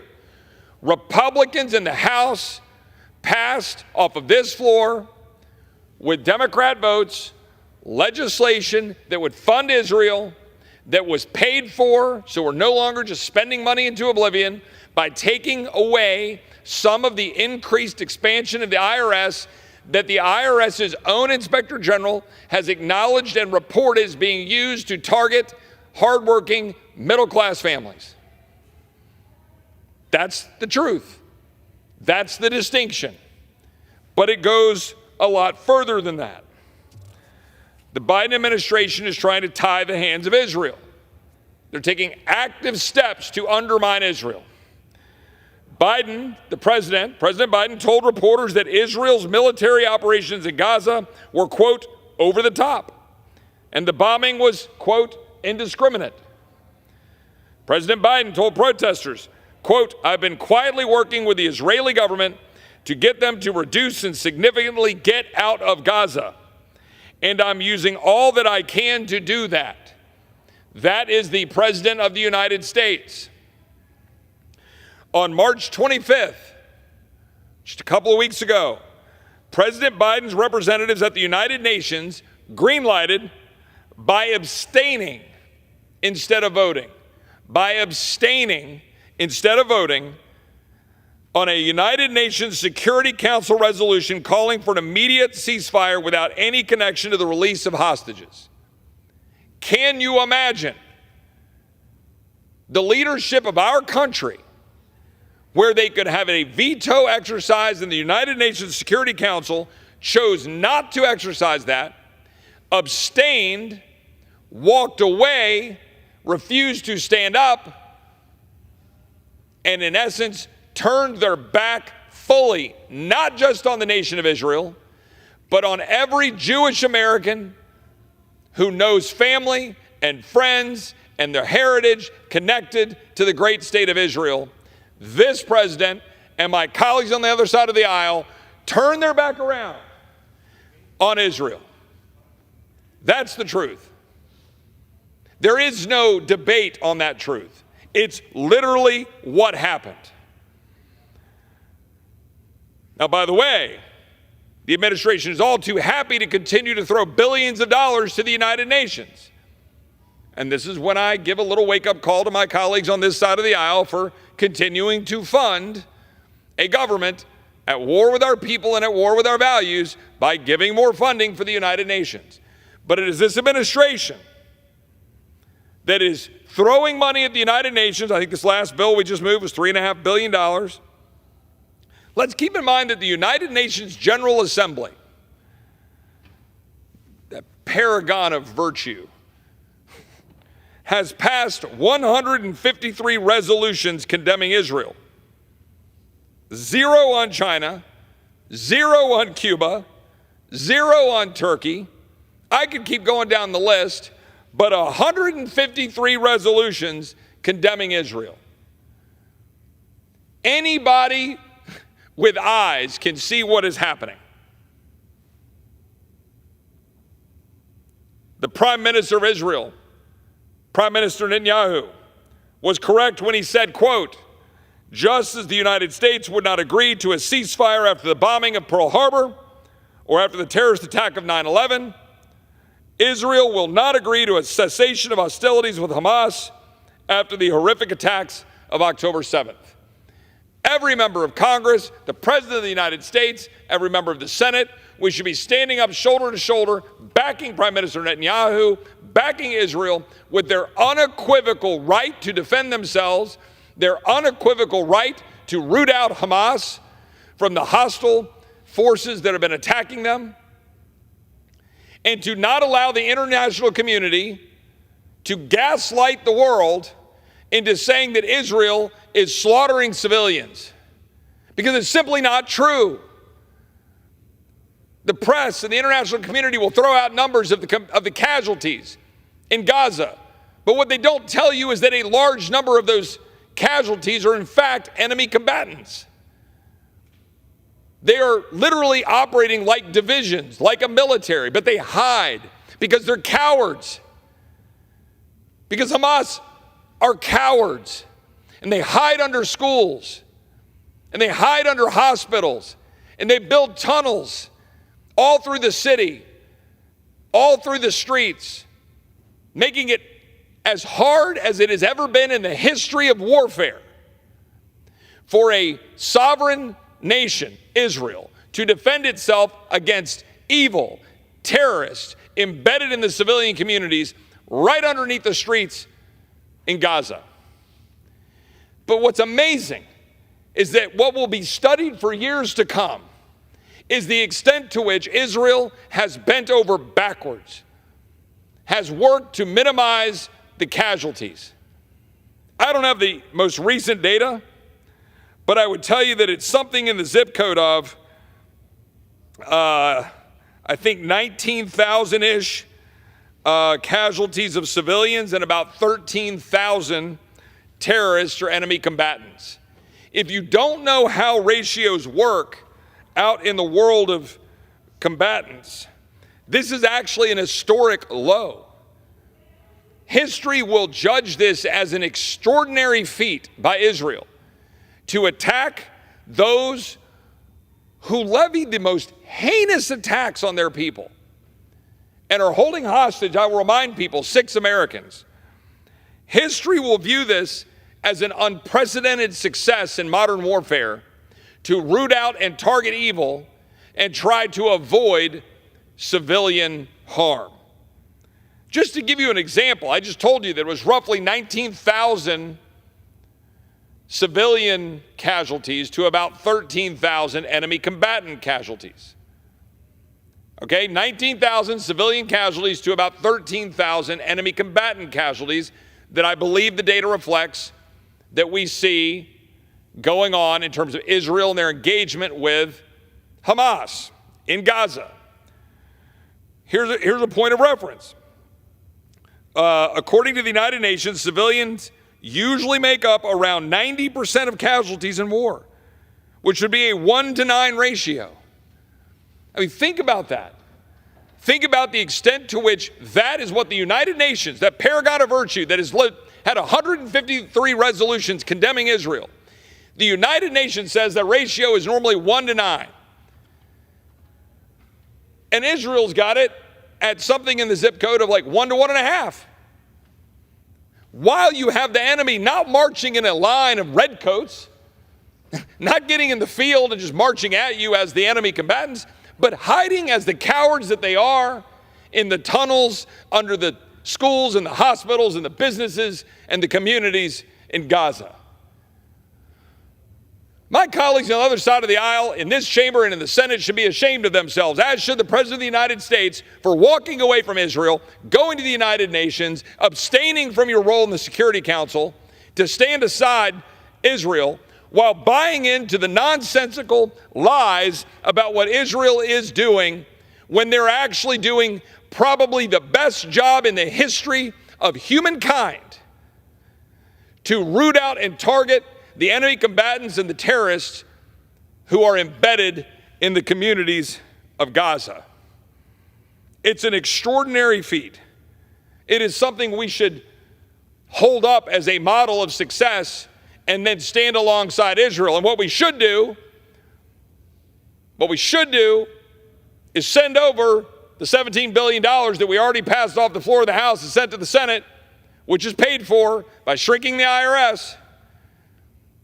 An IRS, which is already pointed out, is targeting hardworking American families, as the Inspector General of the IRS noted. Seek the truth. Figure out what's really happening.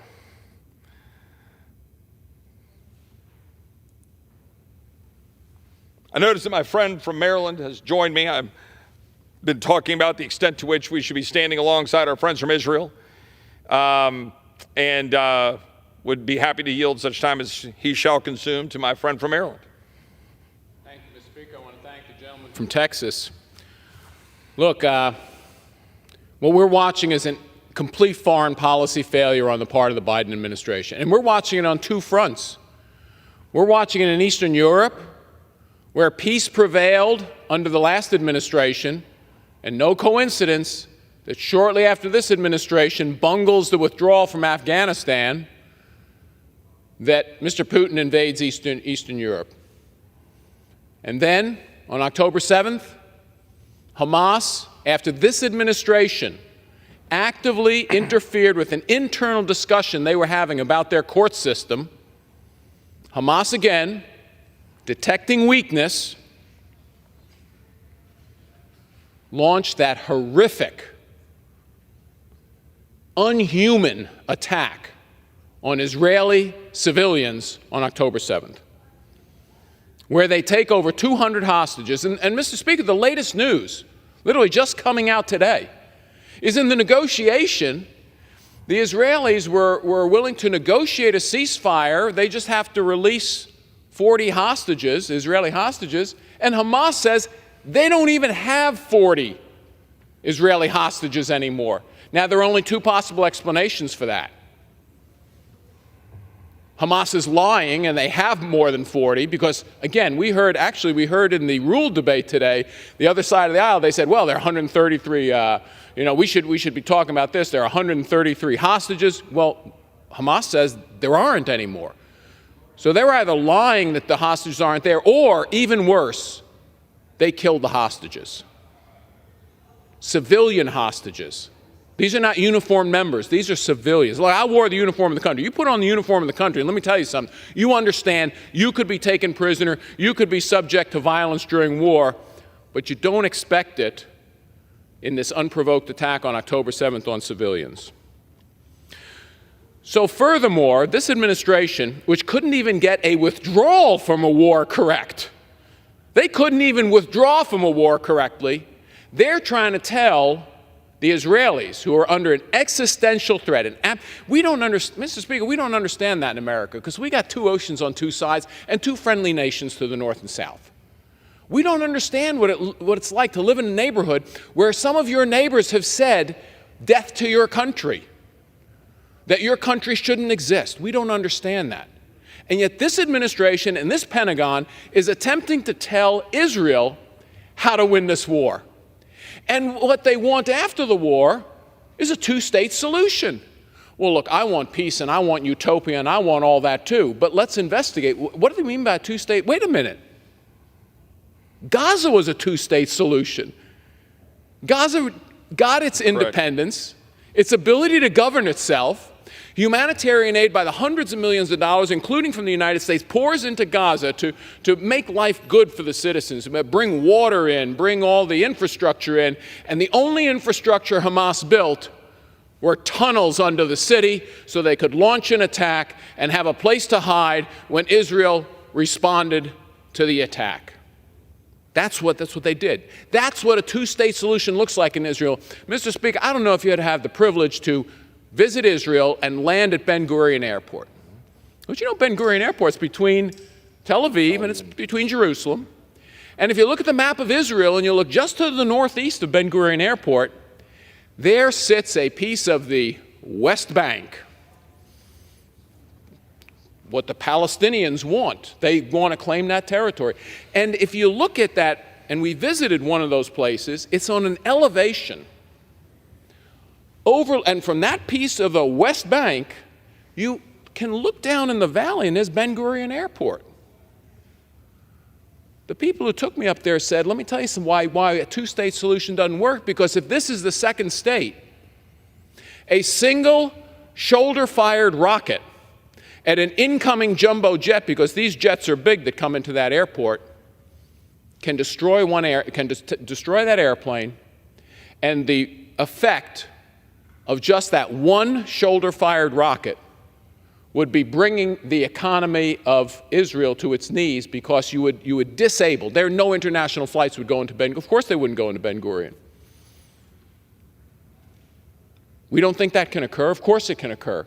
Israel has to be able to defend its territories. It has sworn enemies. And, Mr. Speaker, I will remind the body that at that protest in Michigan over the weekend, they weren't chanting only death to Israel.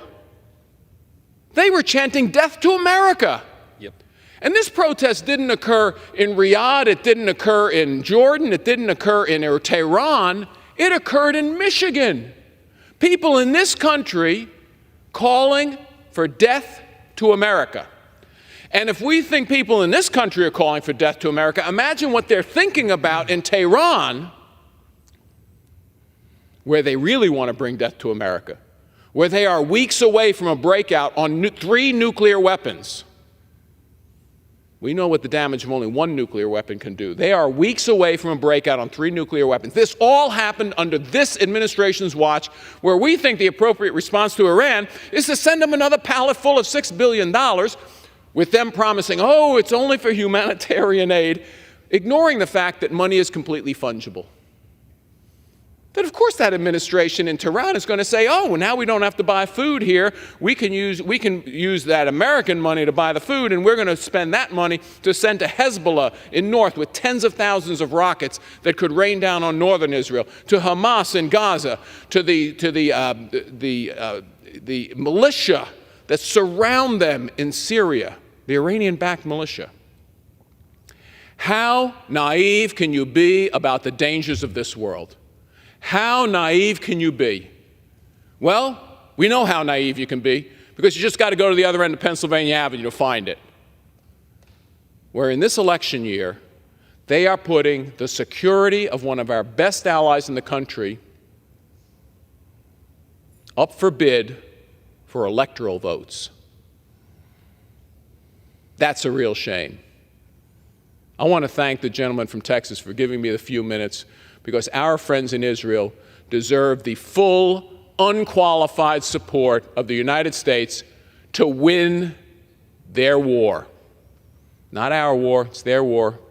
Existential threats, it's one of our best allies. They deserve our help, not our criticism. I yield back to the gentleman. I thank my friend from Maryland. His remarks are particularly meaningful as one who proudly wore the uniform of the Armed Forces of the United States, and I appreciate him for his service in the military as well as a member of Congress. But he says it exactly right. And I think it's really critical to understand that it is disgraceful. I don't know other way to put it. It is disgraceful for the American president to pressure Israel instead of Hamas. But that's what's happening. If we truly want to end the humanitarian suffering that war necessarily brings, the answer is never and is not appeasement. It is not. It is the unequivocal support for Israel finishing the job. Everything else is a distraction. The American people, I know the Americans I represent, the Texans I represent, I assume the gentleman's constituents, they want us to stand with Israel on a bipartisan basis. That means pressuring the Senate to take up the bill that we already sent them, that is in fact paid for, that we sent in November. Pressuring the Senate to bring up that bill. And by the way, for their part, Hamas can end this war immediately by accepting the fact that their side has lost the conflict, that Israel is going to exist, and that America is going to stand next to her. Because as long as we're in this body, we're going to be fighting to ensure that this country stands side by side with Israel, notwithstanding the fool-headed decisions of the current administration. Hamas leader Ghazi Hamad pledged that October 7th attacks were just the first time, that there will be a second, third, and fourth. Will we pay a price, he says? Yes, and we are ready. We are called a nation of martyrs, and we are proud to sacrifice martyrs. Are we awake? That's the truth, and it's not just Michigan on our soil, by the way. In Houston, Texas this last week, there were individuals chanting death to America. It is coming to our shores. It is on our shores because a weak administration, a weak Congress is allowing it and encouraging it. Calls for a ceasefire are called for Israel to surrender to Hamas and to surrender to terrorism. Those are the words of Prime Minister Netanyahu, and he is completely correct. A ceasefire will only allow Hamas to rebuild a plan another October 7th. That's the truth. And I want to close with one point here. I am never afraid to call out my colleagues on both sides of the aisle. I stand behind a speech I gave before Thanksgiving saying, what have we done? Name one thing. But I want to say this. The debate for the soul of this country is happening on the Republican side of the aisle. And it is a debate that is being carried out in full display for the American people to see it. And it started with the Speaker's debate 15 months ago. And it has gone through a number of unbelievably important changes that we've been trying to make in this institution, and we're not going to stop. We're not. Last year, we were able to pass the strongest border security bill in history. I am proud of that as a Republican. It went over to the Senate, and it died at the hands of Democrats. We were able to pass a responsible increase in the debt ceiling with reforms that would have made this country stronger, more prosperous, with less inflation. Unfortunately, side deals got done, and that got sidetracked, but it was a giant step forward. This body impeached, for only the second time in history, a sitting cabinet member, Alejandro Mayorkas, for his complete and utter failure to secure the border of the United States and his dereliction of duty. I'm proud of that. I'm proud that this body's done that. I'm proud that we stood up and sent over legislation to the Senate that funded Israel, that took that money and paid for it out of the IRS. I'm proud of that. When Republicans stand united for victory, stand united for freedom, stand united athwart our colleagues on the other side of the aisle, an administration that want to undermine our country and undermine liberty and walk away from Israel and fund open borders, when we're united against that, we win and we lead and people follow.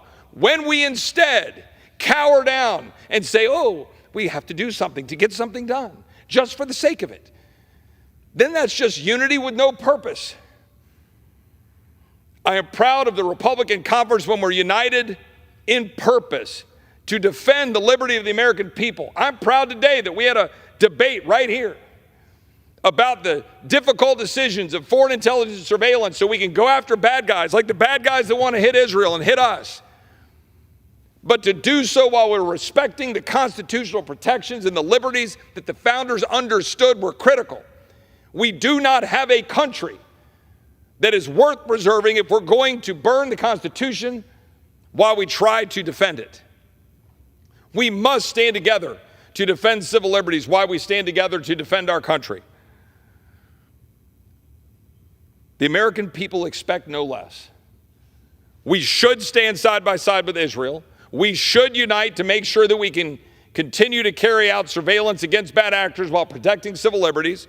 We should stop spending money we don't have. We should secure the border of the United States. We should continue to do the great things this Republican conference has been able to do when we're united and standing against an administration led by radical progressive Democrats that want to undermine the American dream, destroy our sovereignty, leave our borders open, undermine our children's safety, put criminals on the street, side with Hamas over Israel. We can stand athwart that if we will unite to do it. And that is my call. That is what I believe we must do. With that, I thank my friend from Maryland for joining me. I thank the Speaker. And with that, I would move that we adjourn. The question is on the motion to adjourn. Those in favor say aye. Aye. Those opposed, no. The ayes have it. The motion is adopted. According to the House, stands adjourned until 9 a.m. tomorrow.